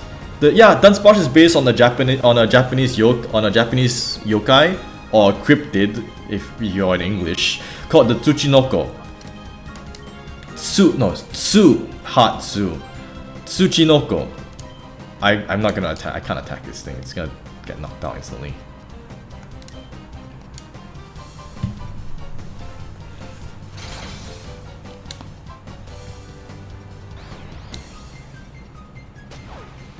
Doesn't do much damage, but yeah, this is before the Dunsparce exists. And okay, yeah, actually, if there is a Pokemon which I take it back. If there's a Pokemon I'm really glad got an evolution, it's Dunsparce, because the Dunsparce is amazingly funny.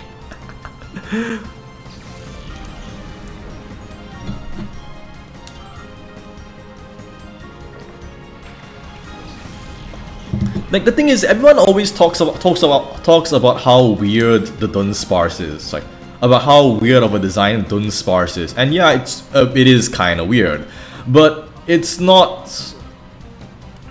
As far as yokai go, the Tsuchinoko is not that special. It's really kind of boring.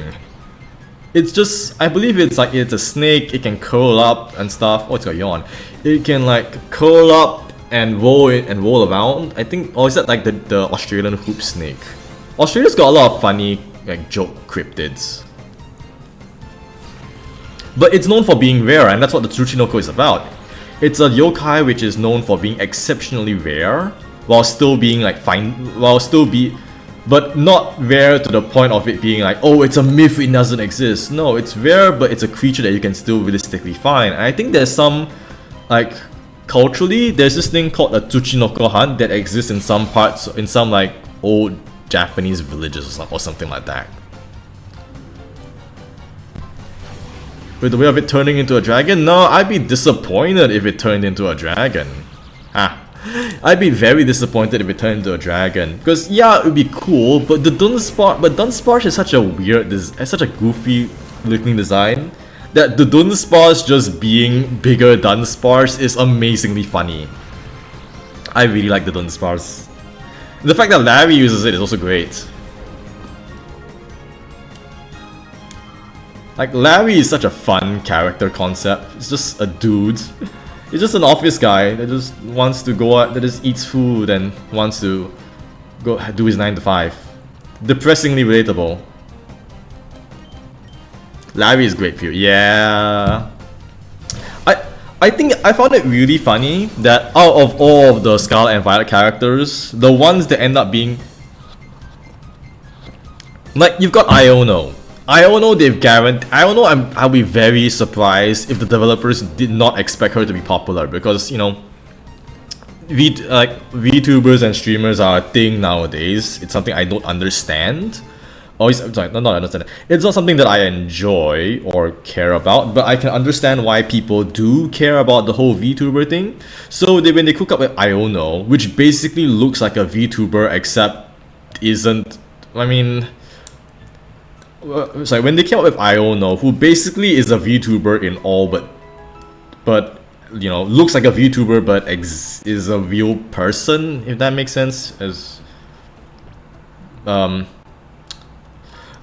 when they basically designed Iono to look like a VTuber, I would thoroughly expect them to expect her to be popular.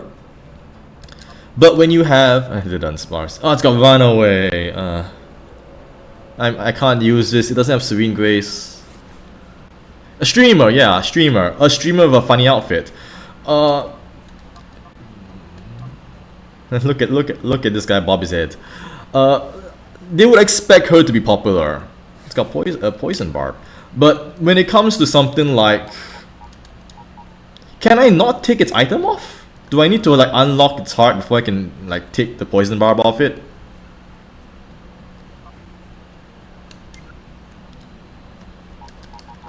Oh well. Rip. But yeah, she's a streamer. I need to have it on the team. That's so specific. Quack says go water absorb. Great. I can probably use this guy. No, I have to just put it in my party, okay. Like they would expect, I'm pretty sure they were expecting Iono to be a popular hit. I don't know if they would have expected Larry to be as popular as he did. Maybe they had an inkling that he would be because they made him an Elite 4 member. On top of being a gym leader. So you get to see him a lot. So I wouldn't, so maybe they expected his popularity.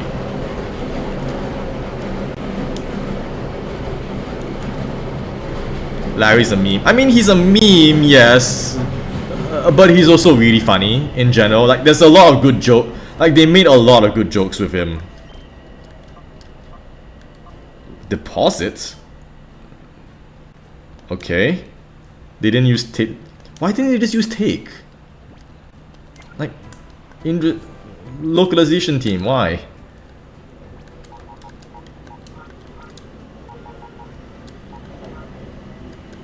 It's weird. Oh well. Not too big of a deal, just kind of odd. Oh wait, I remember these. Do they have different themes as well? Yeah, it's just like I remember these being a thing back in Generation 3 and 4, where the boxes would have different themes that you could set. So they have some visual differences. Nowadays, I think it's just all standardized, if I recall. That's cool. They recreated it here. They still do? Really? I've forgotten. I haven't paid much attention to that. Okay, that's okay. Nah, this is something I like. This is something you sometimes see in games as well, where they go and like show you a bit of something cool and something valuable, but you can't get there.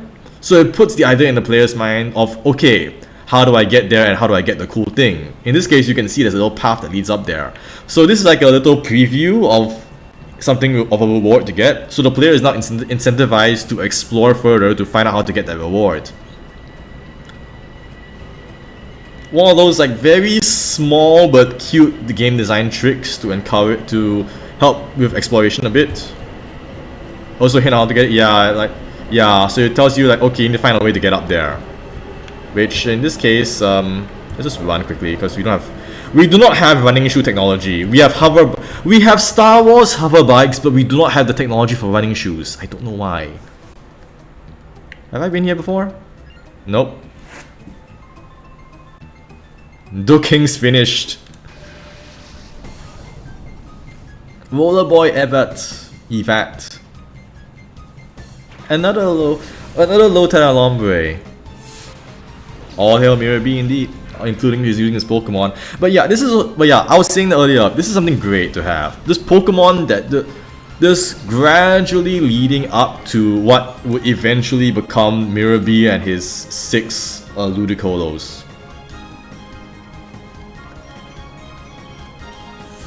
It's a great way to like gradually lead up to it.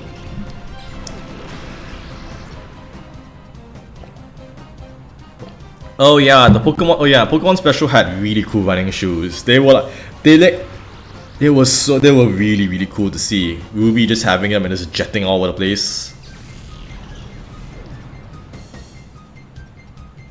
There's so many supplementary features that as an adult I would totally ignore. Yeah, I mean, I don't know. Maybe it's because I studied game design. I tend to be fairly cognizant about a lot of things that most people would just not notice.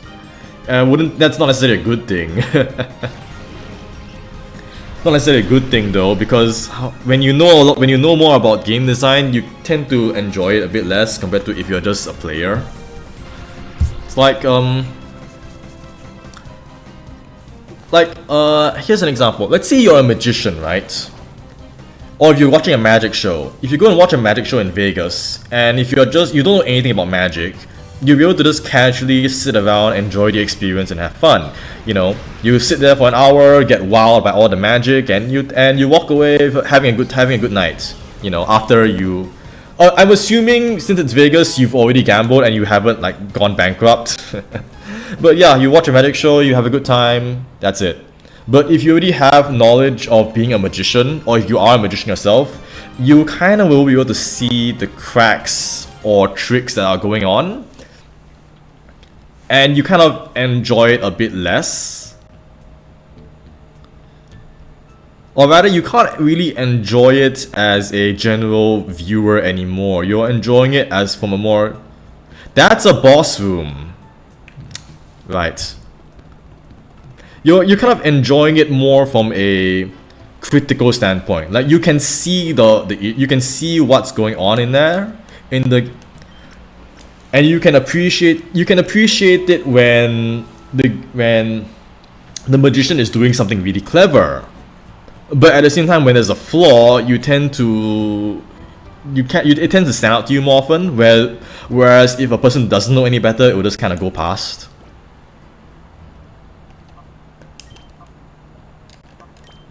Okay, so since this is mirror B, oh god, Mantine is still useless. Oh,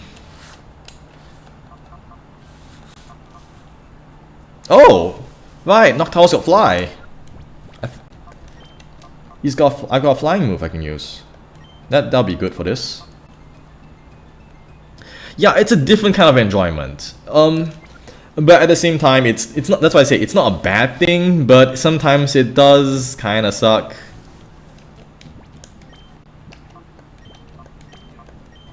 Because you can't just you can't just casually have fun with the game as much anymore. Or rather, when you play a game, you're just like actively thinking about it. Excuse me.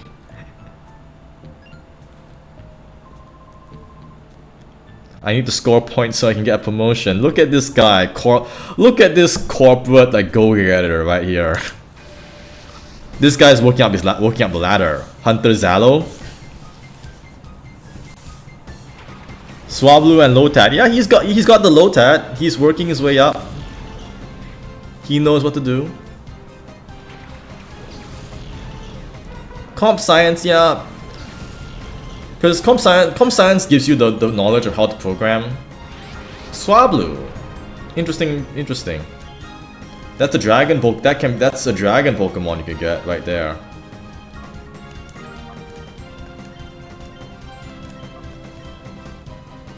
There's both Sing and Dragon Dance. Oh, they gave it Dragon Dance here.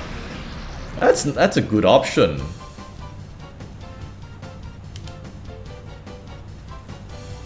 That's useful. Like Altara's really nice as like an early game dragon. It's probably like the best case I can think of offhand of being an early game dragon that's useful, or giving the player easy access to a dragon type. Because prior to Generation 3, dragons kind of always been the very exclusive type to use and have.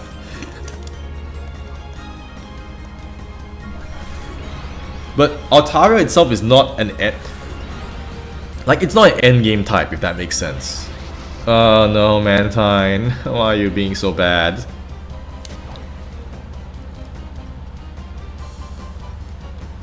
Okay, so I mentioned before that when they originally designed Pokemon, they were focusing more of it. They were looking at it more from a turn-based, as a traditional RPG standpoint, right?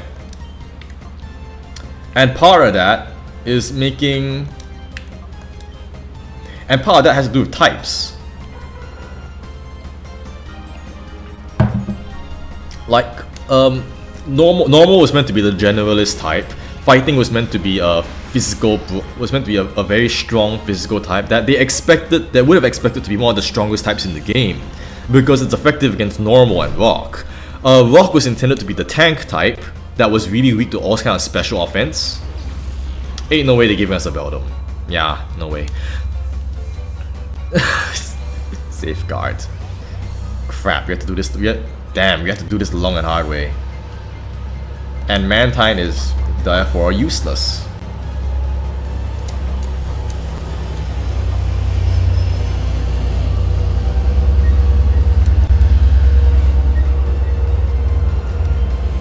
I can't do anything to Beldum. But yeah, where then you have Ice, which is meant to be the glass cannon of the types. And then lastly you have Dragon, which is just normal but better. It's intended to be the... can you hear the train? Is it that bad? Trains.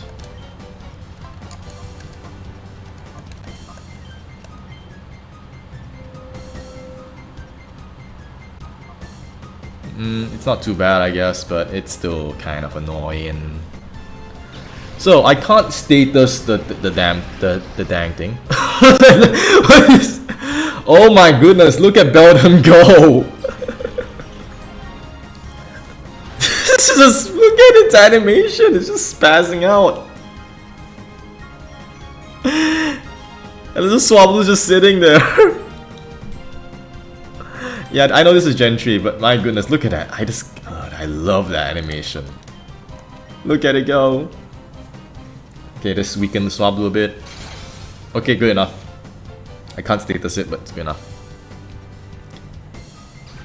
He stands up in midair, yeah. Look at it. And I love how you can see like its eye kind of just like has the little spiral.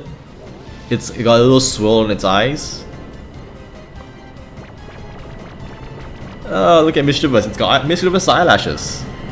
If Beldum can just take itself out for me, thank you very much.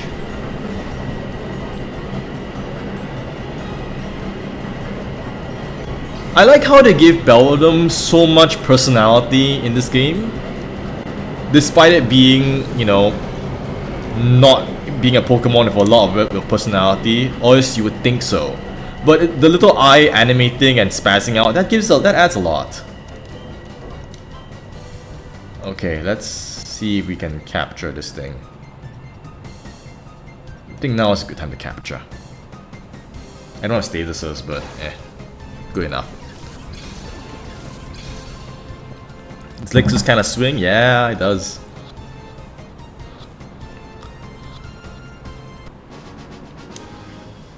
Like I know modern games right now kind of lose a bit of animations, and that's sad, but I can kind of understand why they do it, why they could afford it more.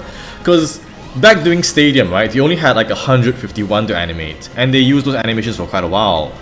Then when they keep escalating the stadiums with more Pokemon, they get to add them quite gradually. So because of that, you know, adding in batches, they could pay more attention to each Pokemon's animation. But when you went up to Generation 6, they suddenly needed to add like what, 500 or 600 something Pokemon animations all at once with 3D models. That's a lot of work. Like, that's too much work to add at one go.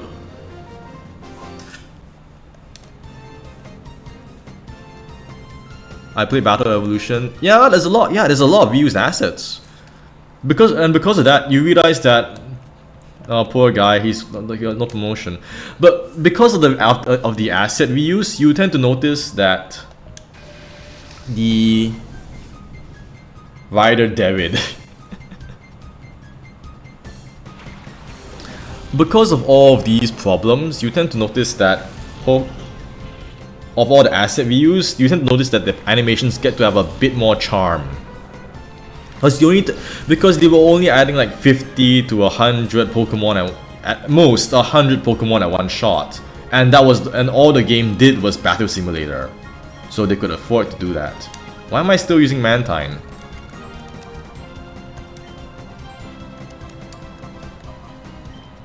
Does Makuagita have anything yet? No, I should not be using these guys. They're terrible right now.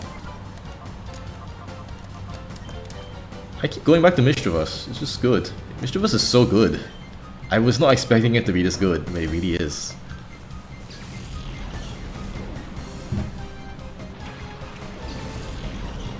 Yeah, they had to do like 700 models for X and Y all at once. So because of that, all the models were using bare basic stuff. Luckily, over time, they started updating the models to have a bit more personality. Like for example, I think was it Sun and Moon or was it Sword and Shield? back in X and Y, Pokemon that were flying just kind of stayed in the air all the time. Now Pokemon are actually on the ground. Now they actually land on the ground, and that adds a lot. And they can only because there are fewer because there are fewer now. And now I know in the DLC for Scarlet and Violet, Blastoise like actually shoots its cannons for water moves. That's great. That was Gen 9. Oh, was it? Oh yeah, I've seen Honchkro's animation before. It is like falls over, like tips its hat, then flops down. It like gets knocked down, tips its hat first, then like flops over afterwards. Great, so much personality. I love Honchkro. It's so good.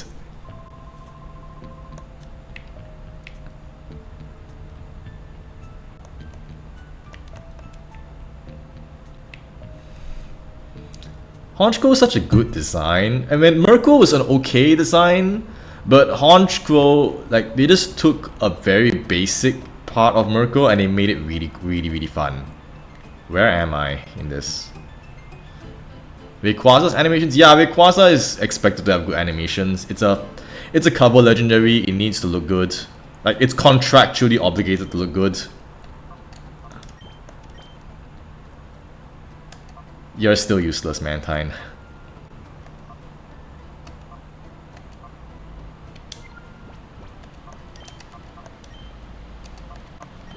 I'll level up Umbreon a bit.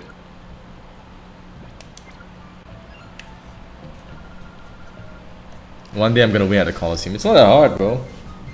Hunter Melly. That's a real name. That's a viable name. It looks ridiculous, but in lore, Rayquaza is a Pokemon that never lands. Yeah, I can see that. That's a good excuse to have it constantly be in the air, and also because I can't really see it being on the ground. Though I guess they did do that. Oh, this is 2 Zigzagoons. Oops. But then you have weird moments, like for example in Smash Brothers Brawl, where you fight Rayquaza and it comes out of a lake and you fight it on the ground. That was a really weird choice, but it's cool to fight Rayquaza like that, I guess. Like, have you guys ever played Brawl? Subspace Emissary? It was pretty cool to fight it, but it was so weird. Zigzagoon only moves in zigzags. This trainer's got a fun theme. It's just Zigzagoon and Linoon.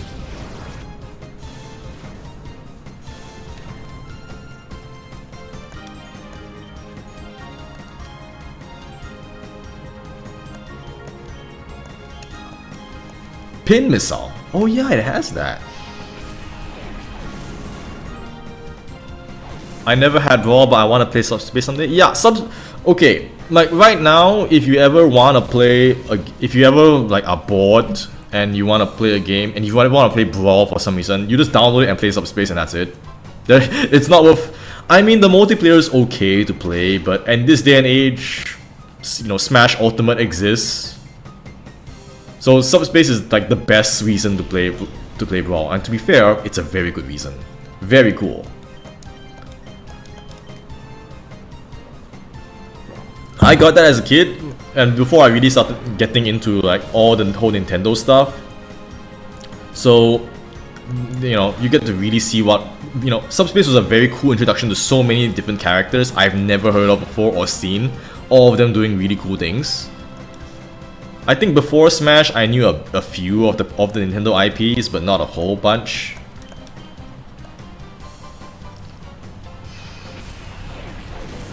But I never knew anything about, like, say, Fire Emblem or Metal Gear Solid. I did know about Metal Gear Solid. I think even back then, but that was like so many years ago. Like Star Fox, I've never heard of Star Fox before until I saw like Fox and Falco. Sonic, who hasn't heard of Sonic? Ugh, the train.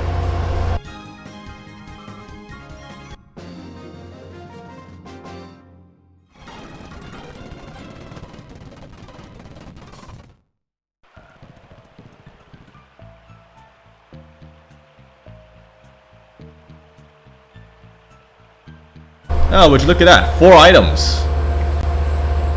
So this is what I was talking about earlier. They show you a preview of what's up here, and afterwards you can eventually come your way.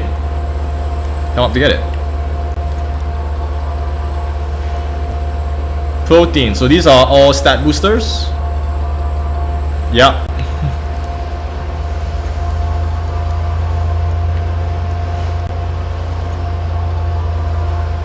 Good to know. Ah, trains.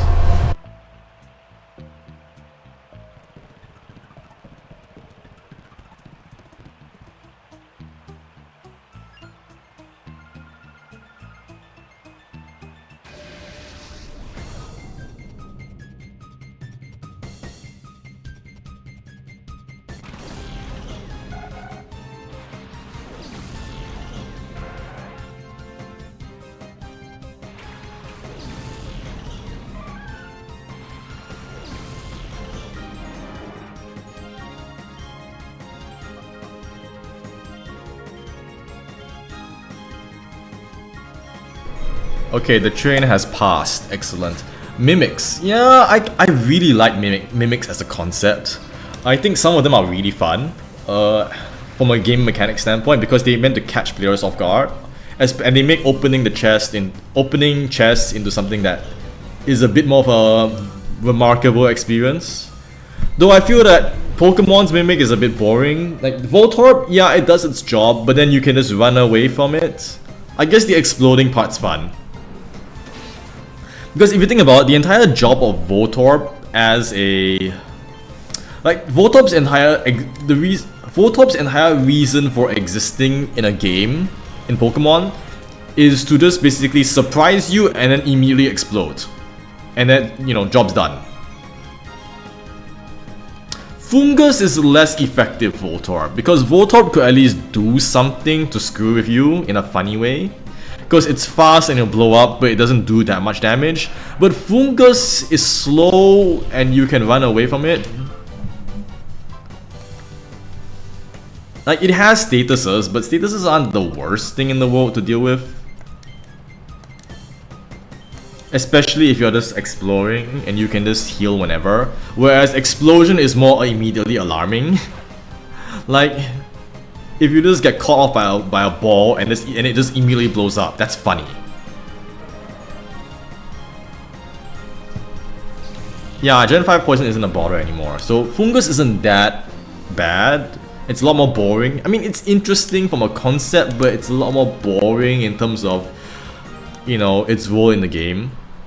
Voltorb's funny. Electrode's also very funny. That's the reason why they designed Electrode with such high speed but low attack. It's so that it can safely blow up on something, but things can still potentially live. You know? It makes it very, very good as a mimic that just gives that for immediate shock value, but still gives you a chance to survive and run away. Oh, that's the exit. I did not know I was there. I can only assume they gave it Gyro Ball as a joke. I can only assume they gave it Gyro Ball as like an ironic joke because they think it's because somebody thought it was funny. You know, give the fastest thing in the game, you know, the ball move that makes it slower, that encourages you to be slow. I think that's a... If I was a developer, I would do that just because I would think it's funny. And developers have a very twisted sense of humor when it comes to messing with their games. Oh, Vital Drill. Useful. Mantine is still useless. My god.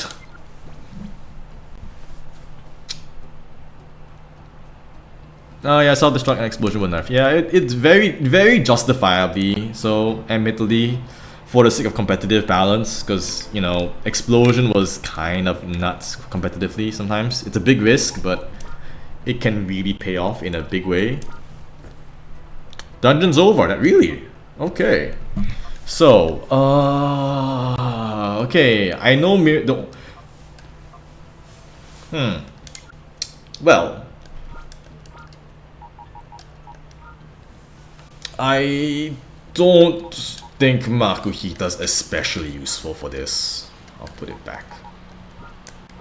I think Effective 500 base power is ridiculous. Yeah. Explosion is pretty wild. Yeah.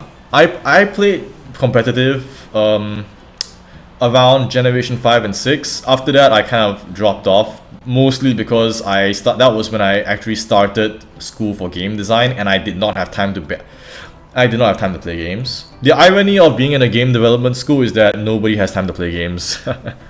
Painfully ironic.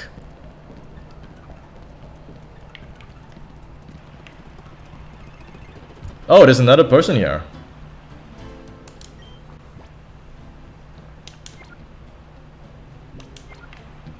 Eh? Not even as homework. My dude, our homework was not to play games. Our homework was to go and program nonsense. There is no time to play a game.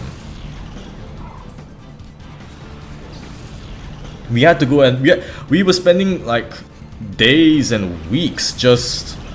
Yeah, we were supposed to be one room away, then I kind of went the wrong direction after healing, and I stumbled across this lady. So, we will just knock out her Pokemon as fast as possible, then hit in. Yeah, it was pretty painful. You had people like camping out overnight in the school just to go and rush assignments.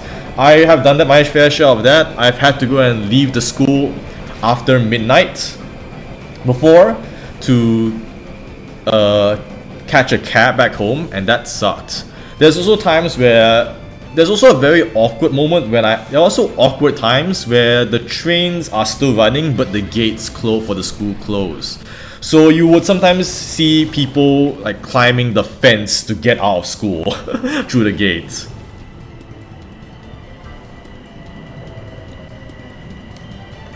And bear in mind, this is a school for this is a tech-based school, so people were like carrying laptops and computers while climbing the fence.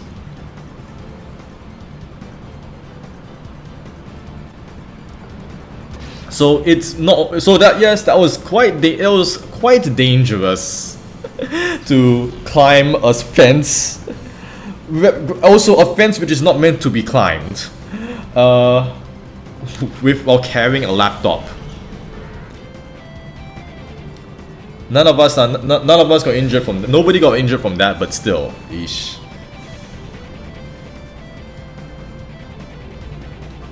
Okay, everyone's attack is just going down. I should probably switch Mischievous as a result.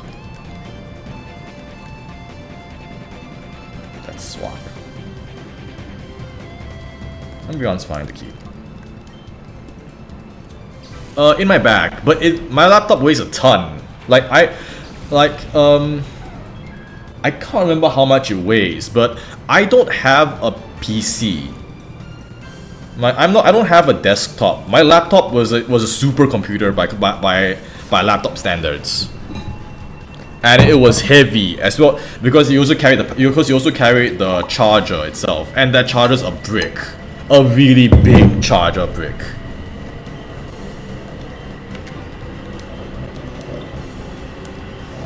Not to mention the rest of the stuff you have in your school bag, in the bag as well. So yeah, very dangerous to go and climb a fence with it. A lot heavier back in the day. It wasn't that long ago. It was like what? So it actually was quite a long time ago. Now that I think about it. Let's see. When did I finish school? Wow. Let me think. I worked for about 2 to 3 years, and then there was COVID, which kind of just like messed with everything. Actually, COVID kind of messes with your sense of time in general. So a year since I've started going to business school. I would say it's about 4 years ago. Yeah, I can't catch this feel, unfortunately. Which is a shame because look at him, it's a ball. Sphere is like the most Kirby Pokemon. It's great. Unfortunately, we can't get him. Sema. Friend shape, yes. It's also very unfortunate that its evolutions aren't as great. Like I like Walrein, but Sphere is amazing compared to that. This is a dead end. What's the point of this?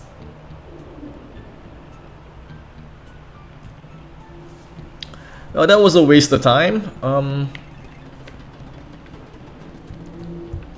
Okay. It's a maze. You want your maze to have things to enter. You want your maze to have things to like dead ends and things to punish the player for it, but it still sucks. This is the PC. What am I doing? What am I doing?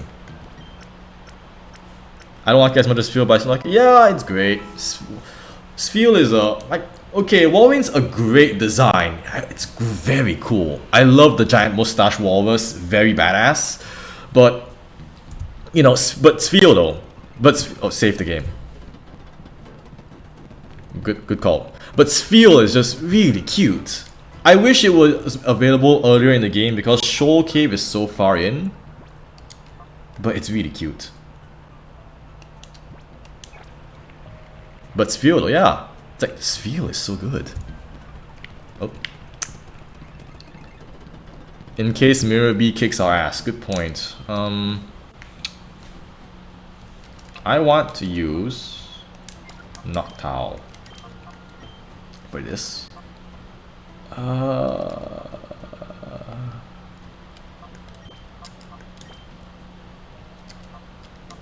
Are you still useless? Yes, you are still useless. My goodness.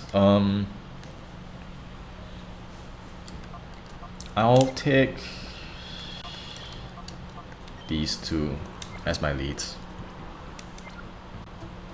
Yeah, I mean, Pokemon's a very tricky thing to balance because you want Pokemon which are available early on, but okay, I know this is where Mirror B is, but I'm gonna use.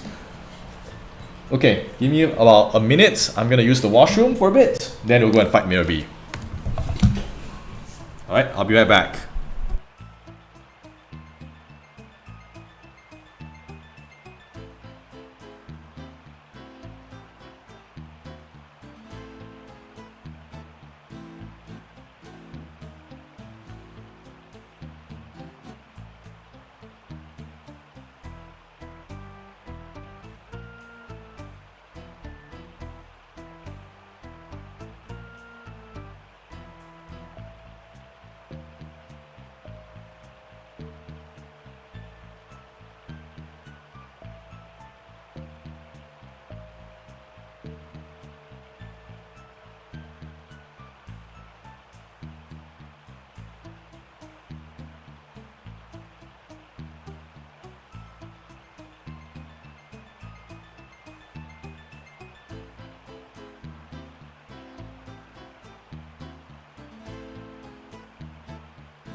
Okay, let's see, we're back.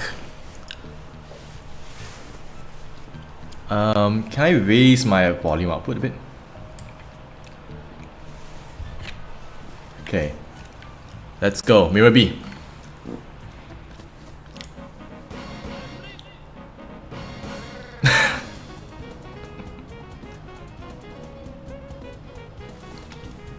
What a team. Such a mood whiplash.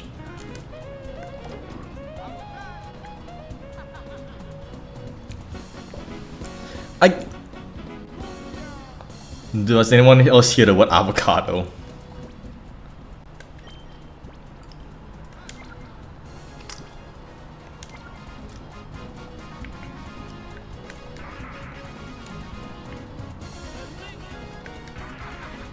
Does he just ignore you until you...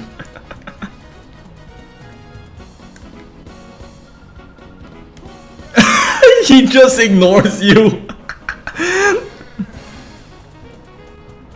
I love the fact that Mirabee doesn't care that you're here. If you just try to sneak past him, he'll just tell you no. Very politely. And he doesn't even fight you, he just dances. Like, he has no evil plan. He's just here dancing in the cave for no reason because he's just having a good time. He even decked out the floor. It's great. Yeah, he's just living his best life.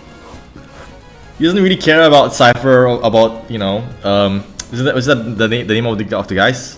He doesn't really care about is Cypher, I think was it called? They didn't give a name yet, but he doesn't really care about his boss. He just wants to dance.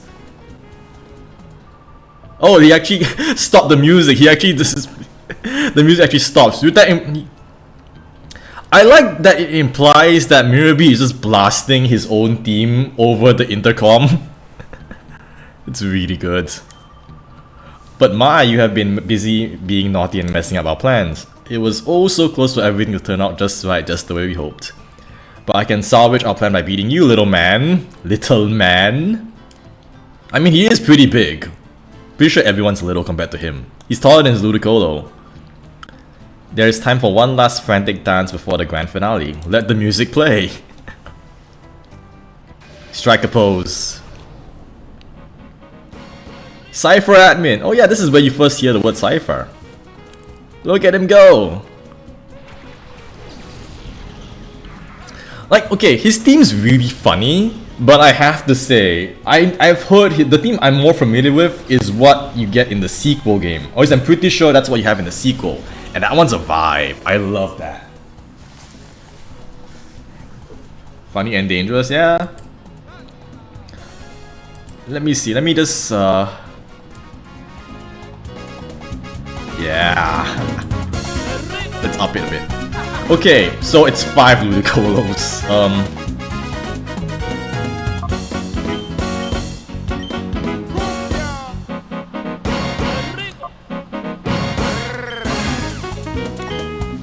Rain Dance. Oh, I see. Too loud after all? Ah, that's a shame. Fair. Okay, I'll lower it.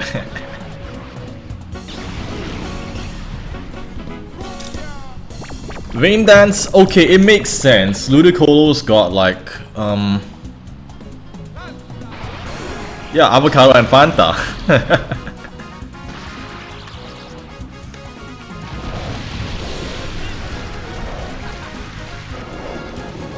That's a lot of Ludicolo.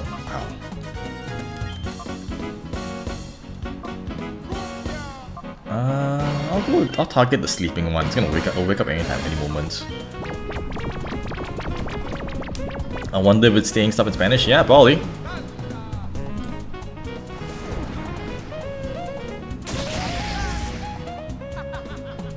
You know, it might just be like generic, like Spanish noises.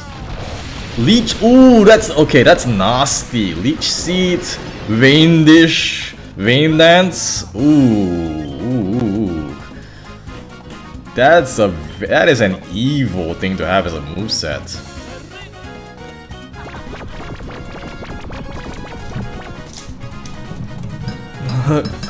Look at Noctowl just standing there menacingly.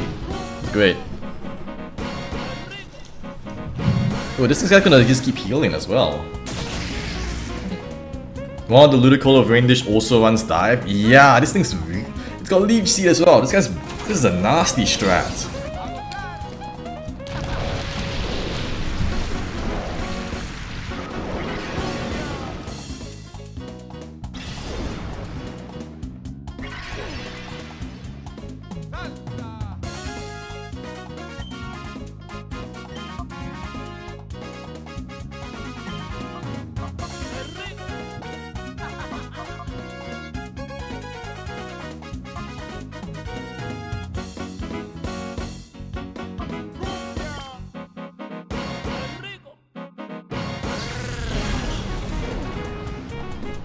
I mean,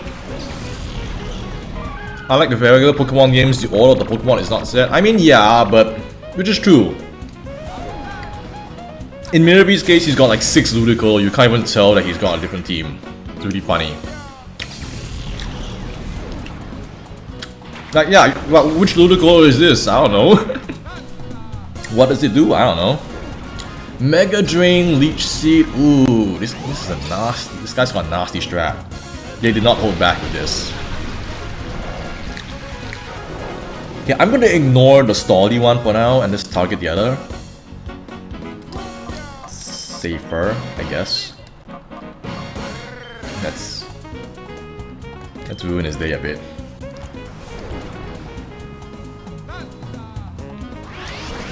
At least he doesn't do that much damage. It's all just spamming heals and gradually wearing you down over time. Toxic Umbreon, yeah, this is a good strat. This is a good battle for Toxic Umbreon. They don't do that much damage, but they gradually wear you out. Statuses are just really... Status moves are so strong in Pokemon in general. Like in most other games, status moves wear off over time, but here, wow, they're just there all the time. It's really strong. No more rain for you.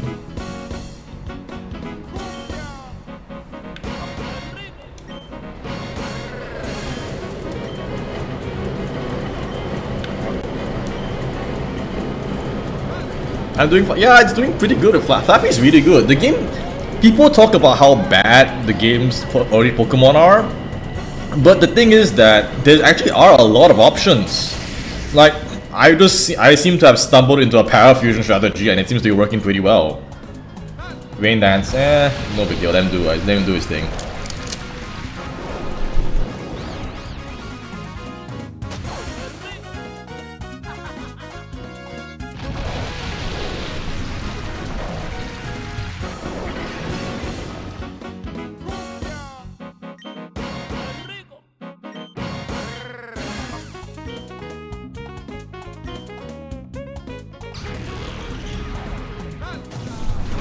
It won't happen, but I would love the chaos in the fanbase if they randomly brought Mirabee back for a modern mainline game.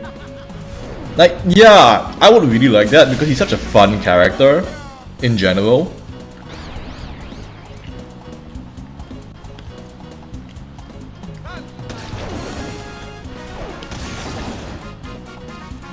Like, it's such a fun design, Mirabee's.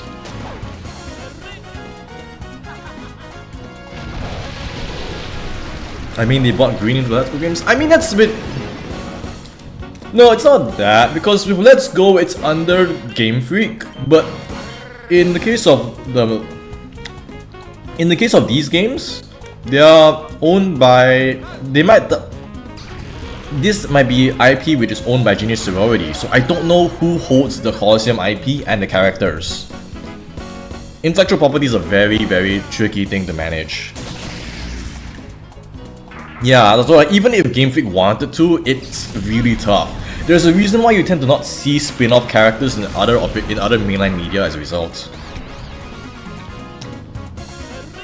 Absorb. You notice that all of his Pokemon tend to have really low power moves actually as well. Like Absorb, Mega Drain, Water Gun. They really banked on the Mirabee, and they really banked on Mirabee's entire strategy being the reason why he's hard to handle, and it works out really, and it pays off really well.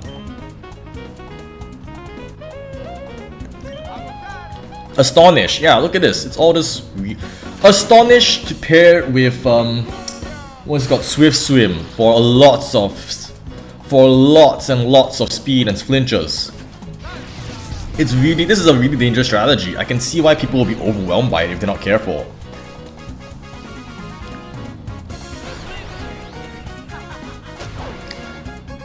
Some of the Pokemon behind this game don't even work at Genius Sorority anymore. I mean, even if we're just talking about the context of the game itself, that's not an issue because, it's sad, but it's true. Game companies don't need to care about their staff. Because even if you have a developer which leaves the company, the IP still exists. Why is there a Sudowoodo? Oh, it's the Shadow. Right. But yeah. So what was I saying? I got distracted. So yeah, even though the IP itself is gone, even though people may have left, the IP itself is still standing. So if they wanted to, they could figure out a way to negotiate for it, but at the same time, is it really that worthwhile to get it just for Mirror B? Probably not. Razor Leaf, that's actually pretty good as a move. Yeah, it's time to start working towards capturing this thing. He still does do it. Yeah, he still does do a little bit of a dance. He's a very, very staticky dancer, but he does still dance a bit. I wonder if there's another I don't know if there's another dance. This probably is another dancing Pokemon they could have given him, but Sudowoodo works well for the context of an early game Pokemon. You know, it's not like Snorlax, you know. It fulfills the same role as Snorlax in the Gold and Silver games, but it's not as broken, because Snorlax was hella broken to get. Yeah, Thunder Wave is great. Can you imagine a dancing Snorlax? That would be great. That's brilliant.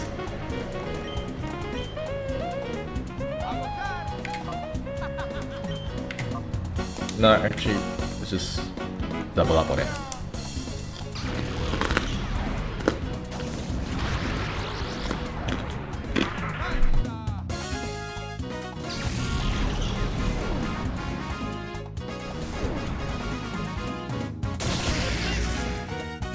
Yeah, like a dancing Snorlax. Can you imagine the mental image? It's just, you'll just be like vibing. It's just a big guy.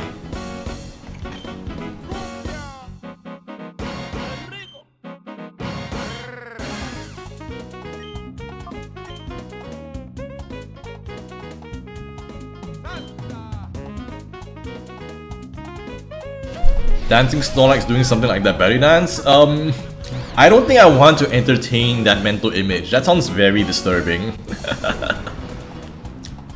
Like, just imagine a Snorlax dressed in all those veils. What do you call it? Indian? It's not. They're not Indian veils. I don't know what they are. I'm not sure of the culture that invented the belly dance. Oh wait, what? Wait, what did he do? Was that takedown? No, Mischievous. That's a cool. I mean, that's a cool knockout animation, but no, Mischievous. Shadow Rush. I didn't even notice. Damn it. Right, I forgot they do. I forgot they do that.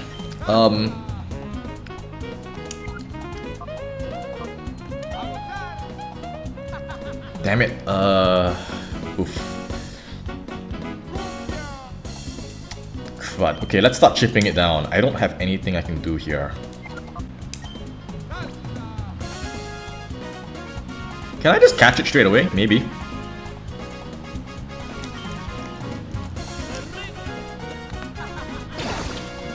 Shadow is still super effective against everything. It's just that Shadow Rush itself is a really crap move.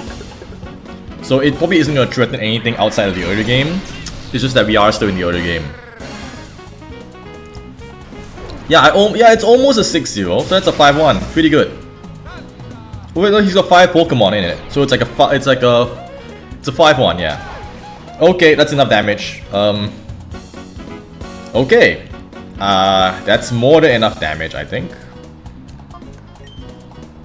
Cotton Spore. I forgot what this does, but we're not gonna use it. I really can't remember what this does. We are catching this thing immediately.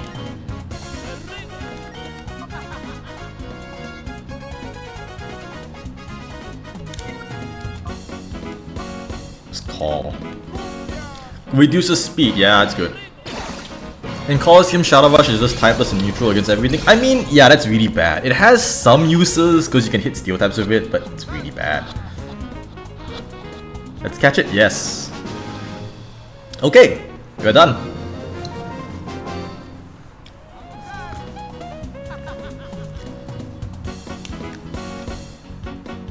Oh no, he's still dancing even when he's defeated. What a champion. What a boss. Gotta love Mirror B. His posse is just right there with him. all dancing in sync. I love this guy. don't think you'll get away with your latest outrage. One of these days, I will take great pleasure in kicking you about with my elegant dance steps. Oh, I'm not giving up our shadow Pokemon plan either. He still wants to be easy, to be evil. Let's go, escape. And he runs off, and all the little Colossus follow after him. Look at that! It's so cute. I love Mirabee. He's such a fun character. I like how we're on the stage as well after that. we just beat him up and took his place on the stage.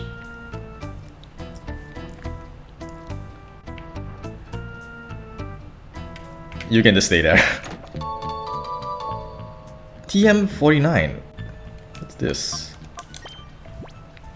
Okay, but that's it's so useless. But this is as far as the extent of my you can stay there. As the extent of my knowledge of the game goes, I don't know anything beyond what lies here because I only know about Mirabee. Macho Brace. Oh, they give it to us this. Why didn't you stay there? They give us this thing so quickly. An iron file. P. Purification. Shadow Pokemon are fighting machines created by closing the door to their hearts. The process of restoring a Shadow Pokemon back to its original state is known as purification. Exactly how a Shadow Pokemon is purified is unclear, but there appear to be several causes. We must eliminate reaction to these factors and create Shadow Pokemon that will never revert back to their original purified forms. Shadow Pokemon, fine. Okay. Anything else here? Nope. It's just... I like how there's also spotlights on the Plusso as well. It's like just calling attention to it to compensate for the fact that its model is so tiny. Like, you know, like from a game design standpoint, it makes sense to like indicate the objective. But at the same time, it's also really funny to imagine Mirabee just sets up a bunch of spotlights just to have this guy dance while his music's playing. And here's Duking. Digiman, you're safe. Oh, and Plusso. Mirabee got away. Look at how high this thing jumps. Look at that. How many times of its height is that? That's like what, 5 times its height of jump? Like for Plusso, every day is leg day. Oh, you're leaving? Thanks for hanging out here. Duking, I don't know what to say. Forget it, Sylvia. You're unharmed. That's good enough. Take care. Thanks for coming by. Hope you had a good time. Even that Mirabee's been driven out thanks to Digiman. What's that, Plusso? Okay, let's quit this moldy cabin and head back. Okay, that's the dungeon clear. And I'm just immediately cutting back to it.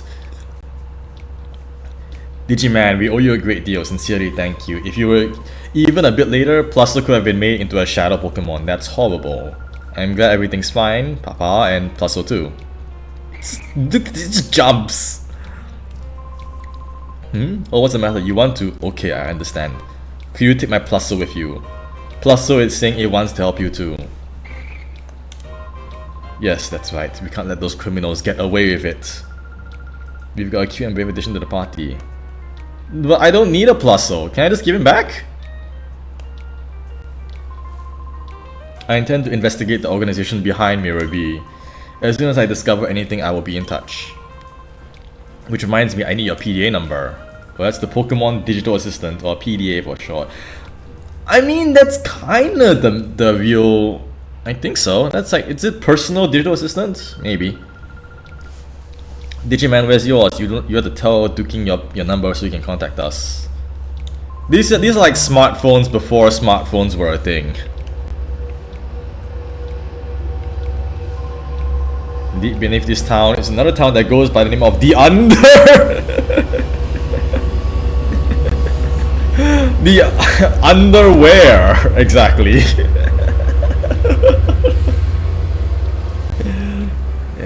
It's like there's an underwear. Is there an over there as well? Is there a town above this town called the Over? Mirror Beast Mob may have been smuggling shadow Pokemon in from there. I'm gonna do a little digging into the underground town of the Under.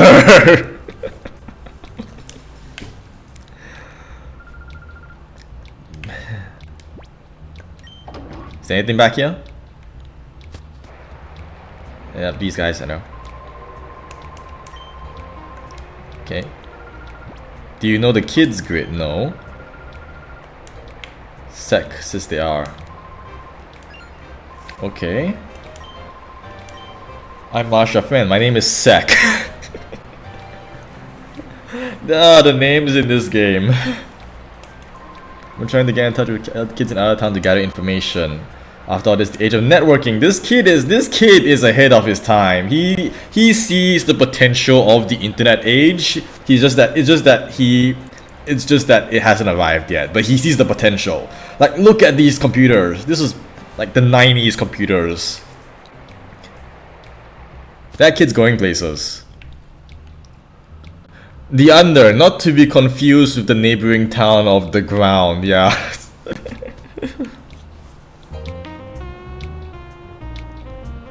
Okay, so the plot has been settled here. I guess the next thing to do is to leave town. Oh, the fortune teller lady is coming out. All called alright, 13. I must be imagining it, but the town's air feels somewhat less dirty, but not all is well. I can feel the presence of black auras coming from shadow Pokemon. Wow, 13, nothing escapes your notice. There is nothing but eludes the notice of my fortune telling. Funny laughs are really entertaining as well. The key to freeing Pokemon from that black aura, it's in the north. Up north, that's where my grandpa lives too. Oh no, I forgot. I was on my way to visit grandpa. Oh no, you forgot. He lives in Agate Village. It's another mineral name. That's north of here. 444. That being north may be no mere coincidence. Your answer may be there. Trains.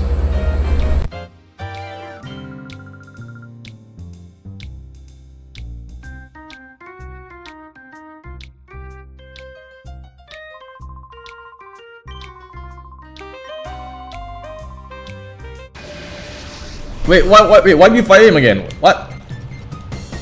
He just fights you again? For no reason?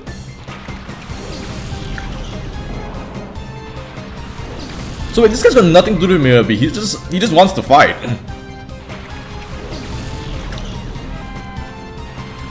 I actually assumed he was like one of Mirror B's like minions or something. I didn't realize he was just a dude. Does he have shadow Pokemon? Nope.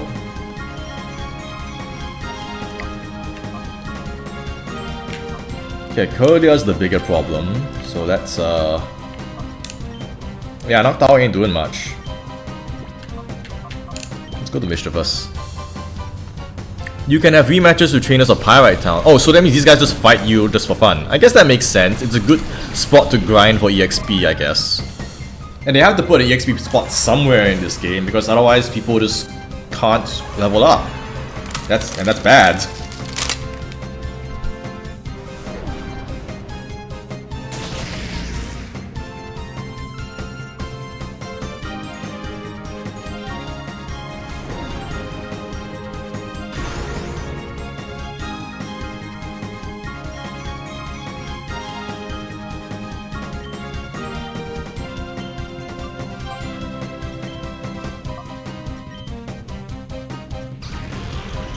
I love Cordia's animations in this game. Yeah, look at it. Just spinning.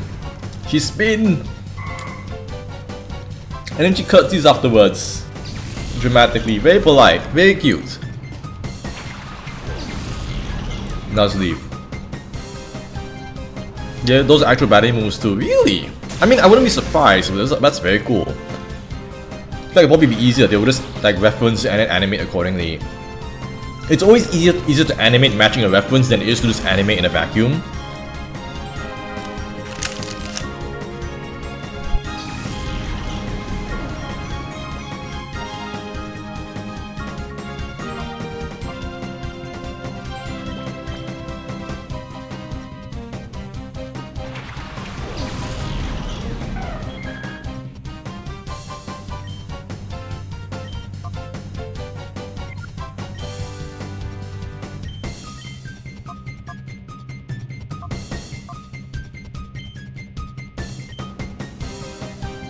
Knock him out one at a time.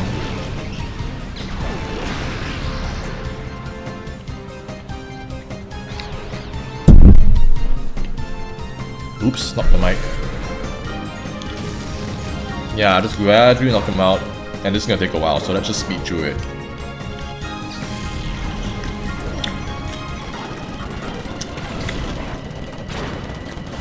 This is gonna take a while, so let's just quickly go through.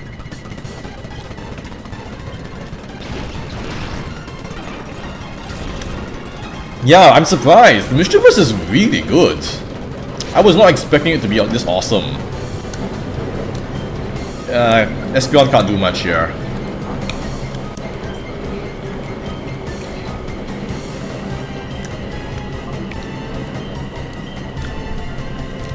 Like, Mischievous is surprisingly amazing. Granted, we're still in the early game, so I think in the future...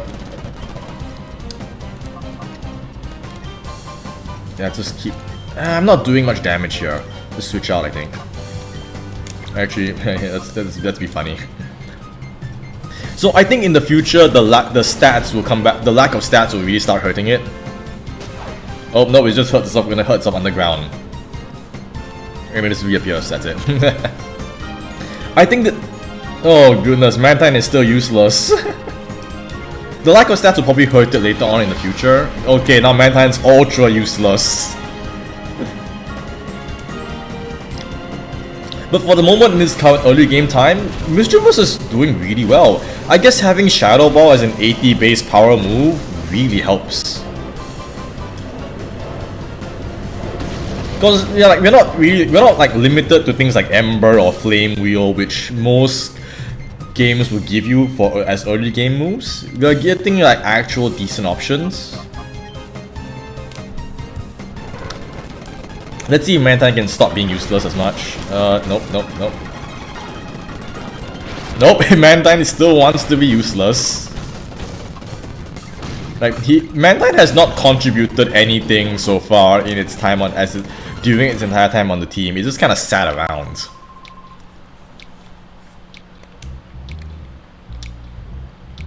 Considering the lower power ceiling of the game, it might even last to middle or late game. Yeah, it's possible. Agate Village. Oh. Then here's the fancy loading screen again. Oh, this is cute. It's like, it's very Legend of Zelda-esque. It reminds me of the... Have you guys ever played Ocarina of Time? The air tastes a lot different here. It's been so long. Okay, let's get going. I bet they're getting worried about me not getting in here. Have you guys ever played Legend of Zelda Ocarina of Time? You know that part of the game when you first start out in the village full of plant? I haven't played it in that was such an old game. I played the 3DS remake, but man, I forgot that. So side cave here with items. Kakariko Village, yes. It reminds me very much of that. Very cute. This is forest town with a big tree. Very, very nature filled in a very very full of nature and life. Very pleasant.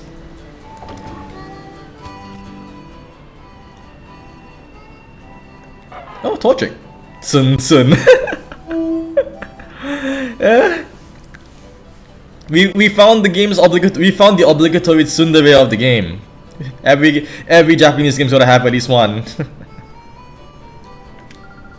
Oh, you're Egan's granddaughter. Come to think of it, he's been telling everyone you're coming for a visit. He seems awfully pleased. I guess Egan's the character we need to look for. Of course, the tsundere is a chick too. Yeah, pretty much. These guys gotta clean their buildings, man. Look at all the moss. I came to tap the knowledge of the villagers about Pokémon. After all, even though they're retired, they're all great trainers in their prime. This place is a retirement home?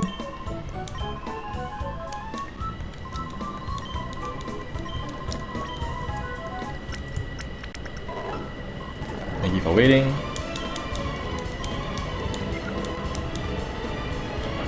Key. Okay, that's a Trico. I'm guessing maybe there's a way to get those starters, but maybe at the post game. By the way, you should have a look around. The camera is hiding an important but missable item. Ah yes, camera perspective. Okay, considering that the camera is putting everything facing forward, I wouldn't be surprised if you... Excuse me. I wouldn't be surprised if they go and hide something at the back over here or whatever. Like, the camera is at a fixed position, it's all facing forward, so it feels like they would hide something in the back, behind a building or whatever. Oh, Mighty Anna.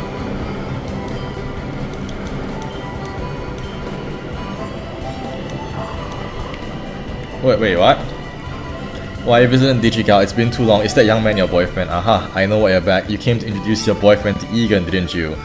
Well, I should introduce my boyfriend to you. You see, my boyfriend is this Mighty Anna here. We've seen jokes like these before, but it's always really funny whenever they crop up. What? This isn't a Pokemon Center. What's this doing here? Oh, it's a name raider. Can we name these guys? Doesn't seem to consider you a rightful trainer. You should come back once you've earned its trust as a trainer. I'm the daycare lady. I can raise a Pokemon. Oh, this is a daycare. I didn't think they would have a daycare service in this game. Okay, do we want to give names to Umbreon and Espeon? I'm not sure what to name them, honestly. Like, we could give them stupid names, so we could give them actually good names. I don't know. I guess we can think about it later.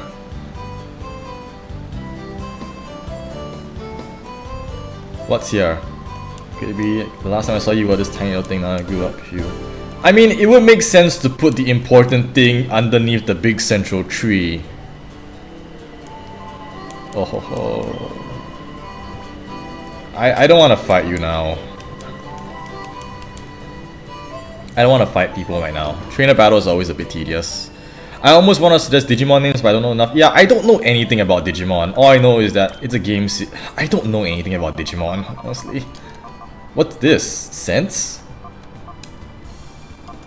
I'm guessing these are used to lower the gauge of the shadow gauge.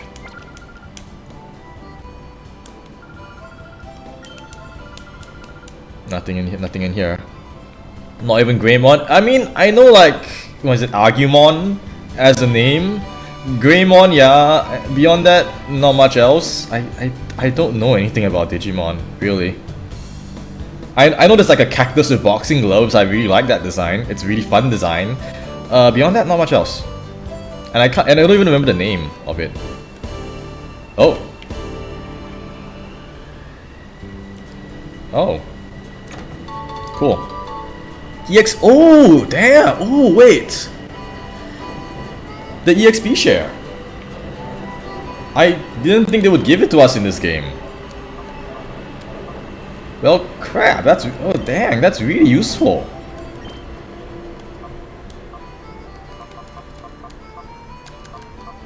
The EXP share, I didn't think they would give it to us. And this is the old school EXP share too.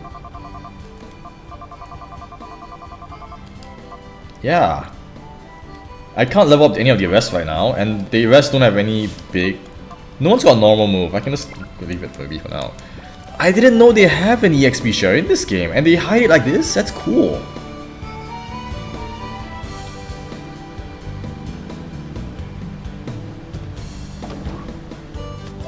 You're almost there? Grandpa Econ, Grandma Bello. I love this name and its stupid names. Ah, Digigal, welcome home. We have heard you were coming, but then you didn't arrive. We were worried about you. You finally arrived. What held you up? I just had this terrible time. Sure. Luckily, I saved by Digiman. Oh, how frightful. Thank you for saving our granddaughter, but why would anyone to harm her? It's probably because I can see these bizarre Pokemon. They are shadow Pokemon. Shadow Pokemon? With exclamation mark.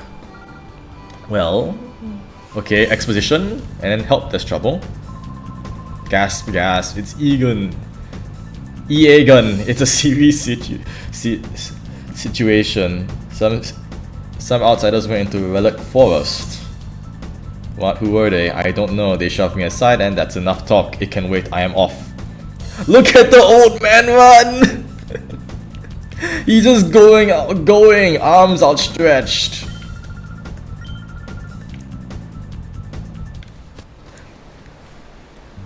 Look at him go! Like, he's just like going full on arms as well. Where's the Relic Forest? It's probably here, right? Like, this is the only place I haven't been so far. No, it's just a dude with a tailo. Okay, sure. After this section, you may begin to purify a Pokemon. Yeah, that's a good thing. That's great. So now we gotta find where Relic Forest is. I've been here already. Maybe it's behind. Maybe it's over there with the Lotat lady. You can get daily berries here since you can't plant any in this game. That's a good reason to have that feature, because berries don't exist. Relic Forest, you come the wrong way.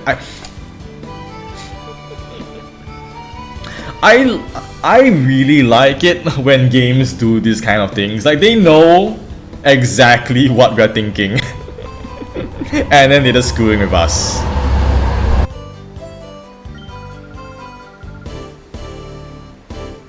And then she even gives the yeah, like, it's really funny when game designers know exactly what the gamers will do, because that's such an important thing about game design, you know? Oh, it's right there, yeah. Like, so much of this is the wrong way. So much of game design is predicting the player experience in advance and then knowing how to take advantage of it in order to deliver a better experience.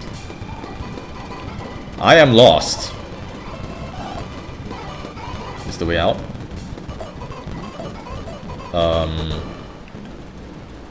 Oh. Oh. Okay.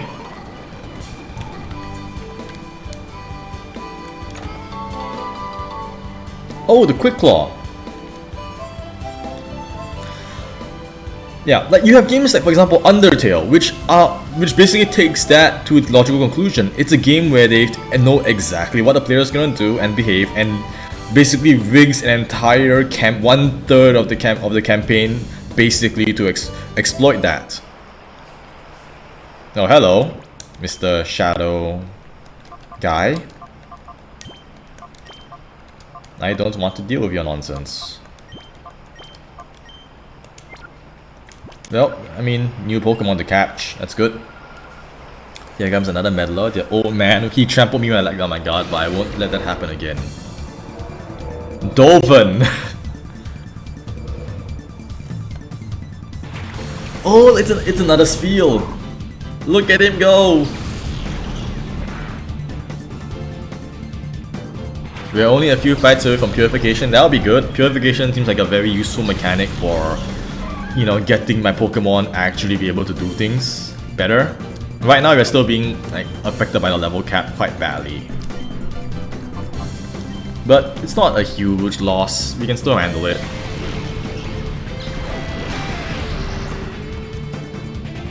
The Carvanha. Carvanha is a cool Pokemon. Sharpedo's very cool as well. Kinda wish you got more. I can't say that. It's pretty good. Got like, what, speed boost? But not in this game. This was a game where they designed Sharpedo which is the glass cannon Pokemon with a defensive ability that rewards you for getting hit on a glass cannon Pokemon. That's really bad. I mean, not bad per se, but that's like very questionable choice in design. It's probably because they felt that also both special stat coming from a physical mod. I mean, Sharpedo had a special stat, I guess. Like, it had what, 90 something special if I remember correctly? Wow, Mischievous just 1-hit KOs it. Okay. Okay, wasn't expecting that. But I mean, Carvanha is fragile, so I guess that makes sense. Yeah. Ouchies. 95, yeah, it's a pretty usable special stat.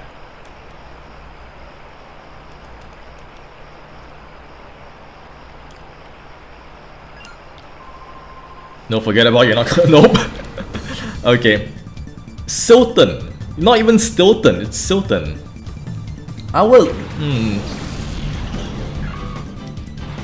95. Yeah, 95 is an okay special stat. It's not the worst. It's more than usable. Mega Form? Yeah, Mega Charizard. Sorry, Mega Charizard. Mega Sharpedo is pretty cool. It's got a great. It's designed around one gimmick and it does it really well. So let's just speed through these guys, because I don't think these are particularly. This is not a particularly difficult battle or particularly prominent battle either. I do like how Cacnea is just kind of vibing though. It's a very cute Pokemon, and Cacnea is also a very unique Pokemon that doesn't really get used much. Speed Boost, yeah. Like Mega Sharpedo is designed around one thing, and it does that one specific thing extremely well. It's got one give. Oh, wait. Was he just like clinging to the ceiling? That's cool.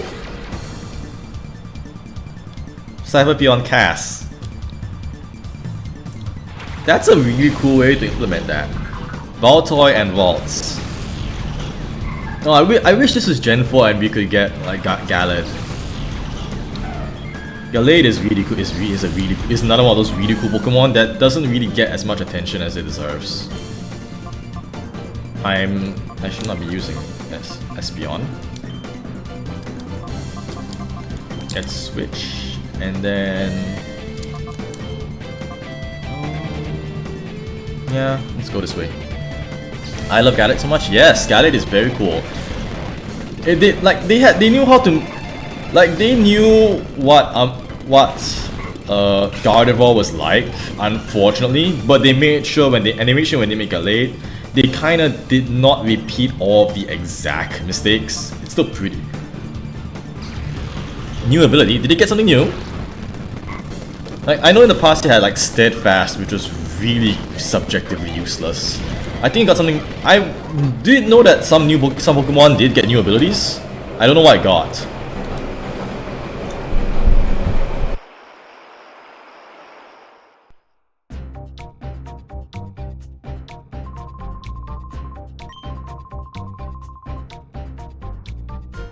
Egan might be the mythical trainer. Sharpness, 50% damage to slash moves. Yeah, that's a really cool move. That's a really cool ability. It's like sharp, it's like strong jaw, all those like gimmick based, all those thematic moves. Who are you? What are you doing here? Although you may ask why we are here, we simply cannot answer that. Sure, generic enigmatic villain talk. I can see that you are a senior citizen, but I cannot allow you to interfere with our affairs. Now someone shouldn't overdo it. Don't take me for a fool. I'll have you know I was once hailed the most powerful trainer.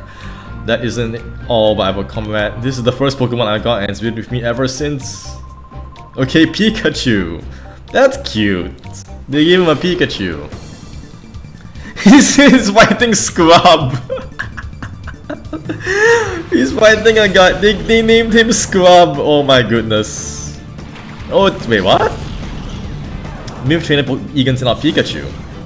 Oh wait, this is an NPC battle. That's cool. You don't see this every day.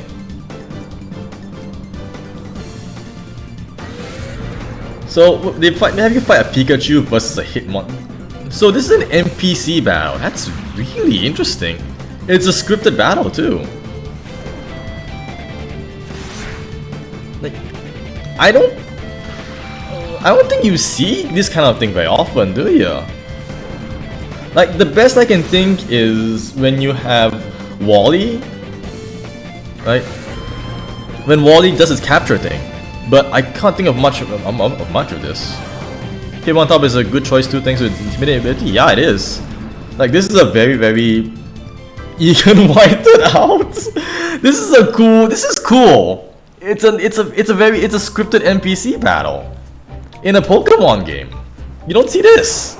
The best I can think of is Wally with his he goes for his capturing, when he goes to capture the vaults, and sometimes he can catch the shiny vaults, which is also very funny. I can't get no, Pokemon NPCs usually pretend to fight in the overworld. Yeah. Now here's someone who may show me a more enjoyable time. Very well, on guard. I can't get over the fact that they named him Scrub. That's really funny. I don't know if Scrub was a thing back then. Geodude and Clamperl. So I guess we can capture his Hitmontop. Hitmontop is cool. I've never used one actually. I would like one of those.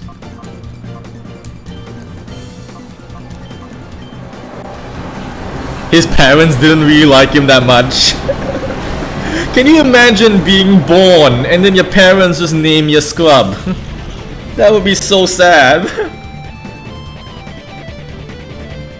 Like, they know what he was destined to be, and that was not much. Okay, there's the shadow. Hitmontop's a cool Pokemon. It doesn't pack much of a punch, but you can keep spamming Intimidate. Yeah, Intimidate's very good for in doubles. Like, I can see Hitmontop being one of those underrated... What? One of those underrated Pokemon that not many people use? Oh right, Intimidate. Oh, this is awkward. Every parent in awe, yeah. It's okay, it's okay. Mischievous can still contribute. It definitely existed. I mean, I guess Hitmontop certainly is one of the Pokemon of all time. Oh, it actually hurts a decent bit too.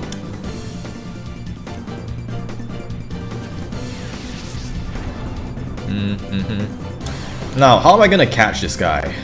Because he actually has, like, I need to find some way to injure it. Oh no, not Mischievous, no. It always looks so, Mischievous always looks so sad when he gets knocked out.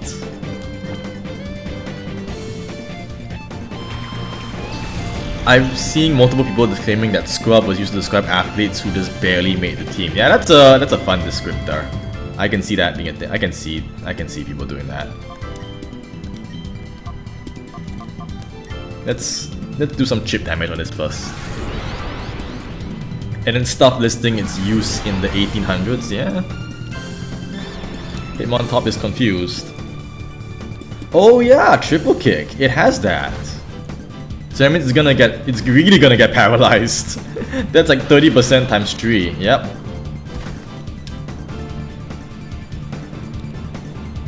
Yep, I guess you don't need to worry about status right now.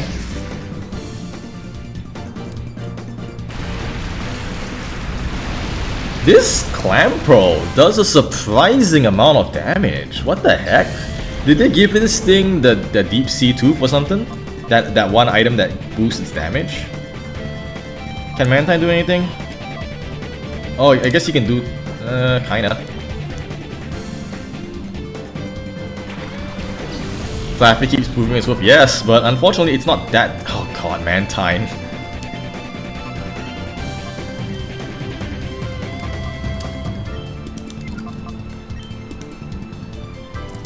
With similar meaning, I believe. Yeah, maybe. It feels like it's one of those you know, languages change over time.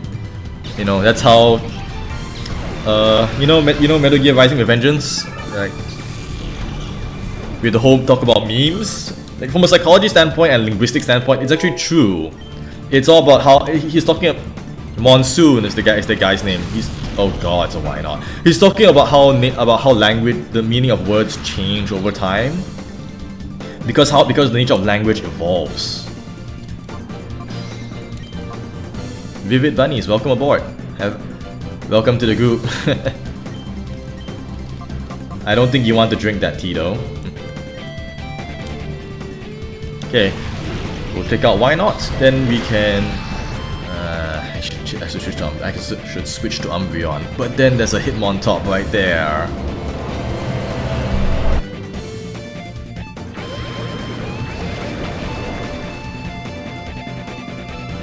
I mean, for a mini-boss, Scrub is a pretty good mini-boss, I'm not gonna lie. The Hitmontop is decently threatening, and his team isn't bad. Oh no, Mirror Coat. It has that. Ooh, wait, what? Yo, wow, Scrub is more dangerous than Mirror B.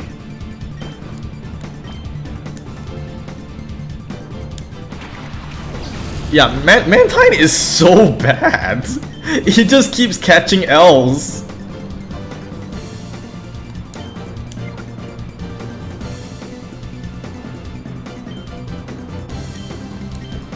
Like, oh my goodness, Mantine, why do you suck?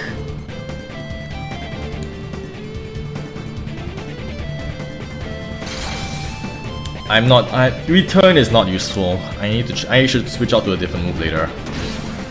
I mean, it's good for chipping out the shadows, I guess, but okay, now for the problem, the Hitmontop. Yeah, it has a pretty good special defense. Luckily, it doesn't do much damage. It might take a confusion. It might. It might. I mean, I don't have much options. I could use Noctowl, but Umbreon could confuse it. I don't want to risk it because I kind of want that Hitmontop. It seems like a really useful Pokemon to have in this game. And it's also pretty cool, and I've never used the Hitmontop before. I'd be down to keep this as my fighting type if I could get it.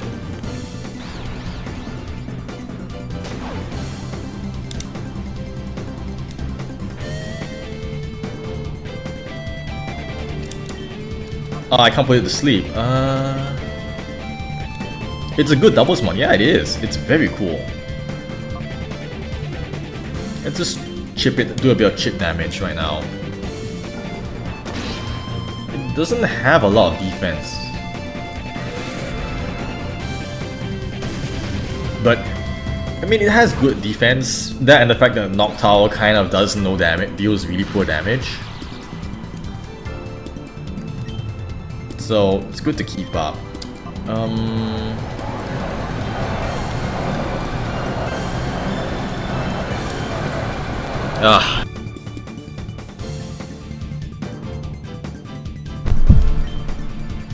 The 95 defense, it just has trash HP. Yeah, right. HP is such an important stat for in Pokemon as well. Like, I get it, defensively, it's important. Defense is always such a strange thing in RPGs compared to offense. Because ideally, you want Pokemon to have enough. Sorry, not Pokemon. You want your RPG characters to have enough defense to deliver hits, but you don't want them to. But after a point, defense becomes less important because you always need to be doing tons of damage, but you don't need to really have a lot of defensive prowess most of the time. Yeah, everyone couldn't tank much. It's a fighting type. It's to be expected, I guess.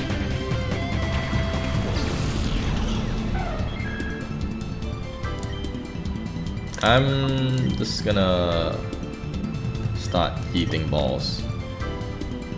Yeah, it's paralyzed. I can't even put it to sleep.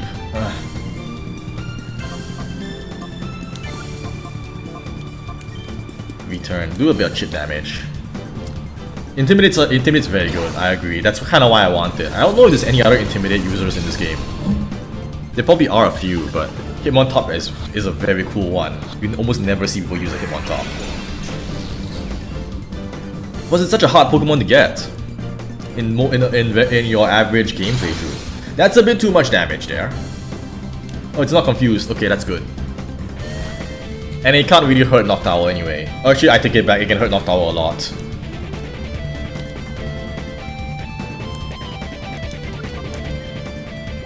Tell you what, I don't know what Hitmontop's catch rate is, but it's a pretty rare Pokemon. Crits ignore screens? Really? I'm okay. I mean, crits do have defensive stuff. I mean, I know that crits bypass defenses, but screens,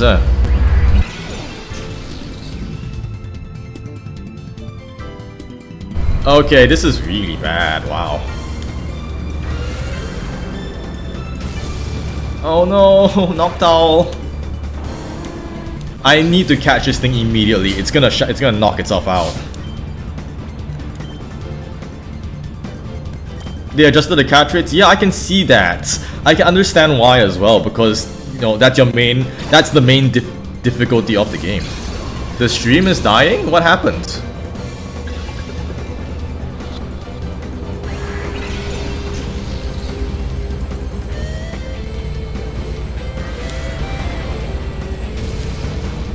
Oh, wow. That's unfortunate. Seriously? Dang, this Hitmontop. I'm surprised. I was not expecting... Oh no, it sent us back here. But we've defeated Mirror B, right?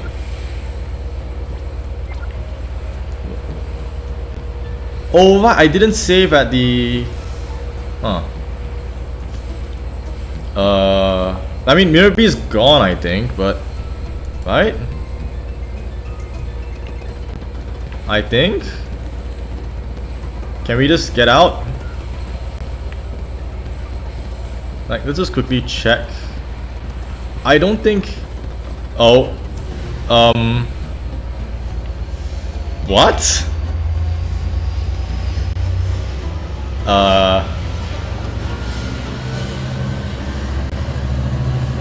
Well, this is unexpected.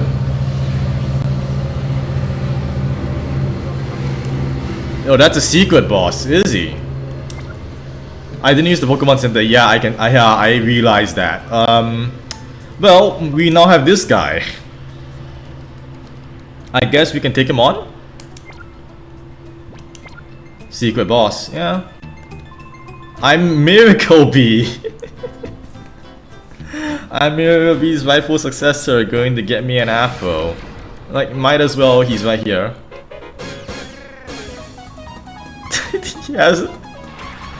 He has the shitty music. Sand Slash and Seeking. Oh no, they give him the the shitty music is really funny.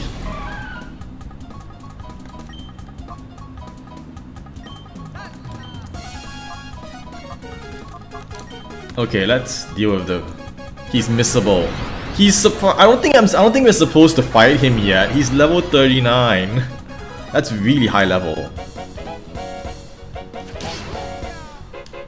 All his Pokemon use Flail because he can't dance like Mirror B. That's so sad. I need to switch out Espeon. This is not good.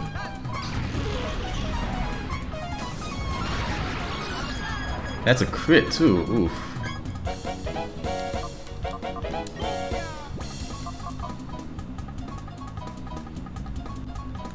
What's on the field? Seeking and actually no, this is the time for Mantine to do things. Like Mantine's immune to all of the stuff it can throw by rights. Mantine should be able to do stuff now, right? Oh, it's got good AI too.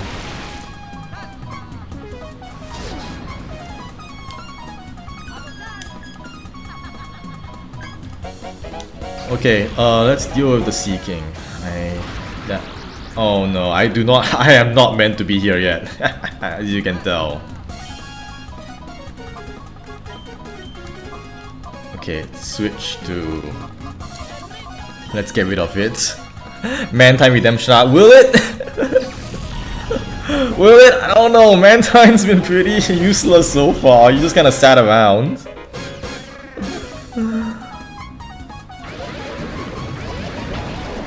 Okay, it's that. Okay, Mantine has finally done something for the first time in the whole game. Good job. Oh no. And immediately afterwards, it's an Electrode. This thing's got this AI is not stupid. It actually knows how to target things. But I'm not leaving Mantine in. But there's nothing much I can really switch to. Let's go to Umbreon.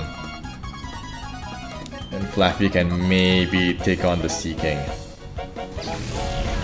I should not be here yet, but we are here already, so might as well. It only took us dying for Mantine to shine, and I'm not sure if this can be considered shining. Light screen. Oh, huh. No.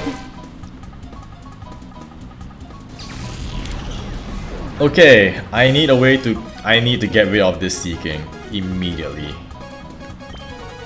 This Seeking is the DPS of is surprisingly high DPS or surprisingly high damage. Spark, no big. Yeah, that's not an issue right now. Seeking's waterfall is a bigger problem. It's a very big problem.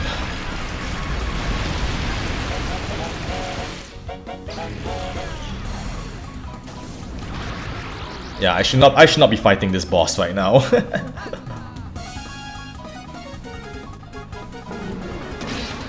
It doesn't do much. Allies reflect or off. Oh yeah, because it's reflect. Wait, when did he use the reflect?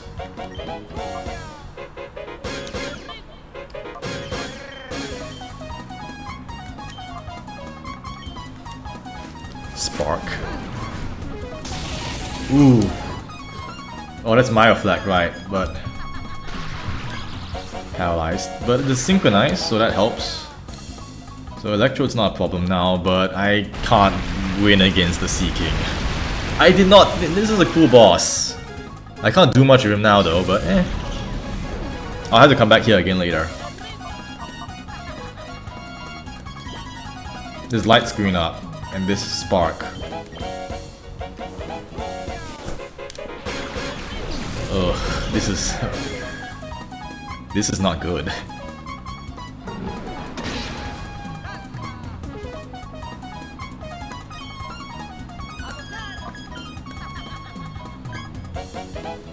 And let's use reflect again.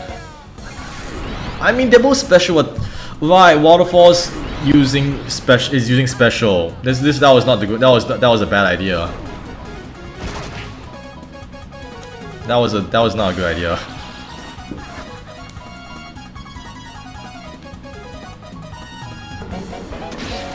Ah.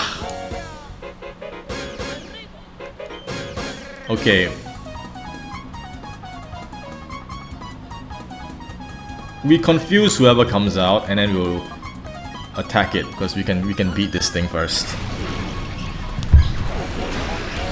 We can get rid of the Seeking first.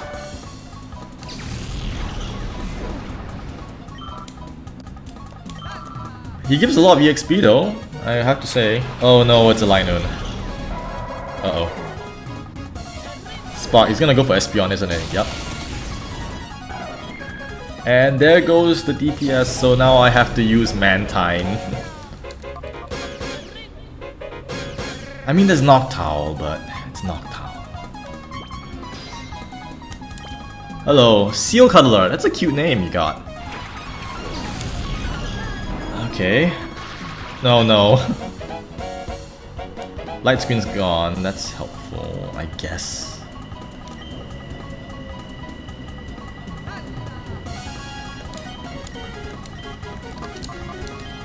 We can do a few things right now.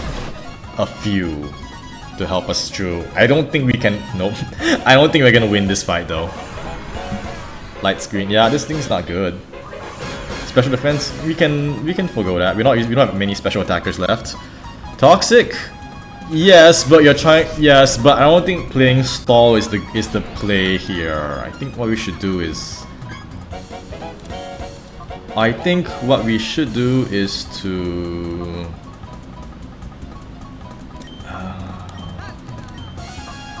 I think Hypnosis is a safer play. Assuming we are even able to do it. Because we might not be able to. Yep, there we go.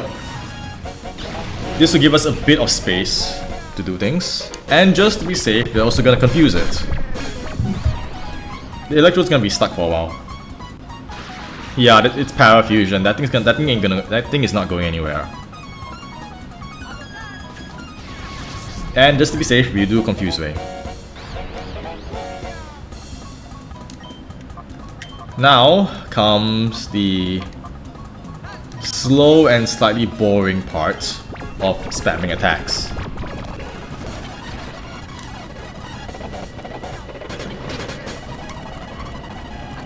Like, what we can do now, what we should do now is just get the Line Noon before he wakes up.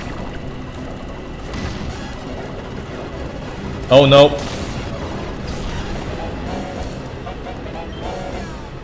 Damn. Got any potions? I mean, even if we do lose, I don't mind just resetting, because it's okay. It's not a huge loss. We are just right back there at the entrance anyway, and we just kind of went in this battle just for the hell of it.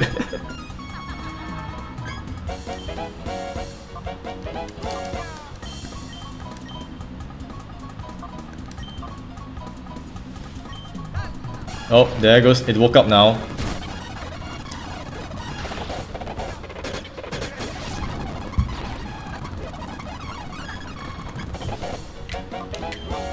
So Mantine is like dead man walking. It's gonna go down any moment. We've been here a while. Yeah, we have been here a while. Of course Mantine will get flinched. Mantine is is not contributing.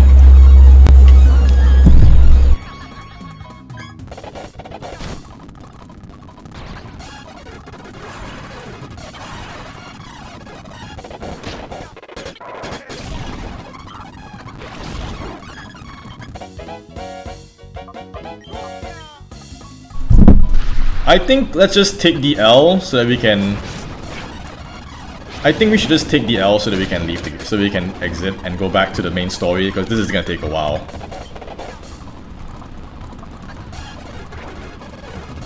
Yep, there we go, okay.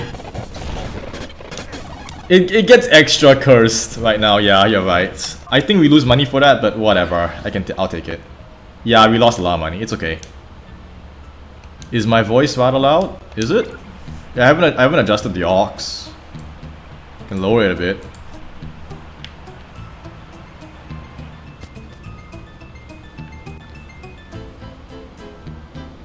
That we lost a bit of money, but that's fine. It's the price we pay for our curiosity. You know. The bigger problem is now that is just finding our way out of this accursed cave. Yeah, we're not meant to fight that boss yet, but you know, since we were here, I figured why not.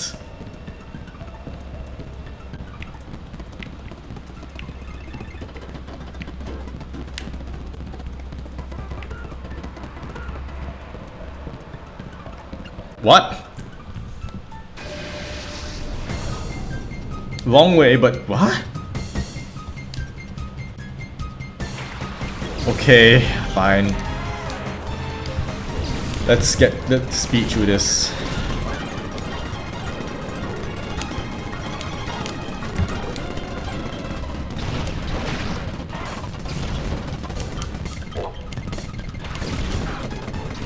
Yeah, I did not come this way originally. I didn't know about this path. This cave is surprisingly extensive. Just get through everything quickly. Slack off.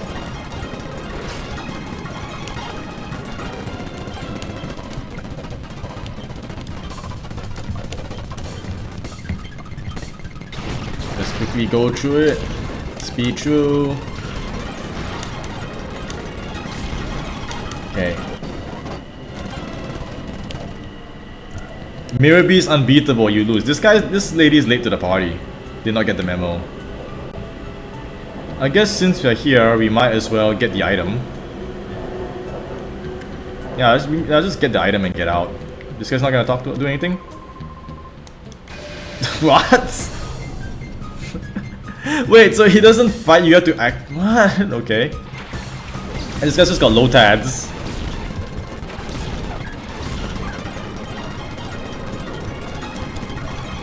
Oh, I guess we speed through.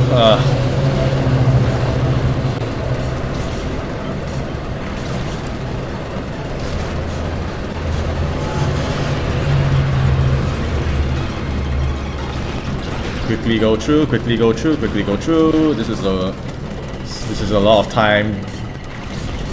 This guy just 4 Lotans. This budget Mirror B.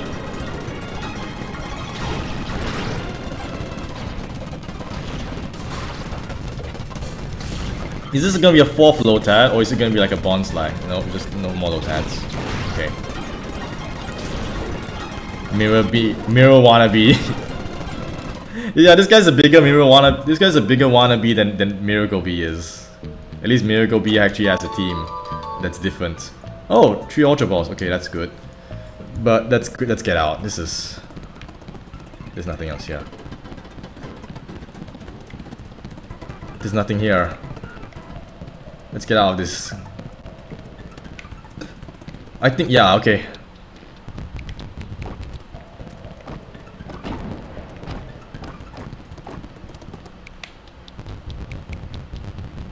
We go. Okay, I need to go and buy some balls.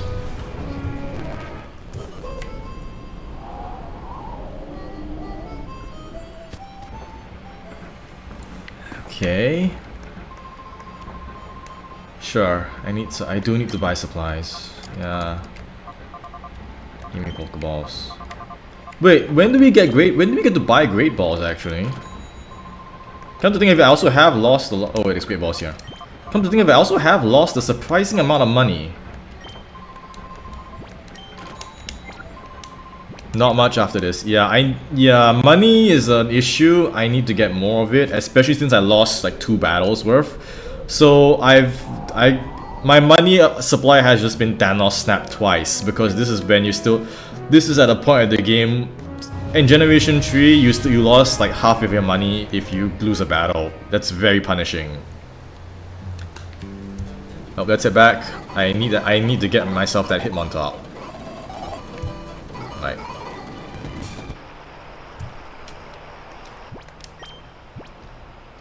Okay, nope, actually, right, before we do that,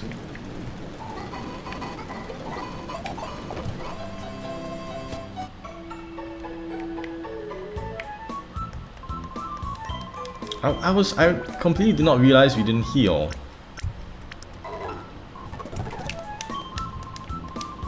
Oh look, there's a framed picture of a Torchic, very cute. Okay, before we do anything, what can... oh, it's a Heartstone. Can Sudowoodo do anything? No.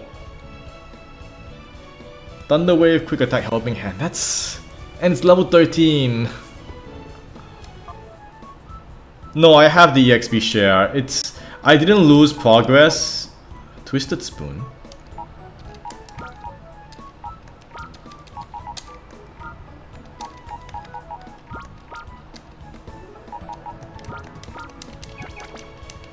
I didn't lose any progress. I still have the EXP share. It didn't go... I didn't really go back in time or anything. It's still here. I just lost and got sent back to the latest heal station. It's just that I didn't heal earlier. I have no... wait. No room for it. This is back when they still had limited inventory. Oh crap. That's... surprising. Okay.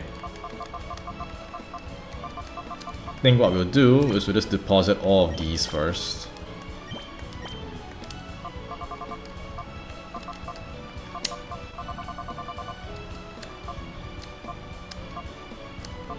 Yeah, I think we're good. How does the... what's the UI like for this? It's just a list? Yeah.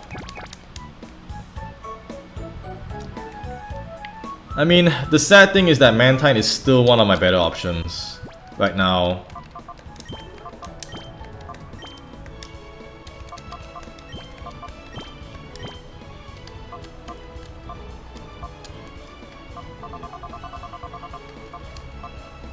I'll give it Twisted Spoon first. I don't have anything to give him first. I don't really want to use Manatite. The sad thing is that Mantine is still, for this current time, one of the better options I could use, because everything else is still locked to Shadow Rush. So for the moment, I still have to use it. Kulava has smoke screen. We could cheese this. Yeah, you're right. Actually, we could cheese this with smoke screen. I'm sorry, Mantine. You're gonna sit in the box a bit. Ah, goodness, Mantine. I was so confident it'll be useful, but it can't do anything. Like it doesn't like it can tank a few hits really well.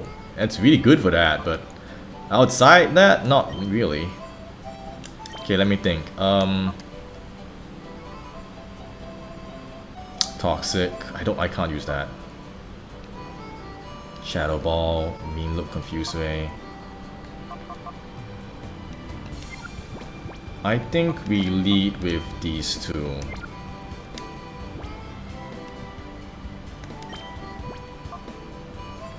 Can Mischievous support? No, I think... Yeah, let's lead with these two guys. We could give Flaffy the Quick Claw until we get the Magnet. It's not a bad idea, and it's not a bad idea. The Quick Claw's just kind of sitting in the inventory right now. It's not like it's got anything else to hold.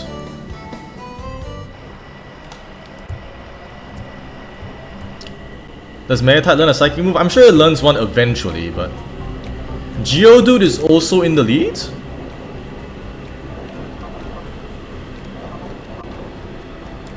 Ah, if there's a Geodude in the lead, then I have to use a... Confusion. The Pokemon order is not set in order to avoid rematch cheese. Is that really a thing? Do we have to sit through the cutscene again? No, we don't. See, this is what I'm talking about. Cutscene skips the thing.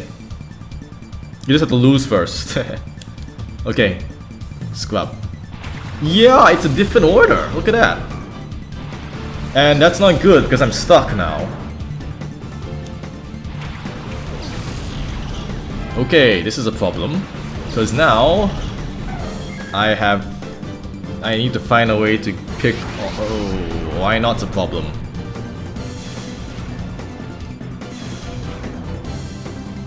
Yeah, that's nasty.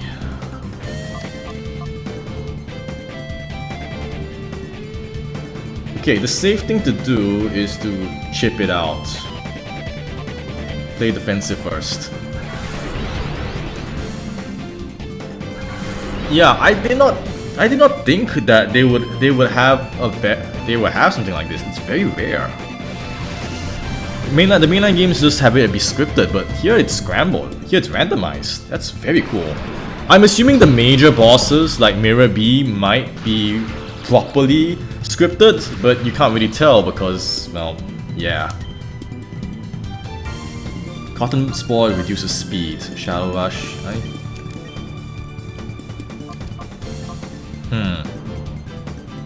Do we just hit attack? I think we do. Oh, that is no damage.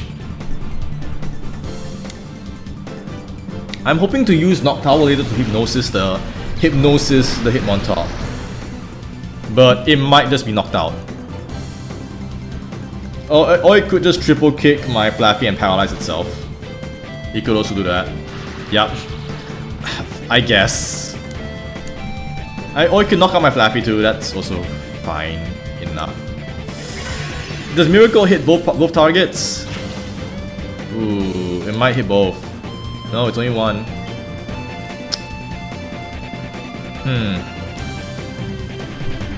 Okay. I don't have anything to apply that works here. But I'm sure if I do this, the AI might not know what to do.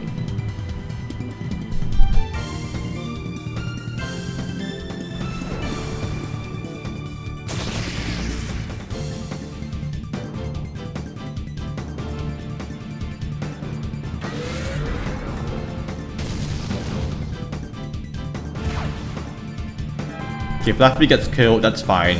I can do it. I can deal with that.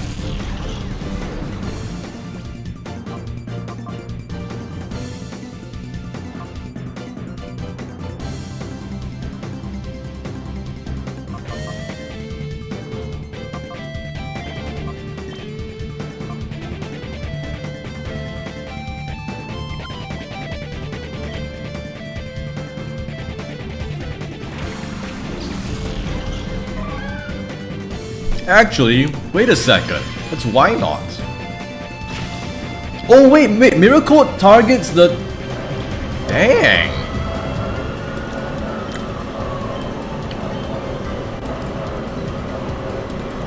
Actually, since why not doesn't do anything, can I just ignore it and just focus down the Hitmontop? Ooh, get a big damage. A bit too much damage actually.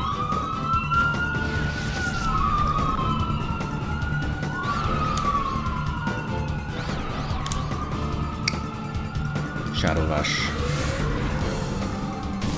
Yeah, this thing does so much damage. I need to catch this thing. It seems really useful.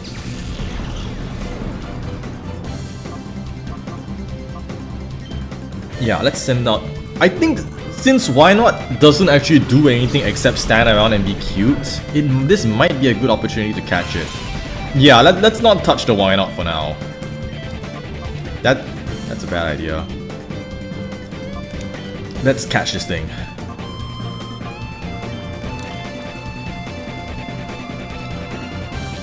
Catch the Hitmontop.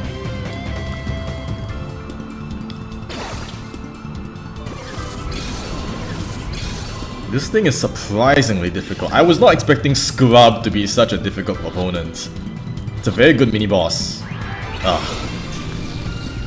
But then again, Hitmontop is also a surprisingly difficult Pokemon to catch. Who'd have thunk it?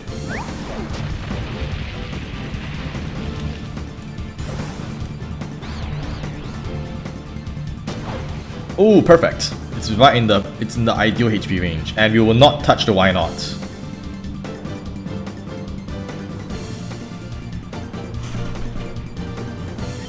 Let's keep.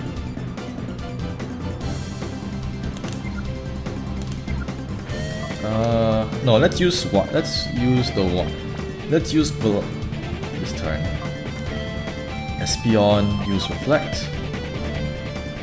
We will. Yeah, Hitmontop is surprisingly powerful. I was not expecting that. I guess it's because it's the early game, but man. Good. Okay, it's caught. Hitmontop has a catch rate of 45. I can't remember enough of my catch rates to know whether that's exceptionally strong or not. Okay. So Clampro's here, and that's gonna mess up my Kulava.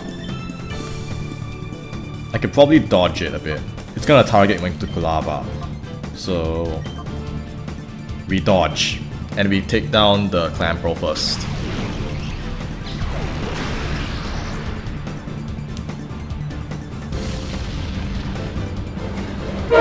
Yeah, it's gonna target Kulava.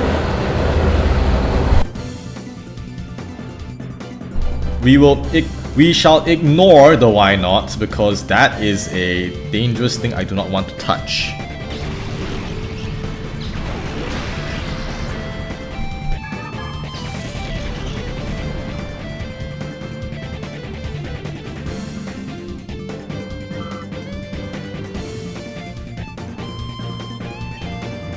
You're grabbing a pizza? That's good. Go ahead. Then Geodude will come out and get hit by Dig. Perfect.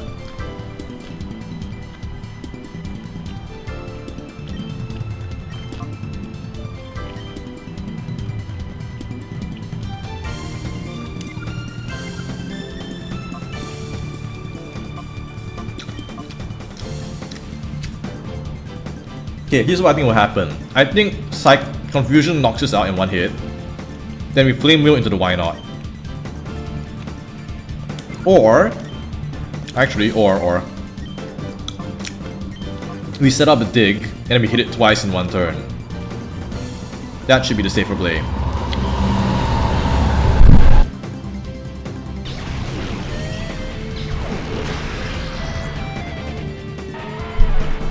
Yeah, there we go. Now why not by itself, and we can just double attack it the next turn.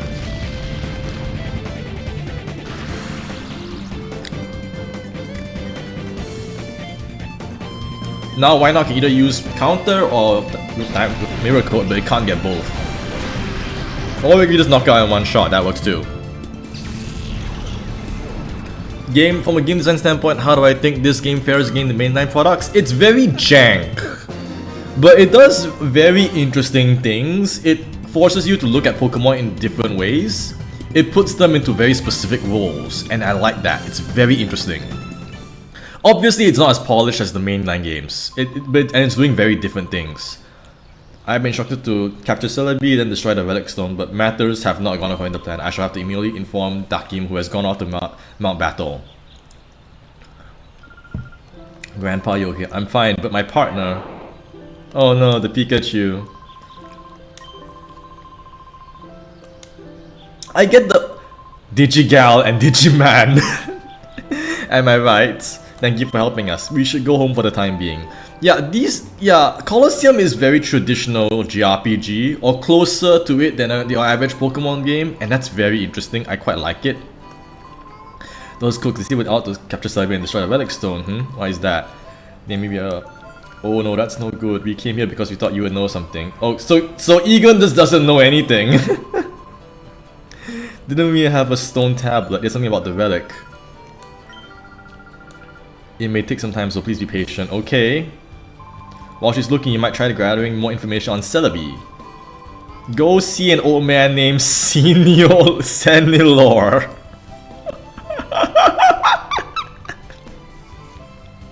I love the names in this game. Senilor is the authority when it comes to Celebi, that is if he remembers. Is she up here? Yeah, maybe she's here.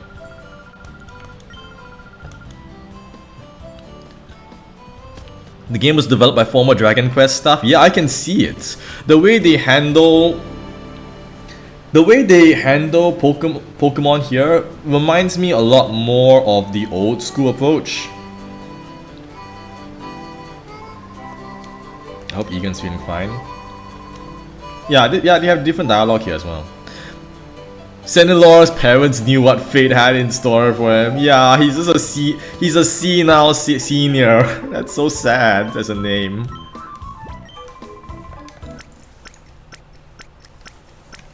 I mean, it can't be worse than Scrub, I guess. Like, Scrub's parents really did not have any hope for him. But I must say, he's defied his name, so he's defying his name. Because Scrub had one hell of a team. Put up one hell of a fight. Okay, let's put Quilava out. Now you can purify. You should be able to do it in a while. Yeah, purification would be really useful right now. It will get my I can get rid of some of these, the more annoying mechanics.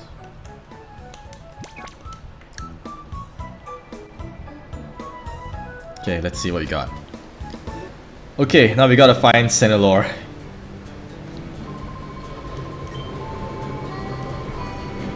I think they said he was near the side road, right?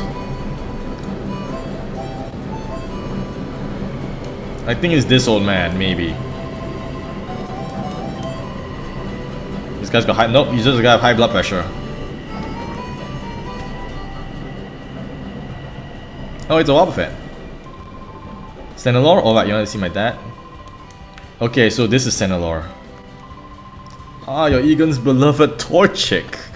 No, okay, oh no, this man really is senile.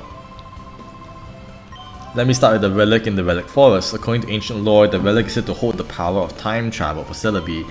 That mystical power is said to revive the most pleasant, most enjoyable memories of Pokemon. If only it worked more on me and brought back memories of my youth. Oh no. Would you like to hear more? Sure. To meet Celebi directly, you need to use an item called the Time Flute. That is all one needs to bring Celebi to the Relic Forest. Celebi will surely cause darkness to flee from the hearts of any Pokemon. Okay, so I need to get a Time Flute? He just repeats it, okay?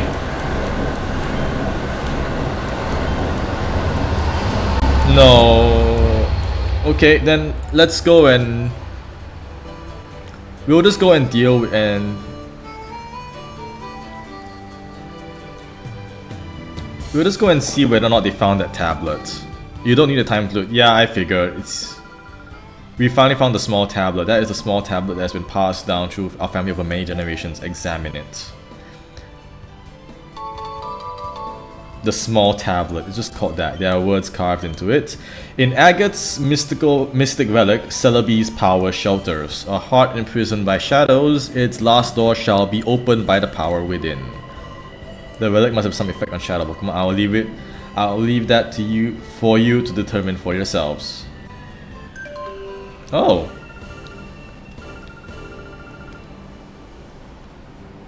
So I have to go and answer the PDA with these old people in. Okay, sure. Email. Emergency. Digiman, we've got big trouble. I've got word from our people that Mount Battle is under attack by a mysterious group of thugs. Please, can you go help? We think, okay, that's probably the next objective after the Relic Stone. That's a surprisingly direct. What? Those cooks are loose on Mount Battle now? We can't let this go on. Let's go. Where is Mount Battle anyway?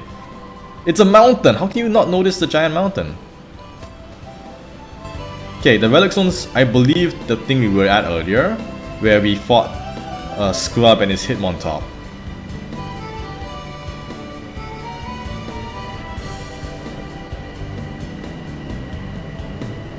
So let's just quickly run back. Do you have anything to say? They have a lot of dialogue actually. I heard rumors that Vander can summon Celebi. I guess that's where our time flute is. There's a Pokemon that may open the door to its heart. Okay.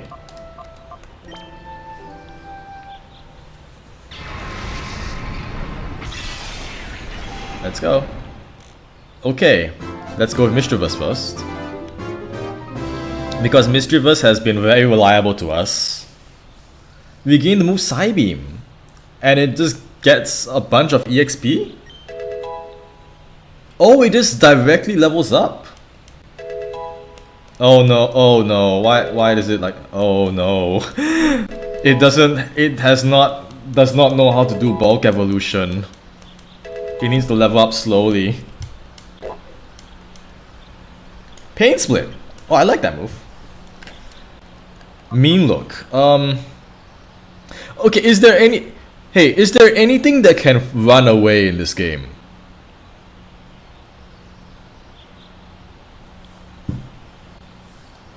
No. Nothing in this game can run away from us.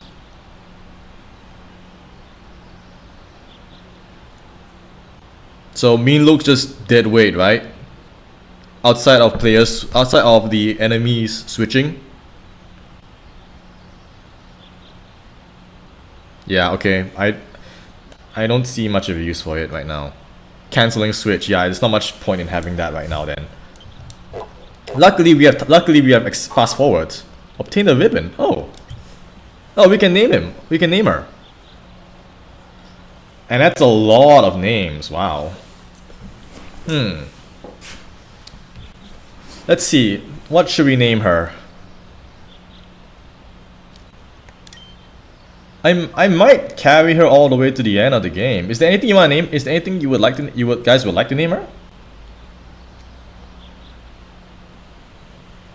No?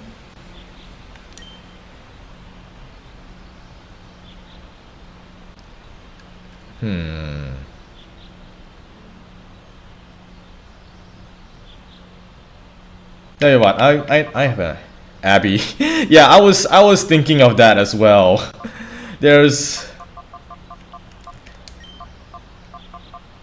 I know of one Abby.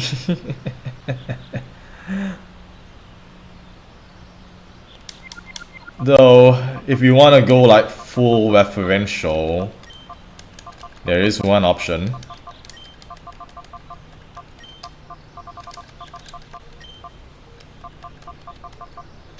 I could just go full on with that.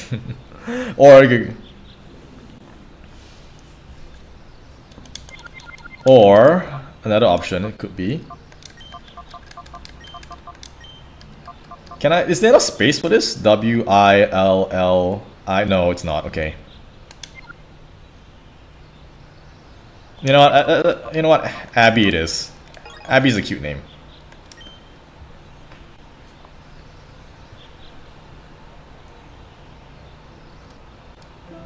Okay, that's first. Let's go through all of them, I guess. Flaffy. Okay. Let's fast forward these guys. Thunderbolt! Oh, dang! That's good. Flaffy only has like a quarter of the XP that... Oh, Flaffy does only have one move, but he evolves immediately. Oh, okay, that Flaff... Oh, okay, this is very... Having an Ampharos at this point of the game is very good. I was not expecting that. No wonder people use it, no wonder people will use it a lot. Ampharos.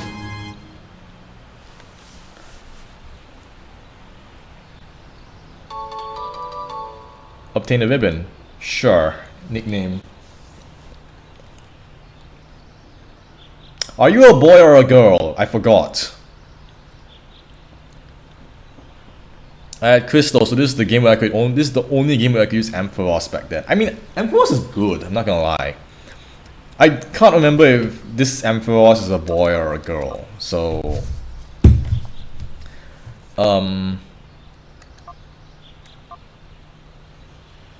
You know what? Just... Sure.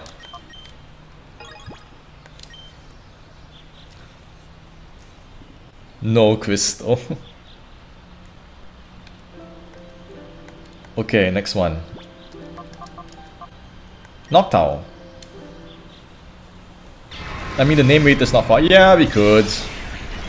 The name is back in the daycare. We can rename it if you don't want, if you want to. Owl. Steel Wing. That's interesting. They give him really interesting moves here. And only one level too. So I guess we got another owl that we will call I don't know. Good coverage. Yeah, this has got pretty good coverage. I don't know enough. I can't think of many things about owls right now. So I don't know. We'll call him something. Oops. We'll call you Soren, and we'll find. Then later on we'll find an Ike for you. We'll find an Ike for you later, I guess. No, nothing else. An Iron Fowl. Celebi's power. This purification of shadow Pokemon several factors. Celebi has the power to boost that success. If a shadow Pokemon encounters a Celebi, it will recall how his heart was before being closed and reverts to the original form. The Relic Stone of Agate Village also appears to have the power to complete the purification process. These factors must be eliminated if our shadow Pokemon plan is to succeed. Okay, I guess we'll meet Ayn later. He seems like an important character. This is a very Ansem report. This is very Ansem report. I wouldn't be surprised if we meet him later. Purify Mantine. He actually, yeah, Mantine might actually be ready for purification. He is. She is. And so's Kulava. Let's get them both actually.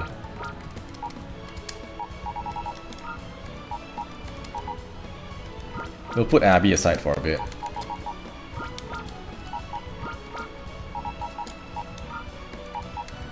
Oh.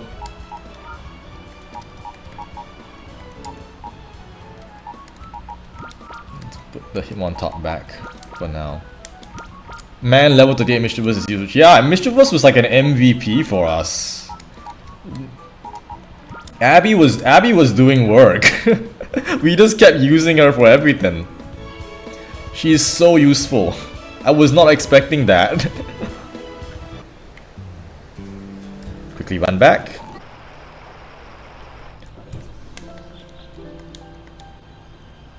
Okay, Quilava.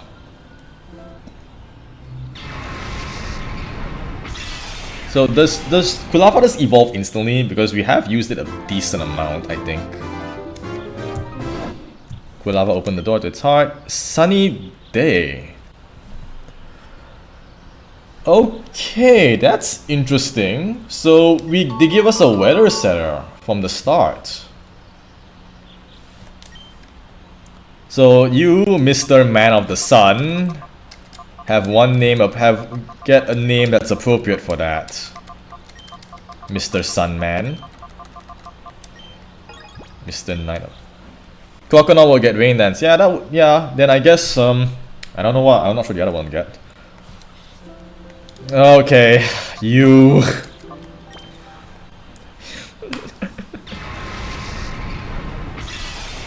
Good. Mantine.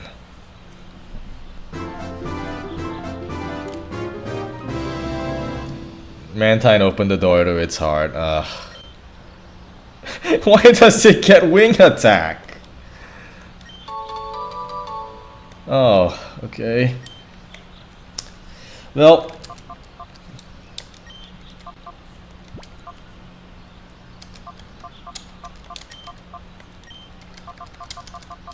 I know I'm naming you. Oh.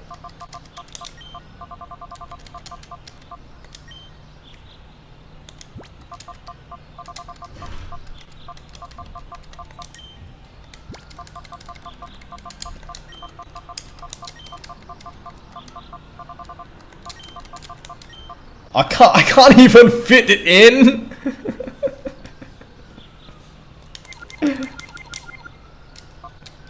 Fine.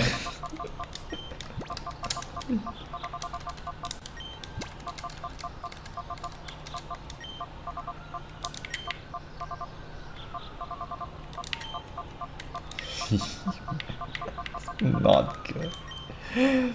Freaking can't help. Potential Man? No, Potential Man implies that Mantine had potential to begin with. She just hasn't done anything.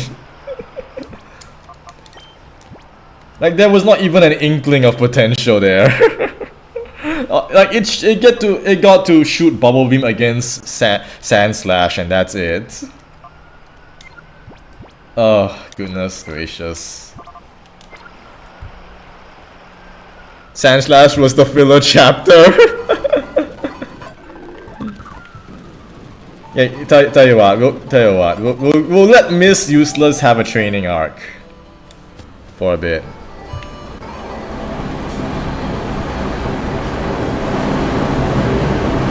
No, where is it? Is this the daycare? Yeah, tell you what, we'll let Miss Useless have a training arc. Yeah. Yeah.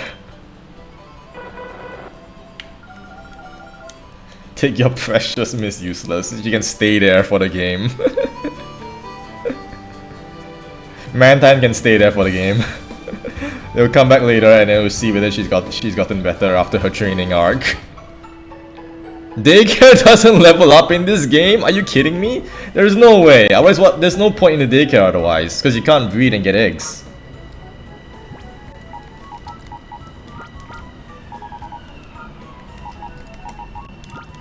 Okay, I think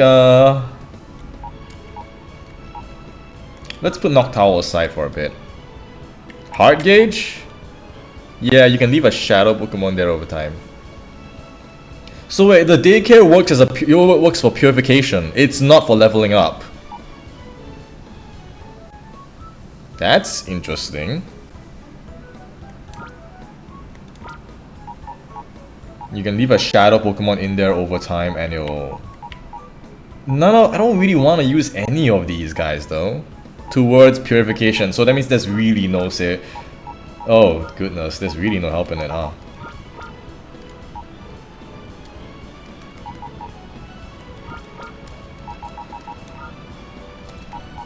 I don't think I really want to use Quilava that much.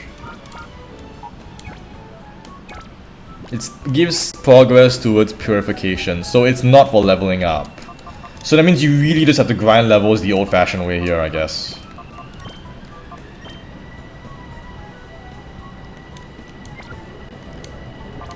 This game does have a nice reward were you to catch every and purify every single Pokemon up to the post game. That's a lot to get. That's like a long way to 100%. Yeah. Like, oh, frickin'. Good. Ah, Miss Useless. Why are you like this?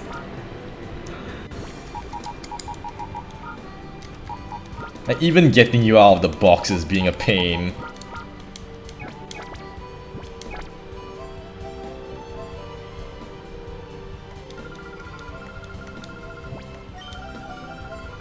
Fine.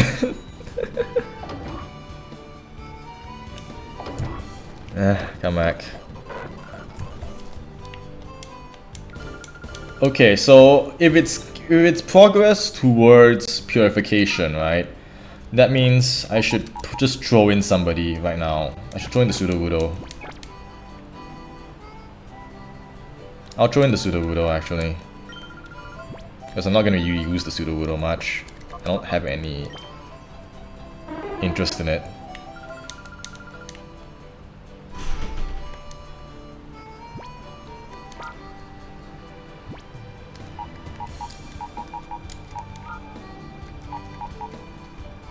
And I'll bring along Ampharos, Edison. Oh, he's the guy. Yeah, that's correct name. There's 5 methods for lowering the heart gauge. Yeah, that's fair. Since you... Oh, it's a level 38 Hitmontop. That's a lot of EXP. Do I want to... you know what? We'll give Miss Useless another chance. Maybe she'll do something. Maybe. Oh right, we should name these guys. Does anyone have any suggestions for Umbreon and Espeon? They're both guys apparently.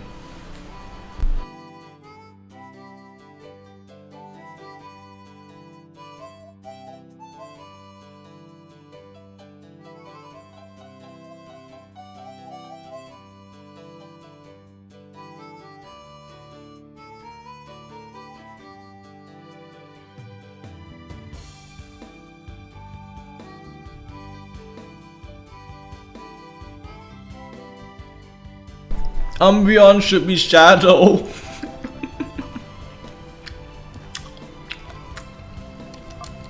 Okay, you know what? That's a good idea actually.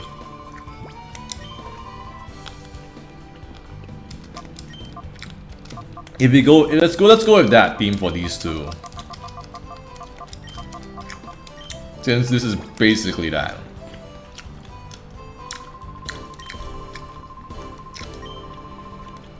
And then,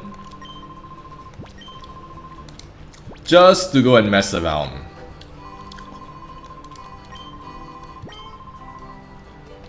Now, you would think Shadow is a logical name, which it is. But what we'll do is we'll subvert expectations. There we go.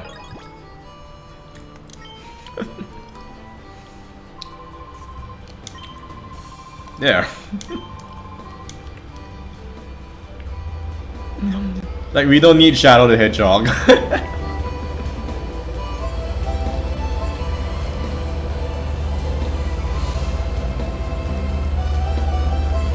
It's no use. Yeah, I can't. Yeah, no. I mean, it's no use. Yeah, that's appropriate, isn't it? It's appropriate.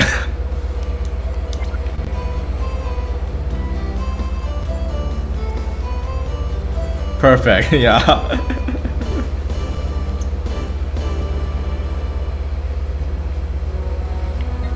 Mount Battle.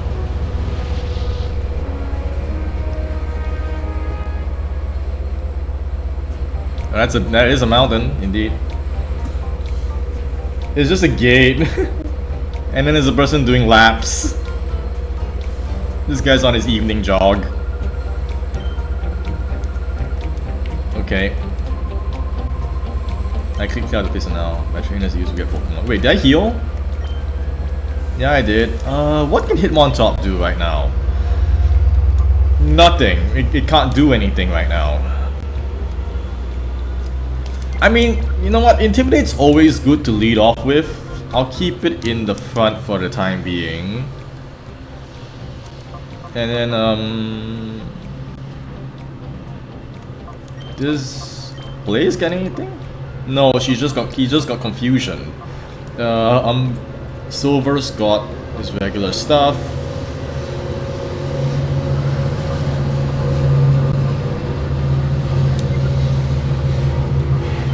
Let's go with Edison, I guess. Believe it or not, once we are done with Mount Battle, we have killed almost half the game. Are you serious? That's the game?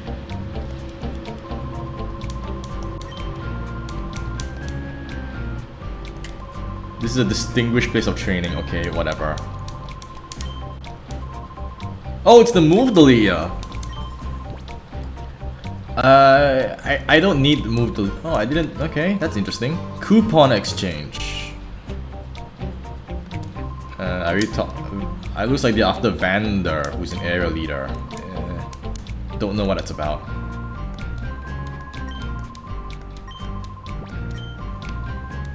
Oh, this is a cool team. This is like, I'm guessing this is the main. I'm guessing this is the Team Cypher team because I've been hearing it a bit in the past. I recall.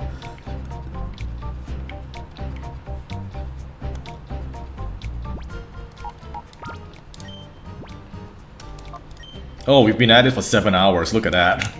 This has been a long day.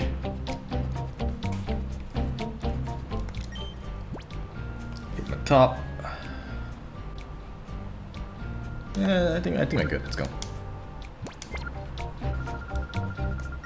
Oh, you heard about some duking. You must be here to save us. Okay, power the Pokemon is normal. Okay, so we can go ahead. Sure. There is no dungeon. It's just a 10 battle gauntlet of sorts. So you just fight 10 dudes. There is no dungeon. Yeah, it's just 10 fights. It's just a lot of fights, I guess. Oops, hold on. I'm really mistaken something. What? I thought there's an emergency. Why? Rider Turo. No. This is what happened to him after Scarlet and Violet. He time traveled back into the past too far.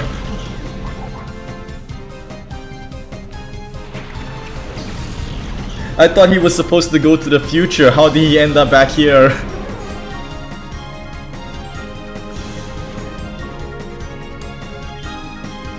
Shadow Rush.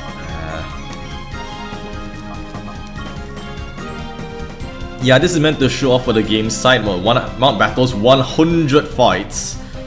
Oh, Edison's completely useless here as well. I just realized.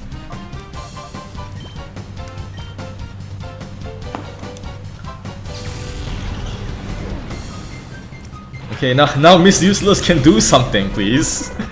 This is 2 ground types. You should be able to help fight with this.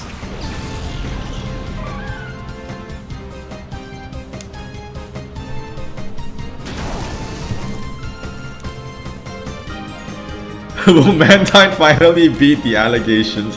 I don't know, maybe. Anything could happen. I mean, okay, logically she should win. Like, this is a Numel, she should win.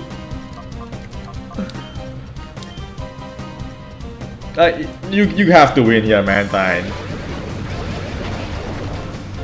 Okay. I would not have been surprised if Miss Useless somehow failed to knock it out.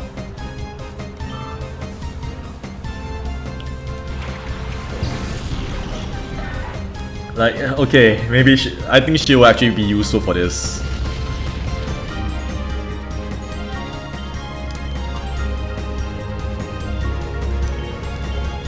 Look at this Galaxy Brain Trainer right here, using Dig against two floating Pokemon.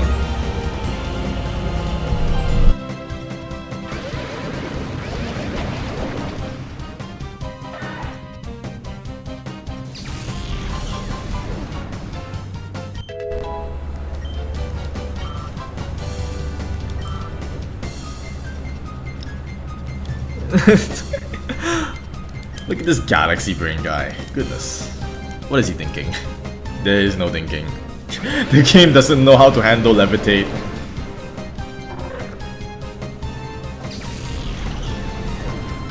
It is time. Yeah, it's time for Miss Useless to do something.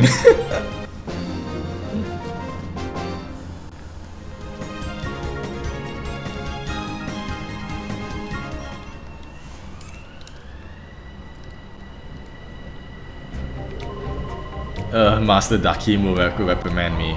So this guy's probably I guess this guy's a cipher agent. I'll keep Edison in the front. She's useless. Edison's got Thunderbolt. That's useful. You can do a lot of things with Thunderbolt. Turo took a fall. Well, I'll just think of it as being more for me to enjoy. Drovik. That's actually not a bad name for like a Russian character. Swine up and bow type. No!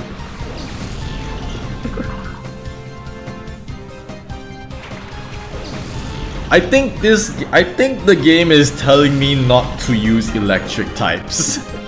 It's sending a very clear message and I'm receiving it. Yeah, I receive your message, game. I can't do much with hit on top right now. Fine, Missy. Fine, okay, I get this is the Miss Useless redemption arc. She's getting to do stuff because everything here seems to be a ground type. And I'm guessing the boss who is Dakim probably is using ground types as well. It'd be hilarious if the third trainer brought a full electric team. That would be funny. Miss Useless goes back to being useless.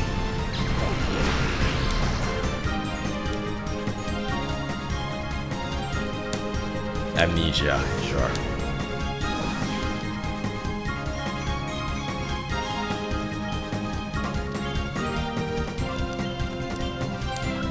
Oh wait, I can... This is a bit better. Like, the sheer contrast right now. Abby's basically been the team MVP for the whole game so far, and then there's Miss Useless next to her. I should take off the EXP share. This is not good actually.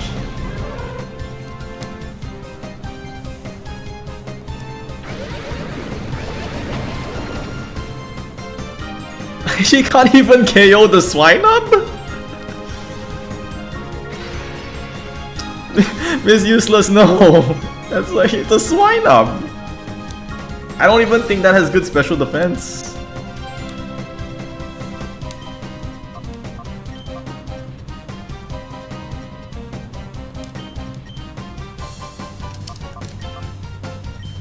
It used amnesia. Oh yeah, you're right. You're right. It actually has special defense. Okay, Miss Useless, you have an. Okay, Miss Useless, I apologize. She has a reason for that.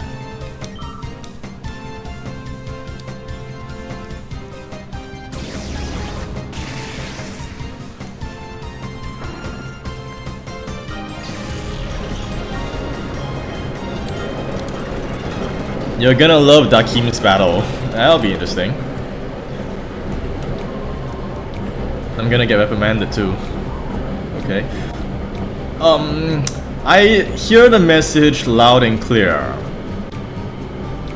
So, what I will do is first I'll take the XP share of Silver. Then, because I can see we got a lot of ground types, I don't think Edison will be very helpful. So I'll bring Soren back into the party. I have a feeling there are ground types in play. You won't find anything similar in other Pokemon games team admins. I mean, if there's ground types and it's doubles, I can only think of one thing that they'll do. And because that's the most obvious double strategy that anyone has ever thought of.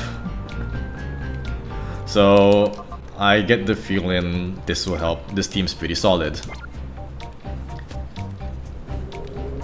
Because like Mirror B gives the impression that okay, the admins here got strategy have strategy in mind.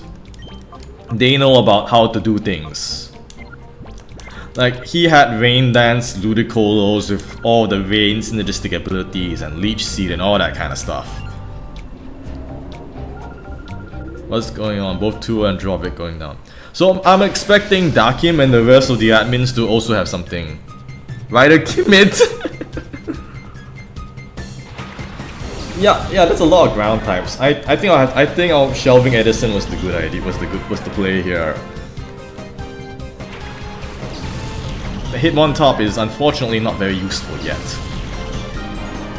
Why am I leading with Sauron actually? Like, they're all ground types. I should just switch. Yeah, I should.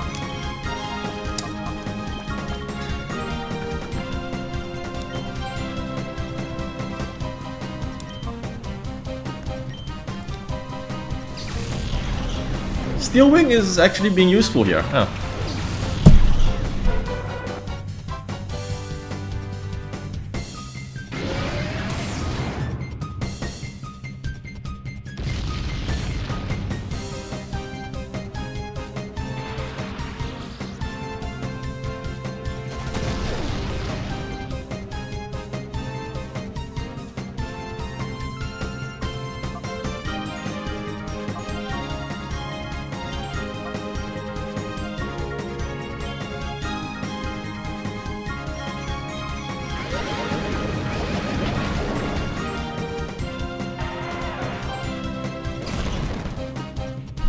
I think we can just let Miss Useless sweep through all this, which is all ground types. Yeah, looks like it.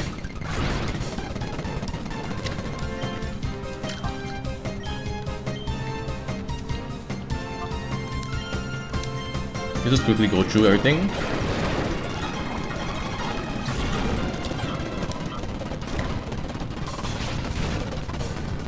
The team's really going on us? Yeah, it is. I think giving everything nicknames really helps.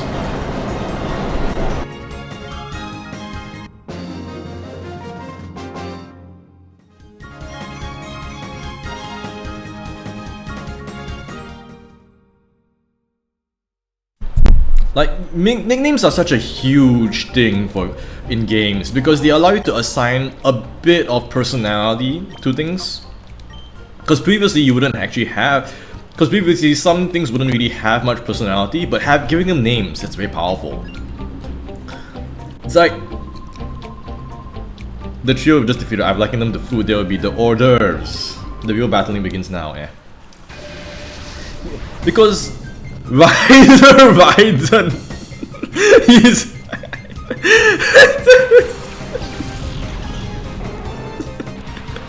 Raiden, what a name.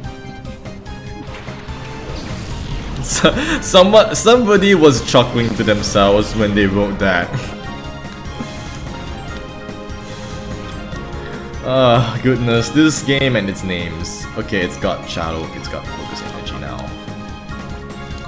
Still not useful though.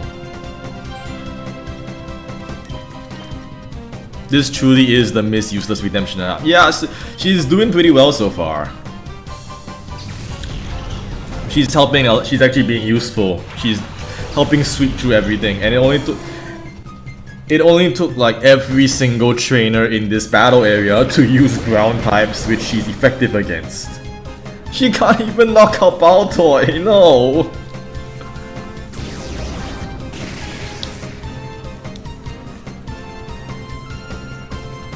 We just jinxed it now. No.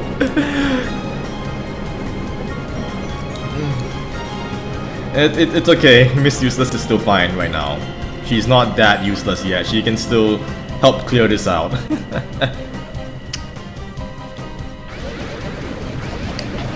Yeah, she's doing alright. Houndour. Miss Useless is such a go failure, she fails to convey her namesake.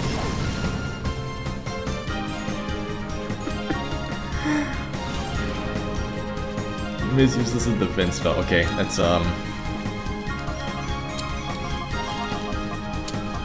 yeah, she's gonna go down if I don't heal up soon. Oh, that gives up Soren's turn. No, that gives up both our turns because Soren's in the air. No, she can tank. She can tank like special hits.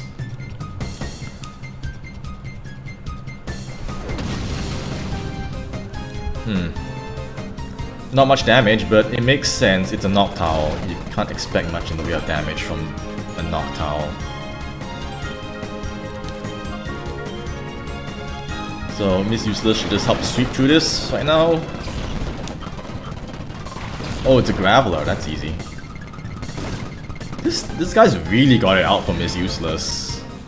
This Pineco. And Sturdy doesn't prevent 1-hit KOs, so this would be good. We are good here.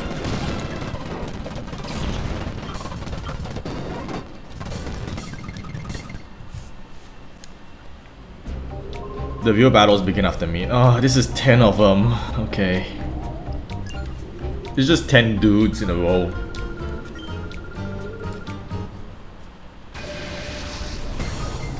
Hunter Telia. I mean, in terms of asset reuse, it's a pretty good use of it. Because as you mentioned, this is meant to be the 100 battle thing. So you're basically just gonna repeat this area. We're up until map battle, so that you. Yeah, I thought. Yeah, to be fair, Miss Useless has been useless up until this point.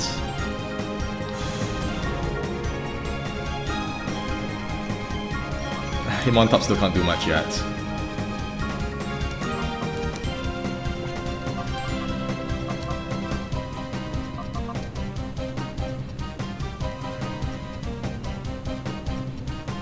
Let's go with Blaze.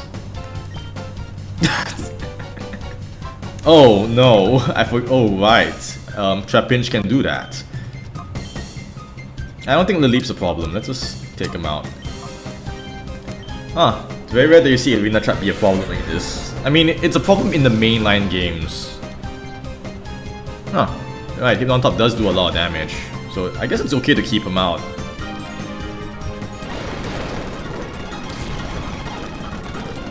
Barboach. Sandstorm. Ooh, that's increased special defense for it. That's cool. And that's a lot of animations being played. The leap's not a threat, honestly. But neither of them are particularly problematic. I'll just take it out.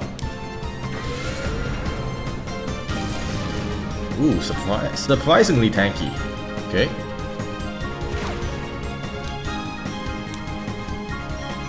No, Generation 4 had the special defense boost. So wait, what? Really? So did Sandstorm do anything before that? Barboach uses. Wait, what? Wait, learn Spark?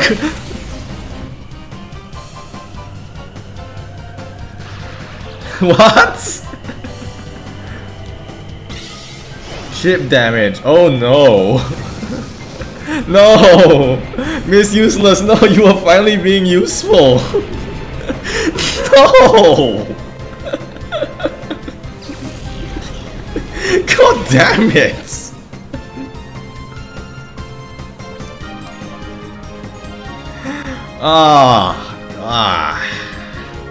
Okay. Fine. Barboach can learn Spark via breeding. What? Okay. Why does it know that? Why did they give it that?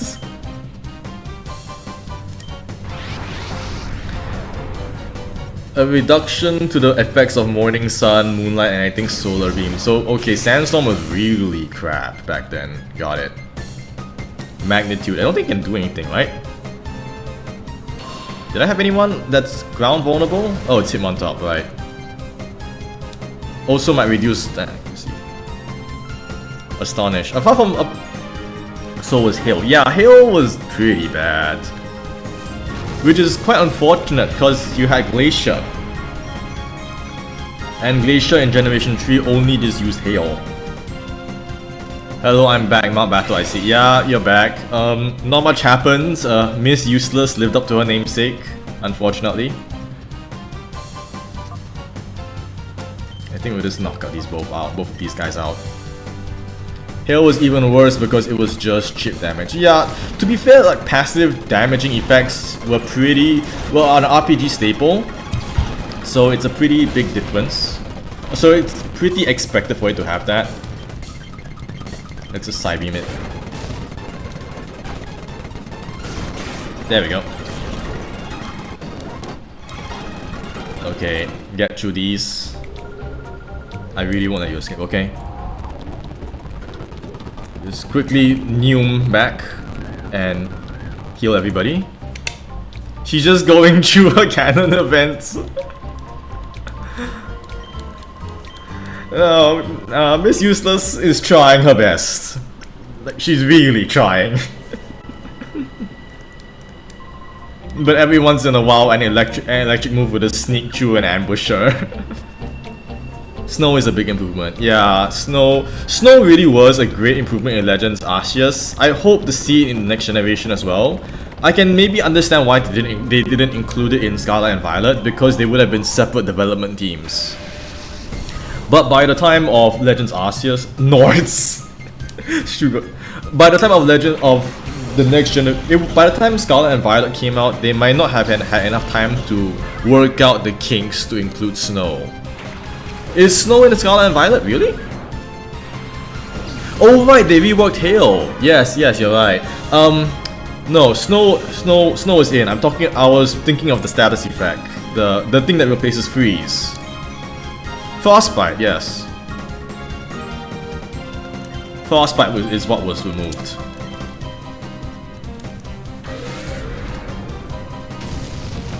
No, Hitmontop doing work.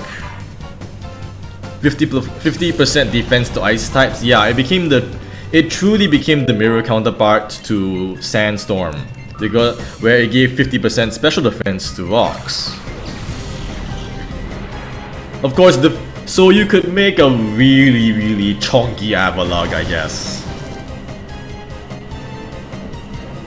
Psybeam. Oh wait, no, I got Hitmontop out. I should change out. I should switch. Hitmontop's in hyper mode. I really should switch. Like, this is a bad matchup.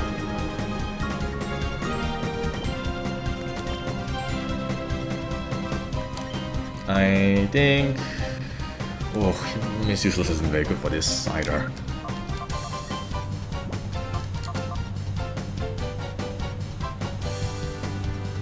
That and actually introduce good ice types. Yeah, there's a lot. I mean, there's been a lot of subjectively good ice types too over the years. It's just that a lot of them tend to be slow, which is a problem because ice is the glass cannon type. Like, generally every time you see an ice type be fast, it's probably pretty good. Future Sight, I don't know where it's going. Yeah, there's been Mamoswine and Weavile, and I'm pretty sure there's others as well.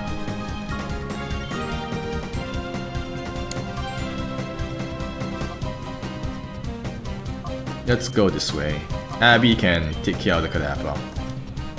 Baxcalibur, yeah, but like, Baxcalibur's pretty solid.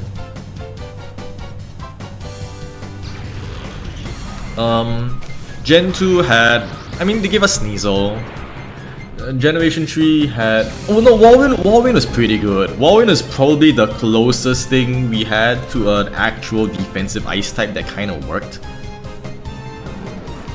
Because, you know, Walrein had the whole hail stall thing, stall rain. I remember that was a thing back in Generation 3. It's a damn sight better than Galei, that's for sure. What's it called? Glalie, that's for sure. Glalie was really bad. Alola Ninetales, yeah, that's a good one. There was also what's his name? Frostlass. Also a very good Pokemon in Gen 4. Gen 4 had a lot of good Pokemon actually. But then after that we kinda went backwards in Generation 5 because we kinda got 3 really bad Pokemon in Unova. Beartick was always the Mr. Potential of ice types. Like, it had all the speed boosting moves and it had potential, but it just never lived up to it. This is where the buck stops. What was his name? The ice cream cone, I forgot.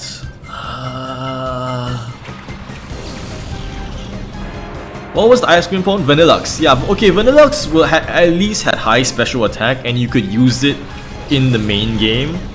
It was a very early to access Pokemon for an ice type, which is good because you almost never get early access ice types.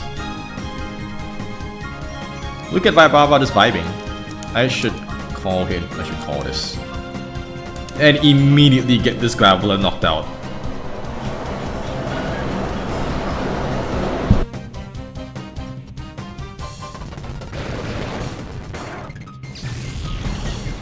Avalugg is the classic example of Game Freak not understanding that if you could just walk around the wall easily, the wall is useless. I actually really like Avalugg. Oh no! Okay, that's good. I actually really liked Avalugg. I tried to build a competitive Avalugg in the past and it did not work. But the attempt was there, and I thought it was really cool. It was an interesting idea. I mean, okay, I like Avalugg in the sense that it tries. It's probably the closest anything is gonna get to an ice type wall and kind of work. Because it's got like what, 180 defense or something funny? It's the closest it can get to it and while it's still working, and it still doesn't. But I appreciate the effort. Oh, Miss Usa's still hanging in there, that's fine. 183, yeah. 183, very specific. Oh no. Oh no. No!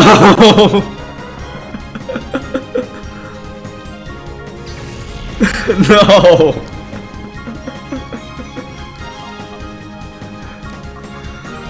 No, why not the rocks?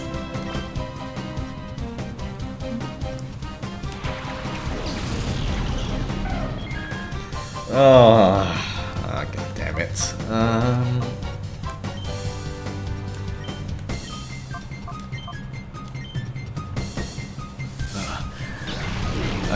Oh, it's useless. Why?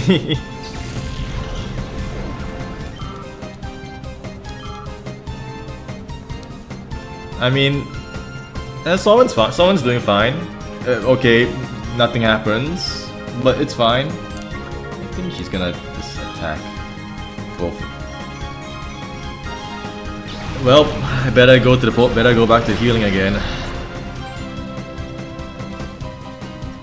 Wait, it outspeeds Noctowl? I thought Noctowl was fast. I mean, I guess it's not that fast, but I was sure it would be faster than a Sand Slash. Then again, that is 6 levels of difference, so... Ooh.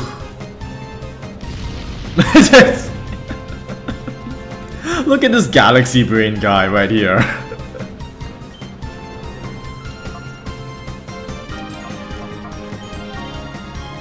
Tell you what.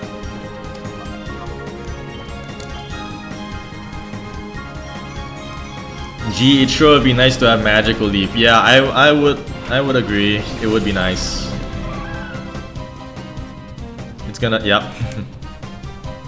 Then Soren can finish the job. 70. How fast is Sand Slash? Sand Slash does feel like it'd be 70 something. It's not, I don't think it's that slow, Sand Slash. I could see it being faster than Noctowl. This guy's called weak? I didn't even notice that.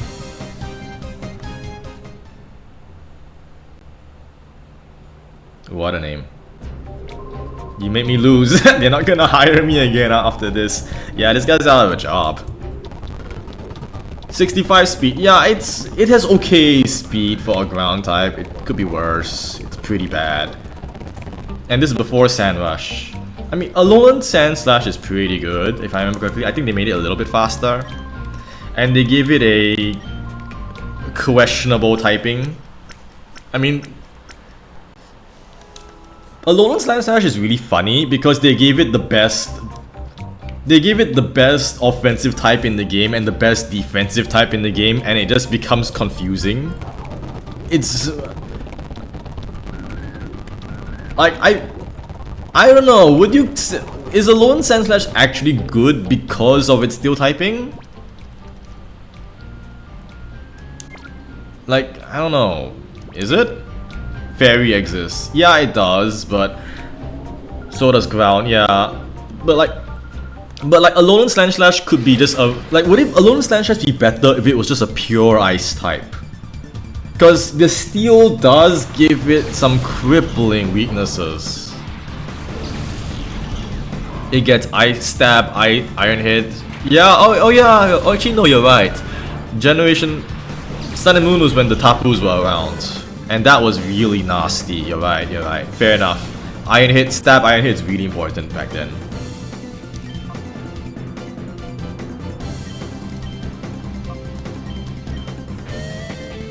It is 4 times weak to fire and 4 times weak to fighting.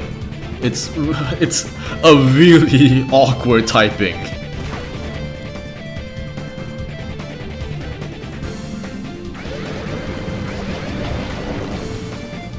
Oh, okay. Yeah, like it's a like it's steel is such a good typing, but when you staple ice to it, it becomes really questionable. Because it gives it 2 critical weaknesses. 2 critical 4 times weaknesses, yeah. Yeah, numbers. I don't think Miss Useless is doing much here. Double up into this, I guess. Oh no, not Hitmontop, no! I need to... Oh. I don't think this does anything. It does something, yeah.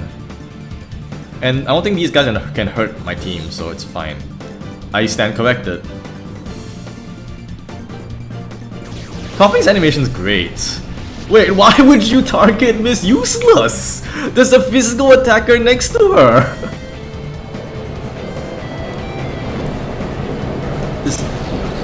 No!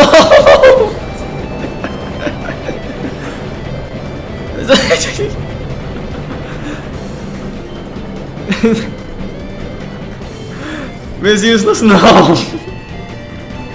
It's like, she's only got physical attacks now. God damn it!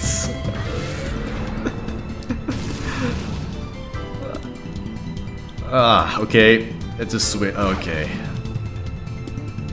I mean, wing attack should still be enough for this, and I'll switch on after that, but god dang it.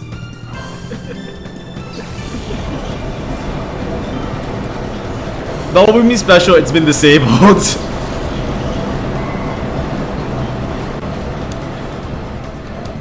Wait, what? Oh, that's cool. No! Okay, Miss Useless really can't do anything now. I'll have to switch her. There is no offense left. Look at how they massacred my girl. Yeah, okay. This is a Curlia, so... Silver can handle her. Silver can handle it.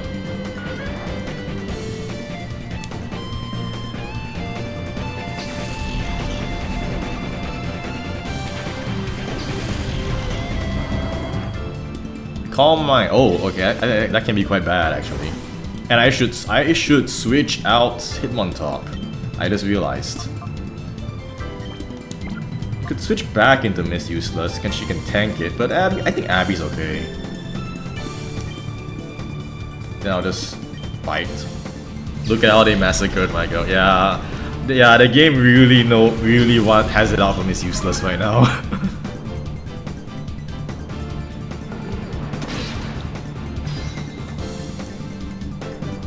Valen animations 1, 2, 3. Animations. That's cool. Not an easy field to be in. Abby used Shadow Ball.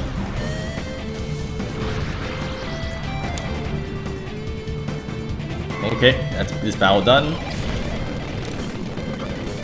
You know, I just realized that these Cypher Peons remind me a lot of, you know, the old school Batgirl design. It's got the same color scheme, you know?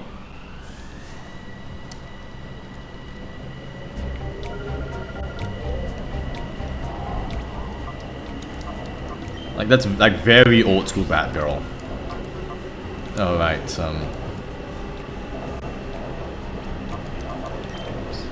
yeah, Batman adopted all of them, yeah. Is there a Batman among Cypher?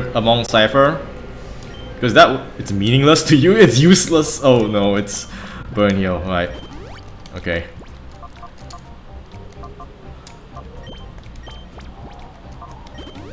Okay. I don't want to run back to the Pokemon Center just for that. It's because we had a what is that I'm seeing on number 10? What is this? This is just a crotch, just like.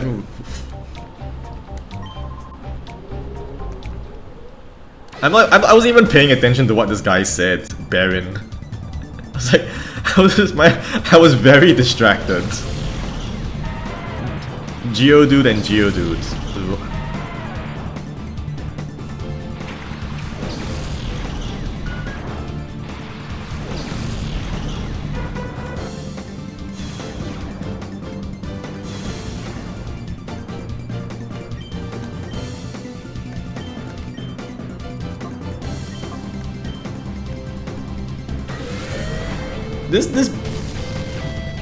This whole Mount Battle thing really has just been the Miss Useless redemption arc. She spent the entirety of Pyrite Town and the whole Mirror Bee dungeon being useless, and then now she's actually helping against all of the ground types. Maybe it's just poor type matchups. Self-destruct? Ooh, I was not expecting that. They really want you. I'm glad there was. Okay. Okay. Okay, Miss Useless is hanging in there. She's still okay.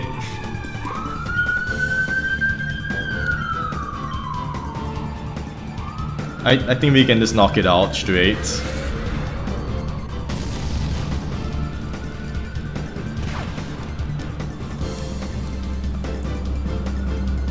Almost no ability is 100% useless. Yeah, everything helps a lot, especially since self-destruct is actually quite scary when it actually does pop up. We've seen it pop up like twice so far, I think. And there was that Electro which might have self-destruct. I don't know. It might.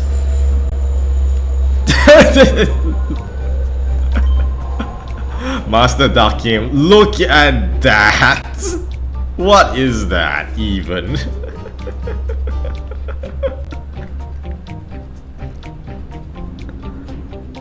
You just presented to us ass first as well.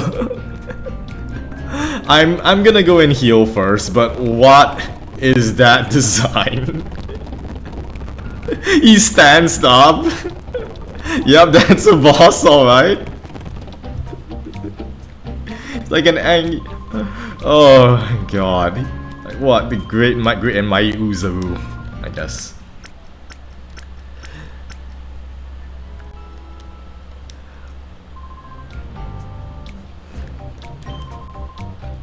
Earlier you made a comment about how everyone is small compared to Mirror Bee, and I said not everyone. I might have been foreshadowing this. Yeah, this guy is pretty big. This is a big boy right here. I'll send up Hitmontop first, because Hitmontop is pretty good for the Intimidate. There's a lot of things you can neuter with this. The biggest boy, yeah. He really is. Wait, I should heal. I should save, sorry. I do not want to go and fight through all those 9 dudes again. It took like 40 minutes? It took a while. Run back quickly. Okay. Be careful, this fight is kind of a spike. Yeah, I'm expecting that because Mirror Bee was surprisingly complicated for what it was. Because he had that really interesting strategy. So I'm expecting Dakim to have something as well. Can I give her anything to help? None of these are particularly... Nothing is here particularly useful for her. Soren can't get anything either. Did we bring a support mon for sleep and paralysis? Yeah, I bought no paralysis, but I do have sleep. So I know that Mirabee had a Pokemon to capture, so this probably has something for me to capture as well. Toxic.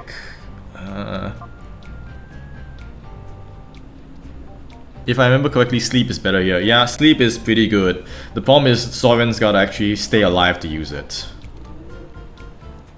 I think this is an okay lead. Then, because if there's a ground lead, because and there's been a lot of ground types so far, Miss Useless will actually be quite helpful. I can't get over this. Look at this guy. Turn around. Let me see what you look like up front. Fine, after all the persuading I did, you still won't hand it over. This is what happens to stubborn oafs who don't do as I say. He just punches the guy. He's just flat on his face. This is the second guy that's punched someone in this game. Dahaha, treacherous. You really didn't think a worm that you could win. All you have to do is hand over the time flute without making a fuss. It's your own fault for getting hurt. Okay, so this guy's got the time flute. He must be the Vandar. Since you're not cooperating, I'll have no choice but to haul you off to Ain's lab. Yeah, Ain's gotta be a character later.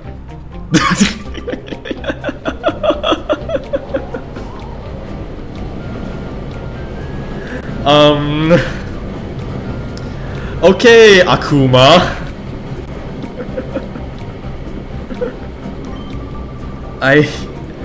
You must be the troublemaker who messed with Scrub in Celebi's force. Is Scrub like a really high-ranking grunt or something? Like, people know him by name. And now you've come to mess with me, the great Dakim. Don't make me laugh. He really does look like Akuma, doesn't he? He's a recurring character. I'll pound a lesson into your flesh and bones so you'll never ever think of bothering me again. Like, specifically Akuma post in Street Fighter 6 and 5. Cypher admin Dakim. I mean, this is a boss. This is definitely a boss. Metang and Golem. Ooh. That's interesting as a lead.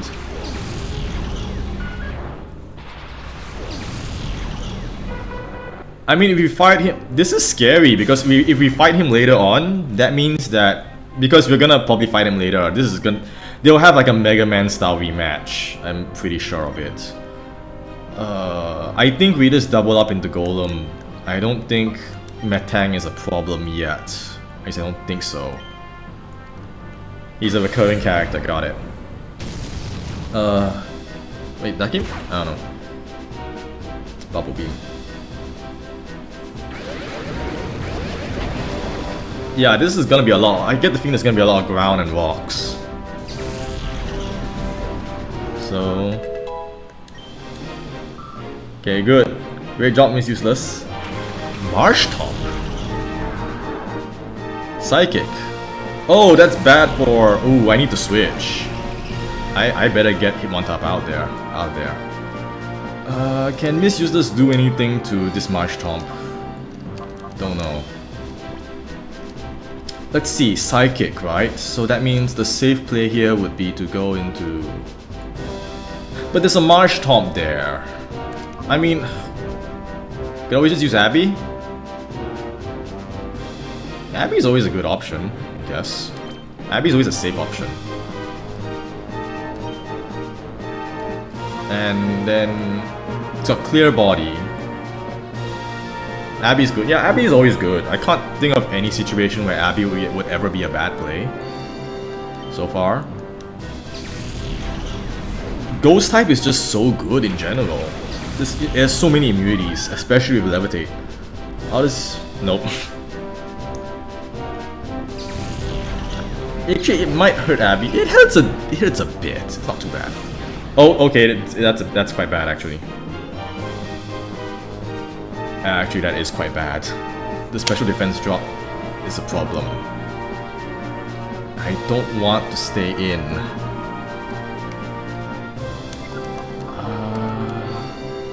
I don't want to stay in with that special defense drop. It's quite concerning. I'll switch to silver. And then, if I can disable the Metang, it will help a lot. Especially since I don't think I'm doing much damage regardless, currently anyway.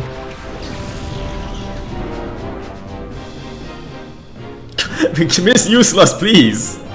Cooperate! Muddy water. Is it okay?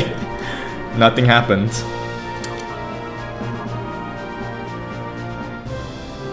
I think let's confuse. Let's play the confusion game.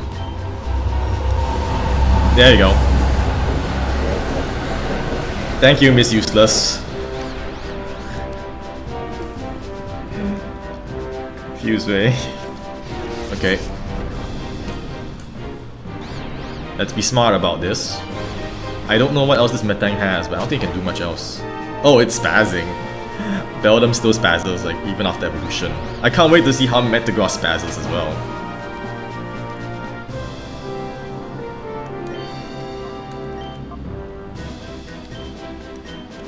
Then we'll just slowly start chipping out.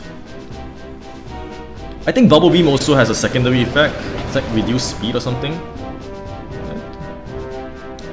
Metang's still not great, I can see.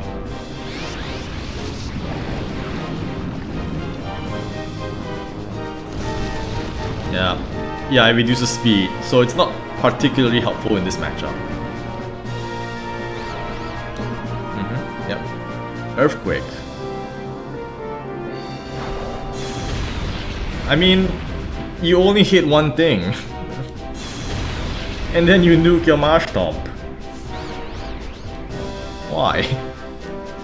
Mud Shot. Yeah, that will hurt a bit. I should switch. Ugh. Speed fell. I can leave that Marshtomp to like slowly pass out, I think. I don't want to leave Silver out for too long. I'll switch to Soren. Soren's a good pick. He's got good special defense. He can tank a Psychic.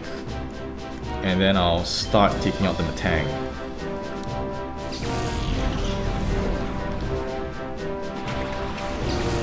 So this should dodge the Earthquake or whatever ground type attacks that he likes to use.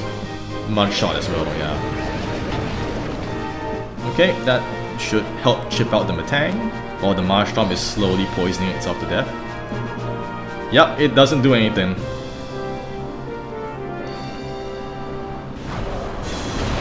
Oh, there goes Marshtomp. Perfect. And it can't do any. Marshtomp can't do anything to me. So Marshtomp goes down.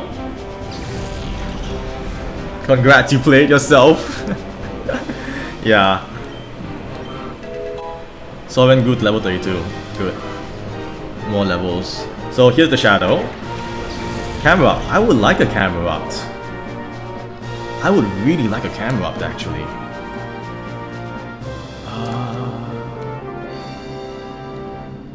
I can't do much right now either because of the Metang. Metang can't do. Just Reflect. I don't know what's gonna come out, but Reflect should always be good. It's always a good call. Then we'll take out the Camerupt. But the Camerupt isn't a Shadow, huh? I would like a Camerupt actually. I've never gotten to use a Camerupt in the game. I built a competitive Mega Camerupt in Omega Ruby and Alpha Sapphire because I thought it was really cool. Especially to like spam Eruption and things. And wait, what? Entei. Oh, Shadow. Oh, that's unexpected. It's got a. So they've got all the Shadow Legendaries? That's really cool. If this Metang could knock itself out, that would be really appreciated. Metal Claw's animation has no right to be that cool. It just turns into steel and gets you. Okay, I need to take out that Entei. I need to put it to sleep rather, and then after that I can get rid of the Metang. Fire Blast! Oh. Ooh, okay, hang in there, Soren. I need you right now. I need the sleep right now, please. Yeah, poor Mirror B, he got stuck with a Sudowoodo. Dakim's got an Entei, and I'm assuming the other two admins probably have the other two legendary beasts as well. Oof, Fire Blast. I need to put this guy to sleep. Thank you. Okay, now the problem is, how on earth do I capture this thing? Okay, I need to get Soren out. First things first, switch Soren. So, this thing's a Fire Blast. Jeez. Do I have anything that can... Let's see. I could just heavily disable it. This is not helping. Umbreon. I mean, Umbreon's a safe way to chip it out. We could PB stops Fire Blast. Yeah, we could. We could. Wait, does Hitmon top have anything? Intimidate. I don't know if I don't know if it's got physical attackers. If it's got physical attacks, because I think it'll just spam fire moves. So we'll switch out to Silva. And then I think Miss Useless can just chip it up. Can just do a bit of chip damage. I don't think... I'm pretty sure Entei won't get one hit KO'd by Miss Useless.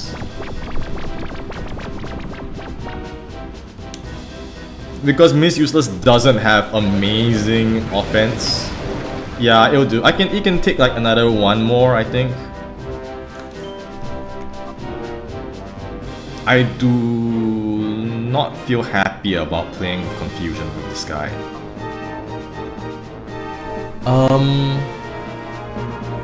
Taunt. I guess. I don't know if he's got any I don't know what he's got. I'll just keep going. Miss Useless can just chip it out gradually for the time being. Then later on I'll need to go and... Okay, that's cutting it a little bit close there.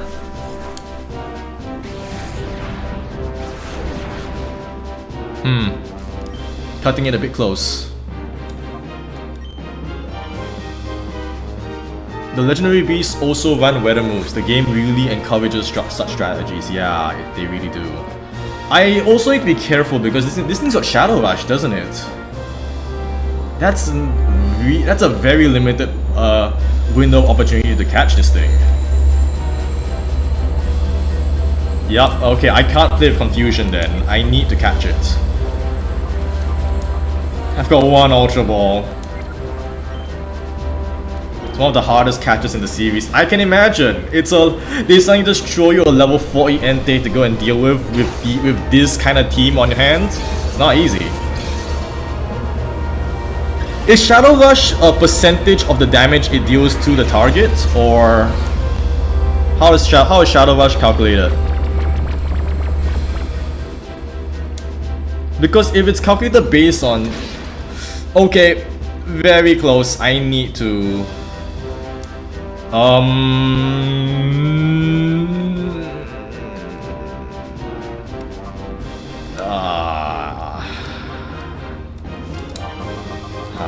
do I get through this?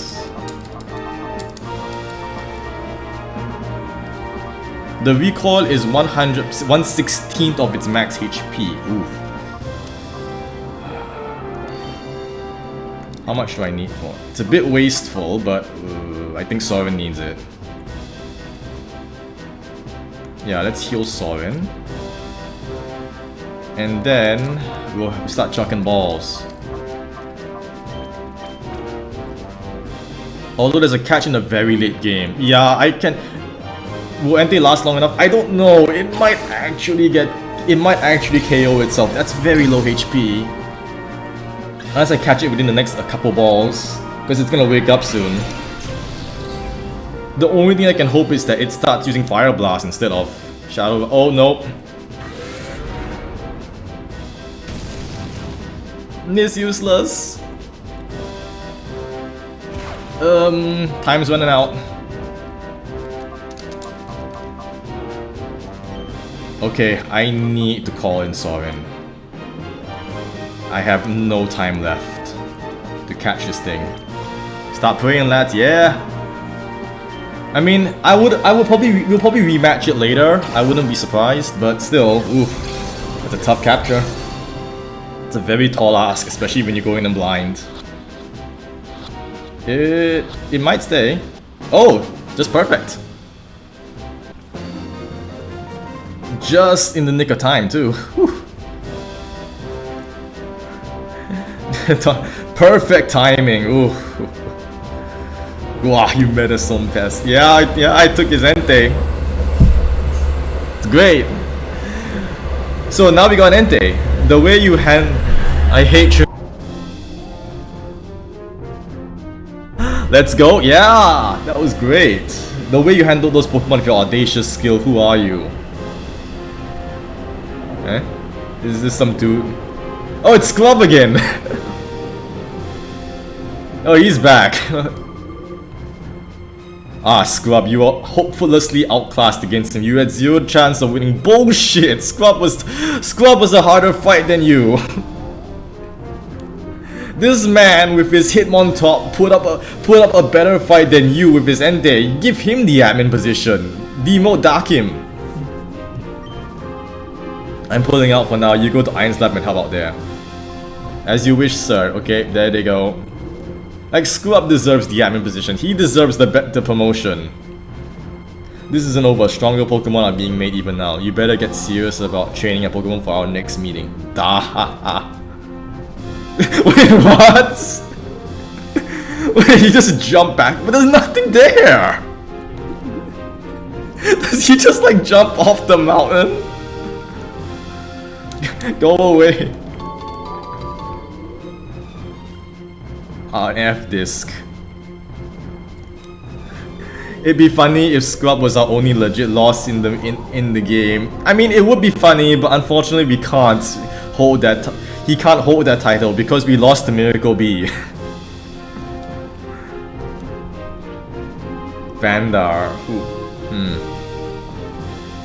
What you told me explained a lot. Thanks to you, I know exactly why they attacked us. This is the Time Flute. Vandar. Wait, wasn't that the name of that guy of the recurring thing in Xenoblade Chronicles? Wasn't there like a guy called Vandar in Xenoblade? Oh, in every Xenoblade? He's the one that complains about you ramming the mobile artillery into the house. I forgot. I haven't played Xenoblade Chronicles in a long time. The Time Flute. Are you certain? Maybe you really have something this precious? Of course you may. I'd rather have this Time Flute. Use it and save the Shadow Pokemon. Sure. That'll be okay. I guess we now have the Time Flute. And we have a TM. Steel Wing. That's useful. I don't... There are 3 Time Flutes in the entire game. They are consumable. I'm assuming they are intended to be used for the 3 Shadow Pokemon. The 3 Shadow Legendaries. Nope, no one can get it. I think Soren's already got Steel Wing, doesn't he? Oh no, he already has Steel Wing. I don't need it. I don't need the TM right now. Miss Useless. I mean, it would be great if I could give this to Miss Useless because she's kind of earned it in that fight. She did really well, but she can't get Steel Wing. Unfortunately. It's a shame too because she would use it. She would be able to use it quite well. Or she would be able to appreciate it. And then again, would she? I mean, she's already effective against rocks, so I don't know. But, you know what? I think that's a pretty good place to call it for tonight. It's already like 7 PM. We've been streaming for 8 hours. Look at that. Kind of a natural downside to the flute. Yeah, you don't. But at the same time, I can't think of much reason to keep them as shadows. Look at this guy. Ugh. I think this ends on a pretty high note. We just pretty much 6-0 Darkim with no casualties. Like, I think Soren came very close to losing. He had like 2 HP down. But we basically went through the end. We basically just beat Dakim entirely with no losses in Pokemon. And we got his Shadow Entei. So that's pretty good. And at the last second too. I think Entei only had like 1 or 2 turns left before it started knocking itself out. Soren was amazing for a level 32 knocked out. Yeah, he was. Soren really clutched that catch. Soren really clutched it right there. It stopped the Entei from doing anything for like 3 or 4 turns. Hypnosis is really useful. Very much worth coping with the 60 accuracy. Got pretty okay defenses as well. Okay, not amazing, but okay. Like, wait, Abby's got better defenses than him. I mean, I guess Abby is like 6 levels above Soren, but still. Also, I guess that's why he's so. I guess this explains why Soren's so slow. He's got a quiet nature. He doesn't talk much. He's an owl. Lax nature. I don't know what that does. I think it's just change defenses. Naive nature, Miss Useless. I need to get rid of some moves for her. I think we can just hang on to Miss Useless a bit more. I think she's starting to prove her use, and she's pretty good as a general anti-rock Pokemon. If nothing else. Okay, I think this will do for now. I don't intend to use Entei. I know the game is most likely balanced around the assumption that you caught it, but I don't want to use it because I think that'll be boring. You wouldn't get a battle like this in a regular Pokemon game where you could choose your entire team. Yeah, that's true. This game really gives you very few options to work with. So you do get naturally attached to the options that you do end up using. And I think this is a pretty cool team. I think the only exceptions is that people will most likely carry Espeon and Umbreon within their teams. Because these two are really good starters. And they heavily outclass most of what you get in the early game. I wouldn't be surprised if many players also level up, or many players also chose to keep Ampharos and Makuhita. And they'll probably all have raised the starter to evolution as well, because the starter's pretty good.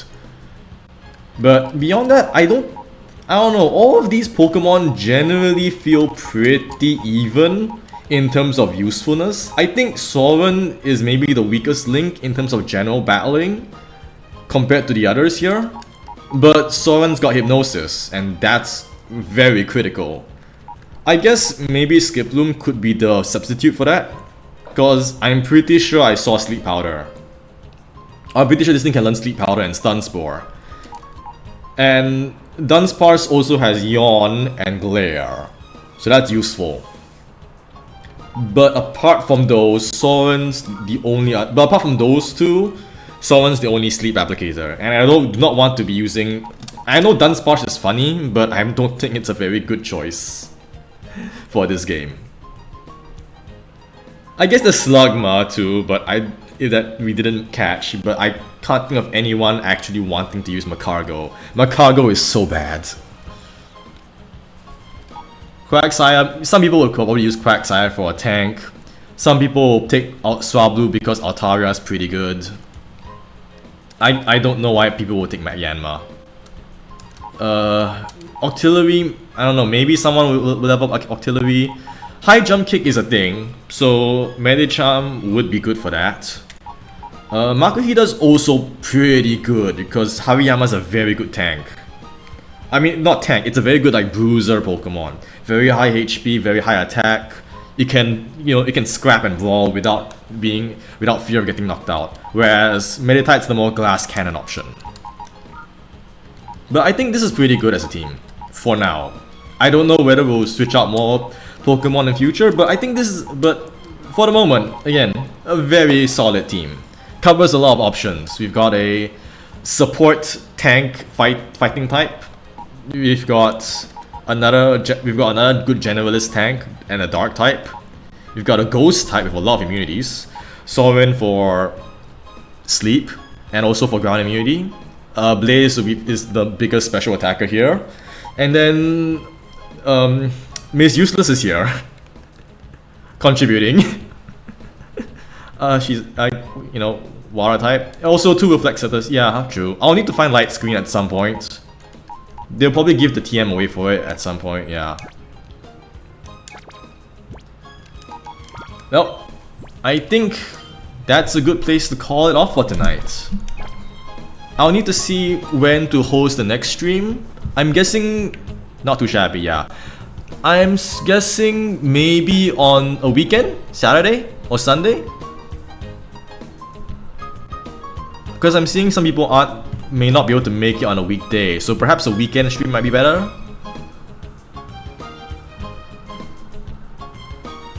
I'll have to upload the VOD onto my YouTube channel later, but Sunday's a good one. Yeah, Sunday's pretty good, I think.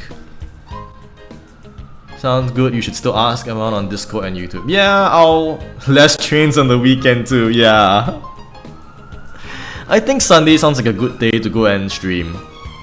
Because I don't really think I have anything on Monday either, so I can afford to take my time a bit. Okay.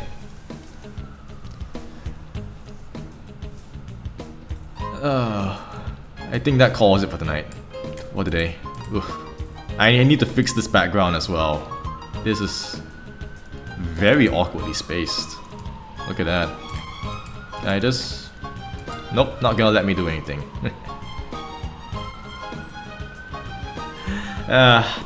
Thank you all very much for joining in. I'll need to go and adjust this and then upload it onto YouTube, but I don't think it should take too long. I should probably go and I'll most likely make a separate channel called a stream archive, and I'll upload this VOD onto that for archiving purposes. Then in the future, after I finish all of Colosseum, I'll start editing it down. That's all. I can make it into a multi-part series. That works too. Yeah, maybe if I just cut up each separate stream into a multi-part series, it might work, because otherwise, like, that'll be a very long video, because this is a very chunky game to go through. Yeah, I think for now, let's set the next stream to Sunday. This upcoming Sunday. I'll update the time about it in the future. Maybe try. I'll check what the stream chat prefers. A preliminary test edit? Yeah, I guess.